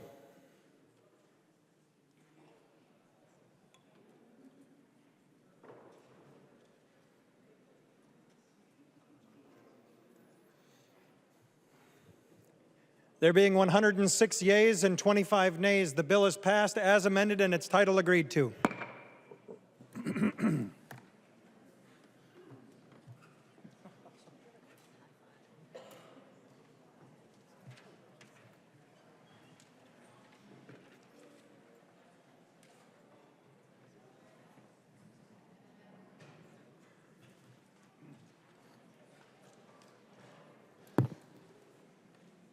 The next bill on the calendar for today is House File 2309. The Chief Clerk will report the bill. House File number 2309, number 5 on the calendar for the day, an act relating to housing, the first engrossment. There are amendments at the desk. If there is no objection, we will let the author explain the bill before we act on the amendments. I recognize the author from Anoka, Representative Rehrauer, who will introduce the bill. Thank you, Madam Speaker. House File 2309, our housing policy bill, includes agency corrections and updates in addition to the language from 5 housing policy bills that had bipartisan support and passed through our Housing Committee. The first update ensures wage theft is not going on in all low-income housing tax credit awards by covering all allocating agencies and now also the sub-allocators. They will be required to use responsible contractors and, when applicable, create wage theft prevention plans. There's also an update to terminology throughout so that it matches. And in addition, it modifies the Bring It Home statewide rental assistance program to allow the agency to distribute funds by formula to make things more straightforward. There's a change made so that in the event there are vouchers that weren't able to be placed in an area, the agency is allowed to move them around in order to ensure utilization. So you see many of these are common sense adjustments that will help make our housing policies more effective. There's an update to a grant program that allows for a school to take on building a home with support from students so that now a nonprofit can be able to handle the overseeing of the process and payments so the school can really just focus on getting the students out there and actively building those homes if they so choose. There's a slight change to exclude an individual serving as a nonprofit volunteer board member from the definition of officer, to allow a carve-out so that if that board member isn't receiving any financial benefit from the building of the development and who would not have a financial interest in the project can be a part of that. Another change, allow projects not to be subject to income requirements under the state housing tax credit program, but this is only if it has received a Workforce Housing Development Program award. Because of the Workforce Housing and Development Program, that doesn't have those income limits, so there's better consistency there. There's a requirement that if there's income generated from this program, for example, interest earned on loans, that money must go back into the program. We updated so that state and local language matches. We also have a time frame change for a grantee to use grant funds from 8 years to 5 years so that we can align with the Office of Grants Management Practices. Then we have representative provision from Representative Knorr's bill, House File 1334. This changes the height requirements for the high-rise sprinkler program to clarify the eligibility requirements. There was a building in Hopkins, for example, that had the correct number of stories, but in terms of feet was just this much too short. So we want, again, to make common sense language changes so that it matches the intent of the program. We also modify the building income requirements to now allow up to 60% of AMI because there weren't enough applicants with the language the way it was drafted. So these changes will open it up a bit. There are also situations where we award funds to a tax credit project, then we would need to provide this funding through a loan rather than a grant to ensure we're meeting the IRS rules. We have a provision from Chair Howard's bill, House File 2480. This was a technical bill, but it's very important to public housing authorities and thousands of Minnesotans that live in public housing. The public housing authorities have to maximize every last dollar to address their community needs, and basically in order to leverage federal dollars through HUD, there's a path that will allow these public housing authorities to reposition and create a new entity to unlock these resources. MMB decided there were potential constitutional issues with terming them as being wholly public. So right now they would have to choose between accessing federal resources or unlocking state general obligation bonds. We fixed that, again, a common sense correction to make sure it's clear in our state statute that they could do both and that they are in fact public entities, which they are. It includes a provision from Representative Nash's bill, House File 1902. This bill requires HFA to promote information on the rights and obligations of landlords and residential tenants. This information must be prominently displayed on the agency website. This will be a very common sense approach and will answer questions and solve issues for both landlords and tenants before they become larger concerns. We have a provision from Vice Chair Kozlowski's bill, House File 1548. This is a straightforward bill that adds housing and redevelopment authorities, or HRAs, to the definition of local government. This will allow our HRAs to establish local housing trust funds. They are largely financed by HRA levies, so this change allows for easier administration of these important funds and the important work our housing trust funds do. And finally, there is a provision from Representative Fu Lee's bill, House File 1340. This bill will expand the use of housing infrastructure bonds for adaptive reuse for the development of both supportive housing and very low-income housing. There have been several requests come in to repurpose school buildings, and public school buildings are actually the second largest public infrastructure we have in our nation. Second only to our nation's highway system. So if communities have asked us how they could repurpose this older empty school building, this is one example of how those building uses could be expanded. So thank you, Madam Speaker, and thank you to co-chairs Howard and Igo for setting an example of how bipartisan committee work can be done well. Thank you to co-chairs Kozlowski and Dotseth for doing the same. And a special thank you to all those original bill authors, Vice Chair Kozlowski, Representative Noor, Representative Nash, Chair Howard, and Representative Fu Lee for bringing forward such great partisan bills to our Housing Committee. Thank you, and I urge all to vote green. I recognize the member from Itasca, Representative Igo. Thank you, Madam Speaker. I don't know if there's much more to say than that. You did such a great job explaining the whole bill, and that's all I'll say to that. Thank you. There is an amendment at the desk. The clerk will report the amendment. Fisher moves to amend House Bill number 2309, the first engrossment. The amendment is coded A23. I recognize the member from Ramsey, Representative Fisher, to explain the amendment. Thank you, Madam Speaker. This amendment is to start addressing a problem that has come to light in my area. I've got a situation where there were several people who were disabled, that were a couple that were in a unit where we had spent in government dollars over $86,000 to make the unit accommodating for them.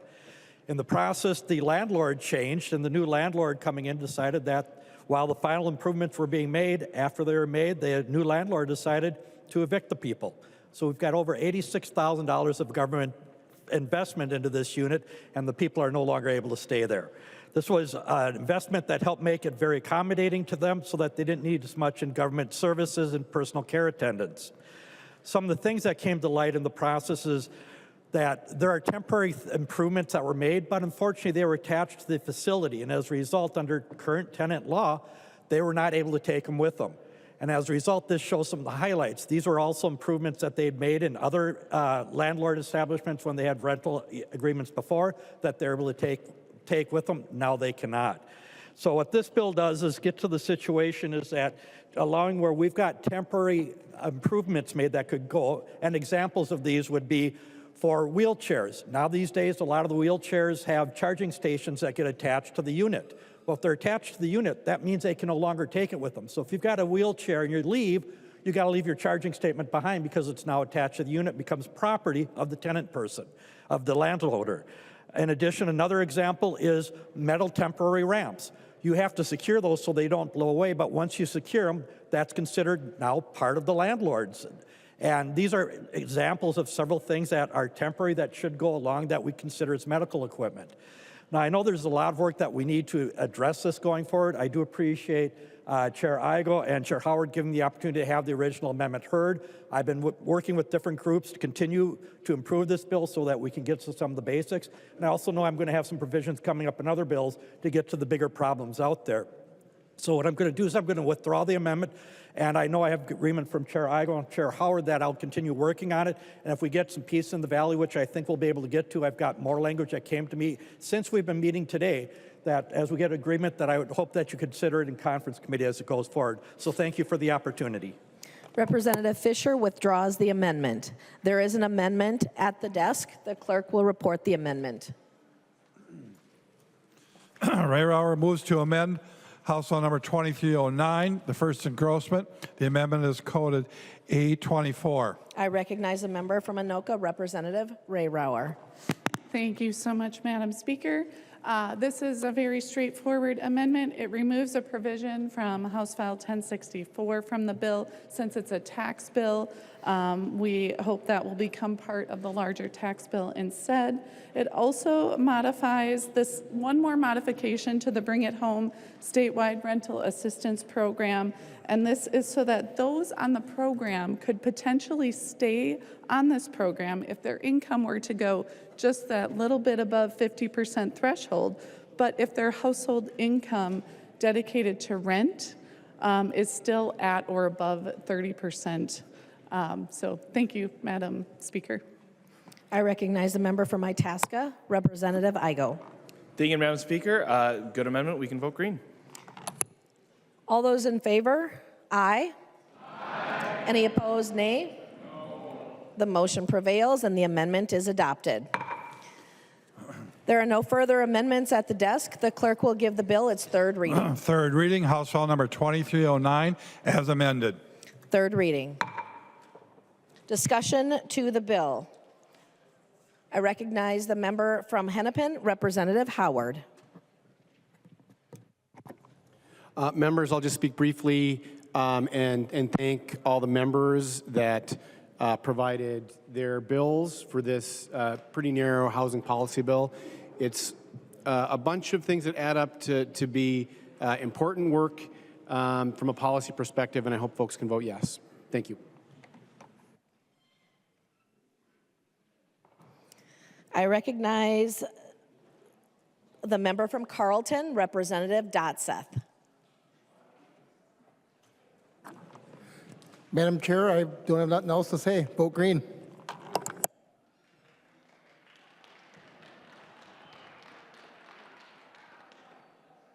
I recognize the member from Anoka, Representative Rehrauer. Thank you. Thank you, Madam Speaker. I'll just reaffirm. Please vote green.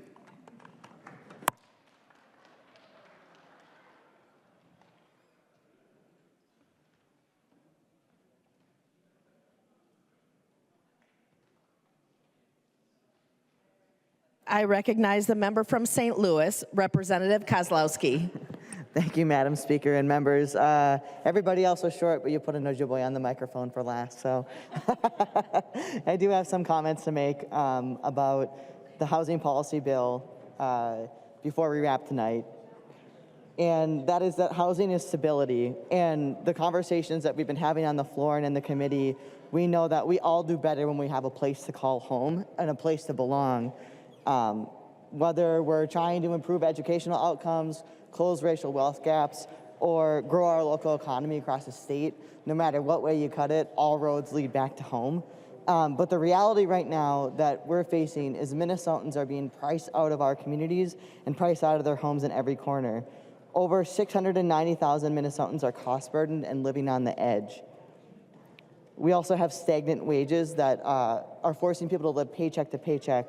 And people are faced with impossible decisions. They're not making bad choices. They have bad choices. Pay the rent or put groceries on your table. Stay in your community and move miles away from your work. That's not just a huge number. 690,000 Minnesotans is a quarter of Minnesotans, and those are parents and seniors, people with disabilities, veterans, home care workers to nurses and educators. And the message that we're hearing from Minnesotans is clear. It's not very Minnesota nice when you can't afford a place to live in your own community. And thanks to the work of this committee, we said that we agreed. And I also want to echo the thanks that have been shared about Chair Igo with Chair Howard, also Vice Chair Dotseth. I think Greater Minnesota, we're getting it done. It's important that we're making sure we're not leaving anybody behind border to border. To our amazing staff, to our whole committee, to the community and the partners and the advocates who pushed us to this moment where we said that we are going to change the course. We're going to write a different story.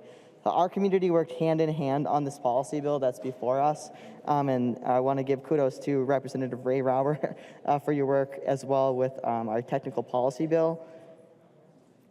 We've sent a clear message, and we know that for Minnesotans that this policy bill might seem small, but the reality is that the little things are the big things to Minnesotans.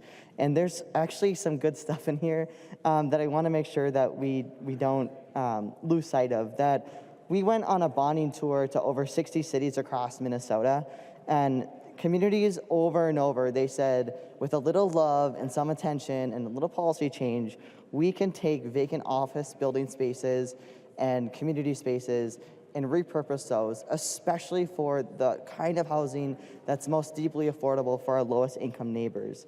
I also heard in remarks earlier and want to just say that the work that we did last biennium on tenant landlord protections as well as evictions reforms was actually the win.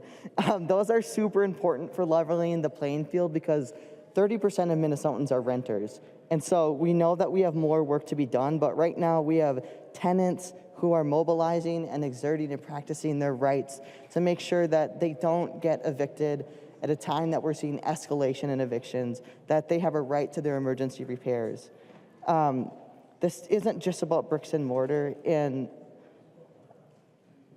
at a time where, I wasn't gonna say this on the floor, but I would be remiss to talk about, it's almost exactly a year since many of you know my brother, Stephen Nelson, passed away in the streets up in Duluth, overdosing and homelessness. And so I think that the moment that we're in where we are facing all of these challenges, we also have a federal government that is working against us and making our homeless crisis more challenging with cutting LIHEAP, with threats to Section 8 vouchers. Well, my mom and my brother were both people who needed that emergency rental assistance.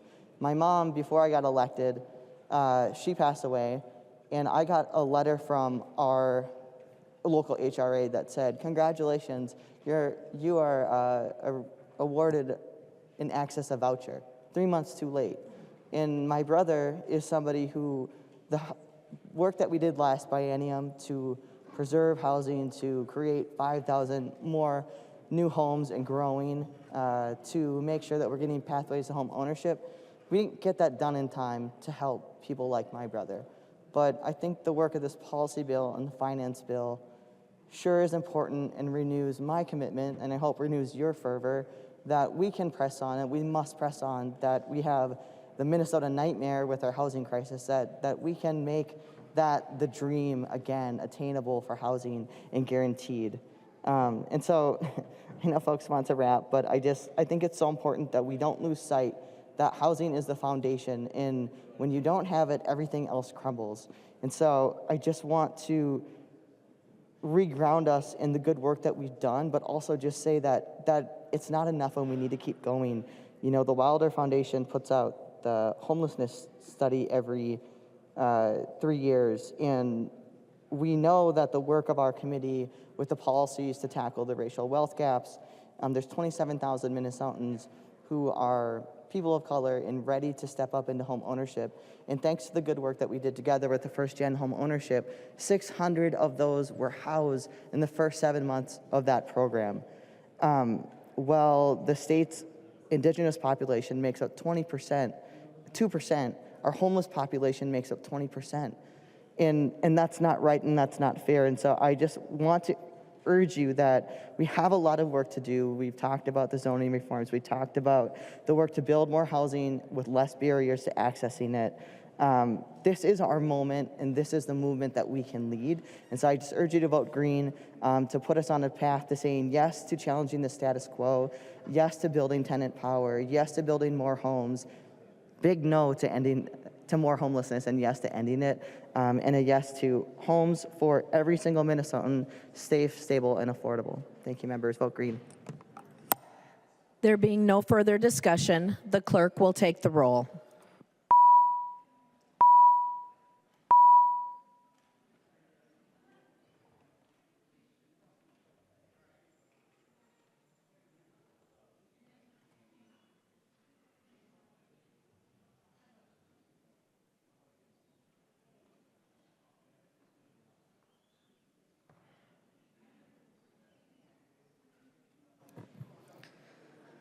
The clerk will call the names of the members participating remotely. Hussein. McDonald. McDonald, yes. Aye. McDonald votes aye. Perez Vega.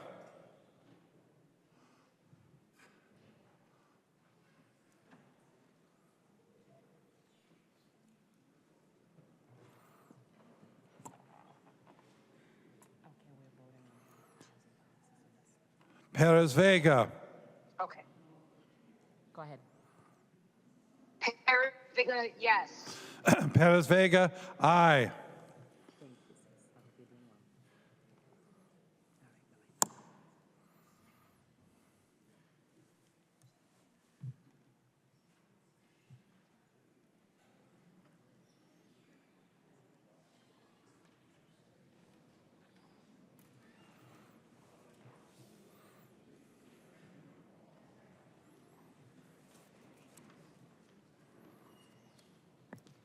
The clerk will close the roll.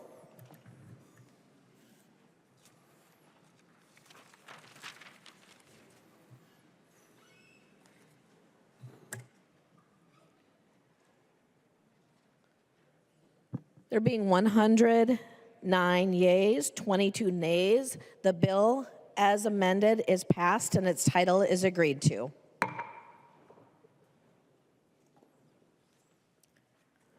Motions and resolutions.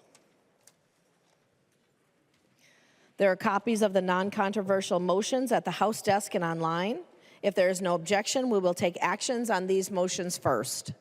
Hearing no objection, the motions prevail. Announcements.